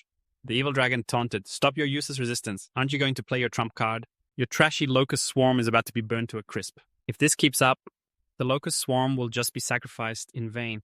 I'll have to summon the god-chasing bull demon Satsuman." Contemplating his divine domain, the young man began to summon a more powerful entity, but was immediately stopped by the origin of mutation with an insult. "You can actually tolerate something like that. Now I'm starting to doubt my own eyes for choosing you as my host." "What do you mean?" He was confused. "What I mean is use your locust swarm kin to wipe the floor with those stupid half-dragon men." "But the locust swarm is no match for the half-dragon men." The voice continued to provoke him. "You can really put up with an insult like that, huh? Now I'm starting to doubt my own eyes for choosing you as my host. The locust swarm is weak. Have you forgotten who gnawed a level 6 Gomorrah to death? As long as I, the origin of mutation, am here, there are no weak races, only races that willingly debase themselves." An insect landed on Hanyu's hand as he thought to himself, "I don't have to listen to you. I just want to test the directional mutation ability." After that insect emitted a brilliant golden energy that spread across the arena floor. The origin of mutation said to its host, "You want your kin to mutate? In which direction?" He immediately voiced his thoughts. The abyssal bugs are suitable as shields. I want them to have increased damage blocking to help their other kin withstand more attacks. Immediately, the system notification panel appeared. 1 carapace mutation, making the abyssal bug's armor tougher enough to withstand 10 times the physical damage. The price is that the abyssal bug's lifespan is reduced by 50 days. 2 glandular mutation, causing the abyssal bug's glands to mutate fourfold, making the body secrete a large amount of mucus. This increases resistance against attacks. The price is that the abyssal bug's lifespan is reduced by 90 days. 3 total mutation, allowing the abyssal bug to shed its skin and change color. Its body grows larger and its strength increases in all aspects. The price is that the abyssal bug's lifespan is reduced to 24 hours. After reading all that information, the main character was overjoyed. The half-dragon men's attacks were extremely powerful. Every second, a large number of the locust swarm died. To withstand this, I have to take a risk. I choose option 3. Instantly, the insects transformed according to Hanyu's request. Now, the flames of the half-dragons, were all easily neutralized. Not only that, but the abyssal bugs could now counterattack with immense damage. Seeing this, Hanyu was extremely excited. He continued to give orders. Excellent abyssal bugs accept directional mutation. After that, not just one, but the entire swarm took on a similar form. Heavenly demon bugs, shadowmancy bugs accept directional mutation.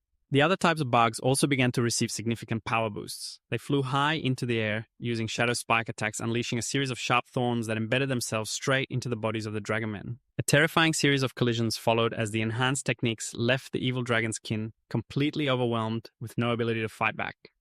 Seeing this, the evil dragon was utterly horrified. What the fuck? What is this situation? Did you guys use the stimulant solution from the Piaoliang nation? Where's the referee? Hanyu smirked and continued the process. Confirmation locust man directional mutation complete. You'd better be careful, little dragon. At this moment, the swarm of insects had all evolved to an unbelievable size. Their presence also completely overwhelmed the tiny half-dragon men. The arrows shot from the locust men had all dealt extremely high damage, instantly killing any beast they hit. After that was the reward ceremony. Hanyu received the Divine Domain Fragment Award, Seal of the Bloody Arena. Sometime later in Hanyu's Divine Domain, a special structure, the Bloody Arena, helps kin hone their skills. The winner has a chance to advance and an extremely rare chance to skip to Hero Guidance mode, causing a mortal life form to instantly level up into a heroic life form. He placed it neatly in a spot and said, defeating an inheritor changes the extremely small chance to a small chance. That's a real surprise.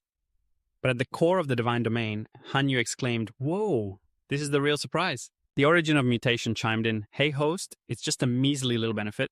So they've managed to buy you off? Compared to my worth, they are but the tip of the iceberg. Man replied, right. You're absolutely correct, sir. If the master has no other instructions, I'll be off to level up now. Just stay put.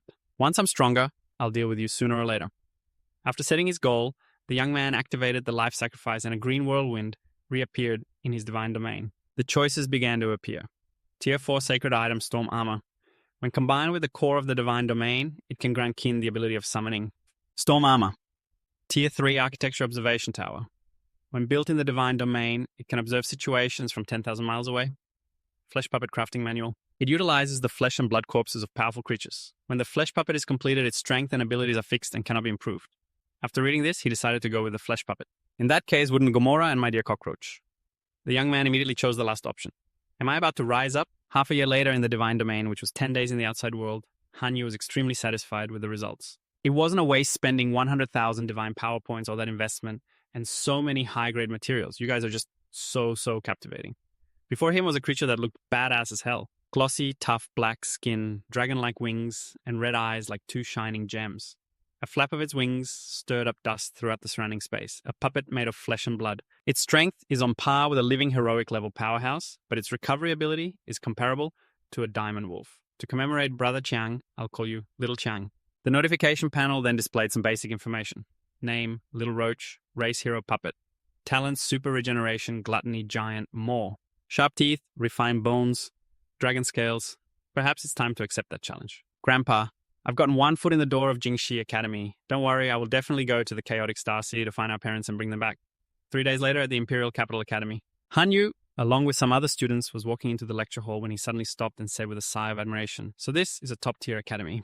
More than half of the passers-by around him exuded the aura of a demigod. Just then a voice called out from behind, excuse me, are you student Hanyu? The honor student from Jingxi Academy. That's me, the young man replied, turning around. Before him, an impeccably dressed man approached and introduced himself. Hello, student Hanyu. I was specially sent by Jingxi Academy to pick you up. Please follow me to the aircraft. I'll take you to handle the residency procedures. Just like that, the two of them boarded the aircraft and took off. After a while, they were in the air observing the entire surrounding area until they landed at their destination. The man spoke up. "I've brought you to the dormitory." Where are the other students?" Entering a rather magnificent building, Hanyu asked, a little curious. But the man replied, "This place was prepared just for you." Hearing this, Hanyu's face went pale. His jaw dropped as he thought, "This is way too extravagant." The man then left with a parting message: "Get a good rest. Be ready for class tomorrow." Hanyu walked over to a spot thinking this place is teeming with talent. I must seize the time to absorb divinity. The next morning, other students were gossiping. "Have you heard? There's a transfer student coming to our class today." "What's there to be proud of? Just some trash who got in through the back door." "He definitely relied on his family's power and connections to get in." "Probably." Anyway, students with real potential all go through the official special recruitment process. This type that gets in through the back door just lowers the quality of the students in our preparatory class. When he gets here, I'll definitely give him a hard time. His heart pounded with anxiety after overhearing those last few words. The young man thought to himself, "Are they trying to put me in my place right from the start?" Just then a girl with crimson hair approached him. "You must be the transfer student Hanyu, right?" His train of thought was suddenly interrupted and he flinched to one side. "Good heavens." The girl introduced herself. "I am the teacher of the preparatory class. You can call me Ms. Lena. Now follow me to class." The two of them then entered the classroom. The teacher said to everyone, "Settle down, students." Suddenly, a familiar girl with a familiar voice stood up from her desk and shouted, "Hanyu." Seeing her strange reaction, the crowd immediately started whispering, "What's going on? Does the goddess know that backdoor guy?" "They seem pretty close." At that moment, Lena made the introduction. "Everyone, let me introduce you. This is the new student in our class, Hanyu. He used to be in the same class as student Tansang." A dissatisfied young man slammed his desk. "Ms. Lena, I want to know why he gets to be in the preparatory class." The teacher answered without hesitation. "Student Tu Tiet, I don't care how you were taught at your previous school." With an ice-cold gaze, she warned, "But in my class, if you want to ask a question, you raise your hand. If you don't understand, I can help you get reforged." Seeing that look in her eyes, the young man knew his place. He swallowed his pride. "Ms. Lena, I'm sorry. I shouldn't have spoken out of turn. Please forgive me. It won't happen again." As for why student Hanyu transferred in after the term started, and you all should ask student Hanyu himself. Hearing the trouble she had just pushed his way, Hanyu hesitated. Tutiet turned his attention to Hanyu. "I don't care and how you got into the preparatory class. I'm challenging you to see if you even have the right to stay here." Hanyu held up his hand with a look of disgust. "You're nuts. I refuse." This immediately enraged the other guy. He stood up, pointed his finger right in my face, and said that I'm a piece of worthless trash that I don't even dare to accept his challenge, and asked if I was even a man. A few others took the opportunity to chime in with their own insults. "That's right, you're a coward, a piece of trash, a weakling." Suddenly someone slammed their hand on the table, annoyed, saying, "That's enough. Hanvu has never provoked any of you. What gives you the right to insult him?" Hanvu, observing from the side, thought to himself, as expected of Tansang, she can gather a bunch of lackeys no matter where she goes. A moment later, the bell for the break rang. Tuthiet immediately walked over to Hanvu with his cronies, but Tansang appeared out of nowhere, spreading her arms to block their way. "What do you think you're doing? You want to bully him? You'll have to ask me for permission first." The guy immediately showed his displeasure. "Classmate Tansang, this has nothing to do with you. Get out of the way, Hanvu. If you have any guts, stop hiding behind a woman's skirt." It seemed Hanvu had had enough. He closed his eyes and thought for a moment, then slammed the table and stood up. The young man put both hands in his pockets and said, "Just because I couldn't be bothered with you, you thought I was a pushover, huh? If you want to fight, just say so." Toothiet stepped closer with a smug look. A transfer student like you, who pulled strings to get in, has no right to study with us. We want you to get the hell out of the prep class. If you don't, we'll beat you until you crawl out of here." One of the lackeys added, then turned to the pink-haired girl, saying, "Classmate Tansang, it must be so hard for you having to share a class with these idiots." The girl replied, looking a bit awkward, "They're usually quite all right. I don't know why they're like this when it comes to you." Hanvu found this a bit interesting. "Looks like you don't have any feelings for them either. In that case, I guess I can beat them up." Tansang warned him, "Don't underestimate Tuthiet. His core kin are the iron-skinned people, a rare, naturally born elite life form. They're incredibly strong. Even my thunder style might not be a match for him." The boy just chuckled and replied, "Well, if you're worried I'll hurt them, then never mind. Talking to arrogant people is just infuriating." Tansang decided to ignore him. "Suit yourself. Do whatever you want." On the other side, Tuthiet scoffed, "Hurt us. My kin alone are enough to beat you until you question your own existence. Let's go to the blazing martial hall," Tuthiet said to Hanvu. Tansang behind them thought to herself with worry, "Why are you so stubborn, Hanvu? How am I supposed to help you later without hurting your pride?" At that moment, the school's display board lit up. Please select the combat method. The options included Hero, Battle, Superhuman Battle, Elite Battle Legion, Battle 5 versus 50, and 10 versus 10. Hanvu looked at it and thought, "Oh, so many options for just one fight. In that case, let's do 10 versus 10. It's a good chance to test out my 10 roaches." A moment later, the arena was ready. The two contestants entered the ring. Tuthiet began to use his summoning ability. He didn't forget to act superior. I don't know whether to call you ignorant or just desperate. You didn't pick Legion Battle and instead chose 10 versus 10. You really think your Kina that strong? Hanvu remained silent and summoned the 10 little roaches he had spent 10 whole days cultivating. When Tuthiet saw his opponents, he was utterly shocked. He wondered, what the hell is this? Why are they emitting the dangerous aura of an elite life form? Looks like I'll have to get serious. I can't lose face in front of my goddess. Tuthiet's iron-clad juggernauts were now on the field. This formation of mine would heavily damage even a Lord-class being. Hanvu, I can't wait to see you cry. Outside, Tansang looked at the screen, her curiosity piqued by Hanvu's kin. What is this? Since when did Hanvu have kin like this? The student who was acting as a commentator said, what classmate Hanvu has summoned are puppets. Moreover, they are puppets with life forms equivalent to the elite class. Using elite class life form puppets, life form. To fight against the iron skin people. It'll be heartbreaking if they get damaged. I can't wait to see how the transfer student cries. The people there immediately started gossiping. He's so rich to bring out elite class life form puppets so easily. Altogether, they must be worth 30 million divine power points, as expected of someone who can pay his way in. Tansang fell silent, thinking Hanvu relies only on himself. He has no backing. How could he possibly have such financial resources? What on earth has he... Oh, never mind. I'll just watch for now. I can just ask him when it's over. At that moment in the arena, Tuthiet ordered his troops to attack. Iron Skin crushed them. Heavy punches, weighing hundreds of pounds, rained down on the little roaches. Tuthiet spread his arms wide with a smug expression. Listen, you're about to hear the sound of those monsters being crushed into paste. Hey, did you fall asleep? Or can you just not bear to watch? My voice made the guy open his eyes. The Iron Skin's punches were completely unable to penetrate the bodies. And of the tough little bugs causing Tuthiet to scream, what is this? What did you do to their bodies? Just a little trick, that's all. My turn. Roach squad, counterattack. The monstrous beasts immediately retaliated with devastating punches, completely forcing the Iron Skin people into a defensive posture. The people watching from the outside, I couldn't believe their eyes. What kind of monsters are these? They can withstand the attacks of the Iron Skin. Not only that they can use the Iron Skin's own techniques to fight back against them, they're absolute monsters. Tansang's eyes widened as she watched. Hanvu, he's already gotten this strong. But in the ring, you should ask yourself if your little pets even want to fight anymore. Toothhead, annoyed, had no choice but to play another card. Hanyu, don't get cocky. I still have an ultimate move. I haven't used Iron Man combined. What combined did you watch too many transforming robot shows as a kid or something? Hanyu scoffed as the Iron Man merged into a larger entity, emitting a brilliant golden light. It was so blindingly bright that Hanyu thought, damn, I can't even look at it anymore. A moment later, a huge explosion erupted in the middle of the arena. The giant robot was complete. The combined Tuthiet smirked smugly. Ha ha ha, scared now, are you? The attack power of the combined Iron Warrior is 10 times that of a normal Iron Soldier. Prepare to die, transfer student. Just then, the robot's feet began to move. It charged towards the swarm of cockroaches to attack. Its punch was strong enough to force Hanyu's summons into a defensive stance as Tuthiet pointed forward. So cocky.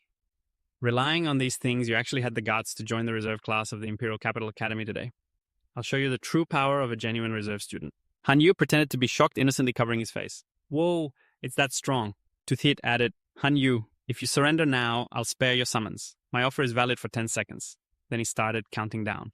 10, 9, 8, 7. Hanyu immediately spurred him on. 2, 1, 0. Go on, don't stop. You asked for this. Don't blame me. Just then his eyes flew wide open. He noticed something strange. The cockroaches Hanyu had summoned suddenly healed back to their normal state, startling Tuthiet. They're regenerating. My cockroaches tear that iron thing to pieces. Upon receiving the command, the swarm of monsters immediately attacked from all sides in a pincer movement, leaving the robot unable to fight back. Piece by piece, the machine. He was torn into shreds. The spectators watching from outside couldn't help but exclaim, so brutal. As for Tuthiet, he watched in horror as the robot's head fell at his feet. He collapsed to the floor, unable to believe what was happening. Impossible, it's all over. It's over. A while later, the young man emerged from the portal looking relaxed and cool. Tanshuang was about to call out to him, but suddenly a louder voice came from behind. It caught the young man's attention. A large youth rushed over and threw his arms around Hanyu, exclaiming, Hanyu, I knew I wasn't wrong about you. You really passed the academy's test. My internal recommendation wasn't wasted. Brother Meng, why do you look like 10 years younger? Hanyu was a bit surprised. Brother Meng immediately explained the reason for his slightly different appearance. My previous look was to avoid getting bullied in the arena. This is a school, and there are so many cute girls here, you know. Another group of people immediately surrounded them, sharing their thoughts. Student Hanyu, so you were internally recommended to the school? I mistakenly thought you got in through connections. Sorry for misunderstanding you before. Hanyu casually waved it off. It's fine. Hangman placed a hand on his little brother's shoulder and spoke up. I'm Hangman, a first year at the Imperial Capital Academy. I've got Hanyu's back. From now on, if any of you dare cause him trouble, then you'll have to deal with me. Got it. After his announcement, the big guy pulled his little brother away. Let's go have a private chat. I'll introduce you to some friends. Friends? Outside, two people were waiting. Xia Tian Ye Ling. I brought the kid. The young man leaning against the wall spoke first. My name is Xia Tian, a first year at the Imperial Capital Academy. Hello, Junior. Are you the one who defeated Hangman in the Blood Crystal Arena? The blonde girl asked. Hanyu, a bit flustered, began to speak. Hello, Senior Xia Senior Ye Ling. I'm Hanyu, a new reserve student. As for defeating Brother Hangman, that was just luck. The girl leaned in closer to get a better look at his face and said, luck is also a form of strength. We've learned that for the next task, the reserve students will be entering a low-level secret location of the Imperial Capital Academy Zombie Town to participate in an external survival simulation. We want to ask you to bring something out for us. Hanyu said humbly, it seems the three of you seniors are all demigod-level experts. Why would you need help from a rookie like me? Yeling smiled brightly and replied, Junior Hanyu, don't be so modest. If you're a rookie, then old Hang... Cough, cough. Hearing this, Hangman got a little embarrassed and coughed a few times as a reminder. The girl added, Zombie Town is a low-level secret realm that the school acquired. According to the rules, it can only be used by reserve students for their major simulation projects. We can't get in. That's right. If I went in, I'd probably dismantle the whole town in 2 or 3 hits. Brother Meng was exaggerating his strength a bit. The orange-haired girl just chuckled. Right. You're so powerful. Inside the secret realm, there's an extremely rare resource. It's called the Wisdom Fruit. It can increase the intelligence of non-human beings. We're willing to buy them for 1 spirit point each. The senior student made her offer. On the outside, Hanyu put on a serious expression and accepted. I agree. But inwardly, he was celebrating. 1 divinity point for real. Isn't this perfect? I'm in need of divinity points right now. The girl also took the opportunity to win him over. Junior Hanyu, take this seed. It will be useful for your next project. A few days later at Jingxi School, another student came up to talk to Hanyu. Hanyu, have you heard about this time's major project? We have to conduct a survival simulation in the Outer Realms. We're going to the low-level secret realm, the Academy acquired Zombie Town. I also heard some schools are offering a high price for it. While discussing the resource acquisition of Zombie Town, Tuthiet and his group were called over for a talk. Speak of the devil. Tuthiet walked up to the two of them and spoke. Hey Hanvu, for this major project, do you dare to make a bet with me? What's the bet? The guy frowned in response. We'll bet on our scores. If my score is better than yours, you're not allowed to get close to Tansang anymore. If your score is better than mine, then I won't pursue Tansang anymore. Our protagonist thought, are you sure you're not related to the principal? Otherwise, how did you even get in here with an IQ like that? So what difference does it make if you're pursuing Tansang or not? She doesn't even like you. Tutiet remained stubborn. I don't care. As long as I can make you stay away from Tansang, I'll pay any price. Just then, the pink-haired girl walked over and spoke. Tutiet, you said that if Hanvu's score is better than yours, you'll stop bothering me, right? Seeing his goddess approach, the guy's ego flared up. He turned around and declared, I genuinely like you. Why won't you accept my advances? The girl, ignoring his feelings, simply asked, you just need to answer my question. Seeing how coldly his goddess treated him, the guy shifted his attention to our protagonist. That's right. If his score is better than mine, I will no longer pursue you. Hearing that Tansang immediately encouraged Hanvu, promise him make the bet with him. Please do it for me. Our protagonist, however, was a bit indifferent, thinking, aren't all the preparatory students here geniuses? If I happen to lose, don't you go hitting me. I believe in you. You'll definitely win. The girl clenched her fists in support. A moment later, during class, Miss Lena cheerfully addressed the students. All right, class. Are you all ready? I believe you've all heard about the details of this project. This project is an off-world survival simulation. Everything is required to be realistic, so the difficulty will be a bit higher than our usual small assignments. Let's begin the class. With a snap of her fingers, the scene changed to a dark street with only a few dim lights. The system panel appeared with a notification initializing off-world survival simulation to avoid detection by off-world consciousness. All services related to the god's domain will be automatically blocked. Deities will be affected by the off-world aura, their functions reduced to the standard of a regular human. Opening scoreboard. Introduction to Zombie Town. A place of beautiful scenery. The hospitable zombies will cordially dig out and eat their guests' brains to express their welcome. Every night they will gather and celebrate. To the side, Hanvu was observing the other students' reactions.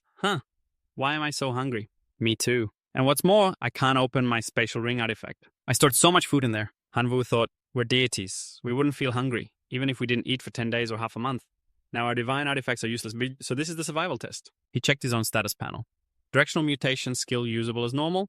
Life sacrifice, skill usable as normal. The young man realized his key skills were unaffected. Well then, this should be easy to solve. All right, he turned his head and said to Tansang behind him, let's go explore the town. Okay. The girl placed her hand on the ground, summoned a thunderbird, and offered, I'll give you a ride. The young man gave a light smile and refused. No need, I can get there myself. After that, he transformed into his black dragon form and began to flap his wings. The two of them then flew deeper into the town. Upon arrival, they both landed and returned to their normal forms. She also recalled her spirit beast. Hanwoo looked around and observed, this town is surprisingly well equipped with cafes and restaurants. Just then the young lady's stomach started to growl. Hearing the sound of her growling stomach, Hanwoo couldn't help but cover his mouth and chuckle. Come on, let's go check out the restaurant. The girl shouted in embarrassment. You're not allowed to laugh. They arrived at an eatery where the owner inside gave them a warm welcome. Welcome, customers. What would you two like to eat? Here's the menu. Hanwoo was a bit awkward. Sir, we're travelers from another town and we've lost all our money. Instantly, his attitude did a 180-degree turn. The old man somehow pulled out a shotgun and began to growl, Get out of my shop, you poor devils. Now, what do you think this is the nightly zombie parade? This isn't a place for you to just wander into. Tansang clearly didn't take those words well and was about to argue, Hey, you old... But Hanwoo grabbed her arm. Calm down. Right now, we have the bodies of normal people. If this gets out, we'll be sent straight home. Yes, Hanwoo thought to himself. That's right, Senior Sister Yeling said that. The seeds here are very useful. Might as well give it a try. The young man then took something out. Wait, I have this with me. I wonder if you might be interested in it, sir. The old man was a bit surprised when he saw the amber gold gem the young man offered, but his attitude immediately returned to its usual welcoming hospitality. His voice was as sweet as honey. Ah, my esteemed guests. I never would have thought you'd have such precious seeds. Please sell this seed to me. I'm willing to pay 10 gold coins for it, Hanwoo said. We're very hungry. Could you prepare some food for us first? Of course, that's not a problem at all. A moment later, plates of food were set on the table. Tansang exclaimed happily, Wow, this looks delicious. While enjoying the meal, Hanwoo spoke to the old man. Excuse me, shopkeeper. Could you tell us a little about the situation here? The shopkeeper happily replied, Not a problem at all. This is an incredibly strange place. Here in Zombie Town, humans and zombies coexist. Humans hunt zombies for money and other resources. But zombies gain power by eating human brains. Every night, countless zombies patrol the streets hunting any living creature they see. They even invade people's homes. Furthermore, the weapons humans rely on for survival, aside from swords, handguns, and so on, are all special magical plants. For example, there's a flower that can shoot acid to burn zombies to death. Looking at the seed in the young man's hand, the old man thought, the seed in your hand must be a rare level 3 seed. You absolutely must sell it to me. That's when Hanwoo thought, this setting sounds familiar. I used to play this game when I was a master in my previous world. It seems level 1 plants are equivalent to Digi. Ordinary life forms and level 3 plants have at least the power of an extraordinary life form. After eating her fill, Tansang held her stomach and asked, So, if we want more seeds, is there a way to get them? The shopkeeper replied, Why don't you have one right there in your hand? If you want more seeds, you can buy them at the town shop, but the price will be higher. Of course, powerful experts can also get them from killing zombies. He then looked at his companion and said, It's too dangerous here at night. We need to find a place to settle down right away. If you two want to settle in town, you can go see the town mayor to buy a house. And then you'll officially become residents of this zombie town. Or you could find a hotel to stay in for the night. Just remember, don't go outside, the old man warned. After the meal, the two of them left. Hanwoo said, Let's go buy a house first. A while later, back at that same shop, a young man walked inside muttering, Oh man, I'm starving to death. Shopkeeper, please help me. Give me something to eat. Get out of here, you freeloader. Just like that, the young man took a shot to the hand and screamed, my hand. Not long after, the system displayed a notification with a picture of a preparatory student. Points deducted 500. Tansang said, So that shopkeeper really did open fire. Phew! Good thing you held me back just now. Let's hurry and find a place to sleep. Not long after that, the two of them arrived at the mayor's house. A man with a muscular body and a buzz-cut mayor chosen girl said, Your 2 seeds are converted into gold coins worth 1,320 and 1,160 gold coins respectively.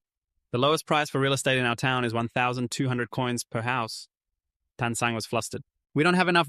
I have this, let me pay, Hanwoo immediately said for her. The mayor then took out a catalog and suggested, You two could also consider buying one of these. There's a house with a very nice environment. The price is 2,350 gold coins. After a quick look, they both exclaimed in unison, It's beautiful. And it even has a big swimming pool. We want this one. The two of them decided right away. The mayor laughed loudly. No problem.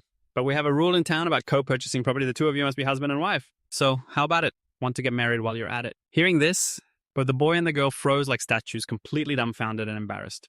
After listening to their response for a moment, the mayor became very displeased. He looked up with a gruff attitude and asked, What, you don't want to become husband and wife? Then you can't buy a house together. We're a small traditional town here. We don't allow promiscuous relationships between men and women. Tansang stammered in embarrassment. We aren't... Oh. Hanwoo had no choice but to lean close to her ear to discuss it. How about we just do it? All right? Just like that, playing their parts, they hugged each other like a couple and replied to the town's leader. We agree. Feeling like he just successfully played matchmaker for 2 lovebirds, Chosen Girl gave an enthusiastic thumbs up and said, That's it. That's the way to do it. You two really are a perfect couple. After you fill out this form, you will be a legally married couple. While they were filling out the form, he prepared a few things to bring out. Here are your keys.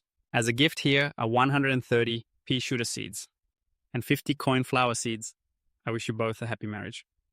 Outside Tansang put on a haughty air and said, I had no other choice but to acknowledge that you and I have this kind of relationship. You can't take it seriously. Hanyu casually put his hands behind his head and replied, Got it. I absolutely won't take it seriously. Qinshang heard this and got furious, but she only said to herself, I told you not to take it seriously. So you just don't take it seriously at all. Since when were you such an obedient little worm, huh? Just then, the system notification board displayed a few notes, acquired real estate, and became an official resident of the town. Points plus 1,000. Hanyu's asset ranking plus 1,000. Once inside, Hanyu was ecstatic about his new property. Whoa, this place is huge. Meanwhile, Qinshang looked annoyed. You really are a country bumpkin who's never seen the world. She went upstairs and told him, I'm dead tired. I'm going to take a shower and get some sleep. After she was gone, the man immediately took out the bag of seeds. Time to get down to business. 130 pea shooters and 50 coin flowers. Let's see what kind of special skills I can create with these.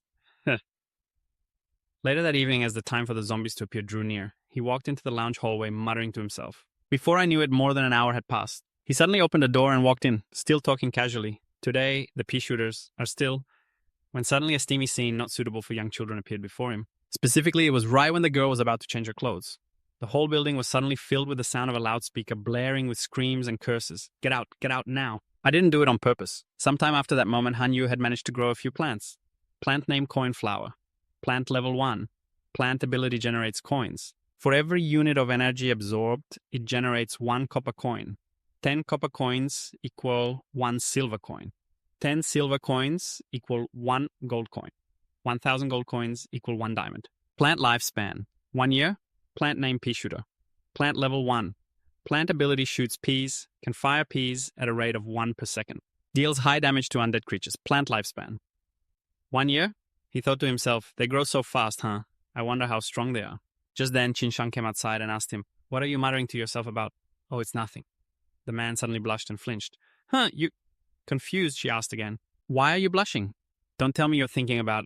As she spoke, the man's head was in the clouds again, thinking about the priceless scene he had just witnessed. I warned you earlier, you are not to think about it. You saw nothing at all. Qinshang shouted, extremely embarrassed. Suddenly, some strange sounds came from outside. What's that sound?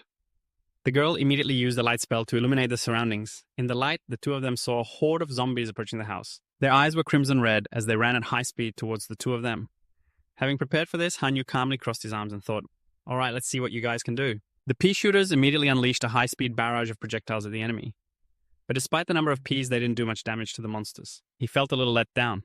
That's it, such touching combat power. He immediately used the buff on his plants. Pea shooter add dark attribute. The pea shooters were instantly enhanced. Their heads became spikier and larger. They were now called dark pea shooters. Their shots now dealt higher damage. A series of point notifications appeared, killed a level 1 common zombie. And received 1 point, killed a level 1 flag zombie. Dropped a small flag, plus 1 point. Killed a socialite zombie. Received 1 point. The man looked at the zombies rushing forward and thought, using dark skills consumes too much stamina. If I keep fighting like this, we'll be surrounded soon. What should I do now? He then cast it on his remaining plants. The pea shooters were upgraded to a new form. Point notifications flooded in with every volley fired by the plants. Killed a level 1 intellectual Jiangxi. Points plus 1. Killed a level 1 punk Jiangxi. Dropped a bottle of hair dye. Points plus 1. Killed a level 2 common Jiangxi. Points plus 2. Just then another heavy footstep approached. After observing, Qinshang exclaimed, These Jiangxi. At a glance, they look like a higher level. You're right. The muscle density of this wave of monsters is much greater than the others. At the same time, the monster in front was carrying a large black flag. It swung it back forcefully and then threw it with all its might towards Qinshang and Hanyu's house. A few pea shooters were completely crushed by it. But then this Jiangxi started to get overwhelmed. It was overwhelmed by what was happening in front of it. The volleys of painful penetrating shots continuously slammed into the monster, pushing it back. Hanyu grabbed the monster's flag using a lightning spell and thought, turns out this is made from hundreds of types of refined steel. What a waste, I'm confiscating this. Looking to the side, the man suddenly remembered, I almost forgot about the coin flowers. You guys mutate too. Another system panel appeared showing the possible options. 1.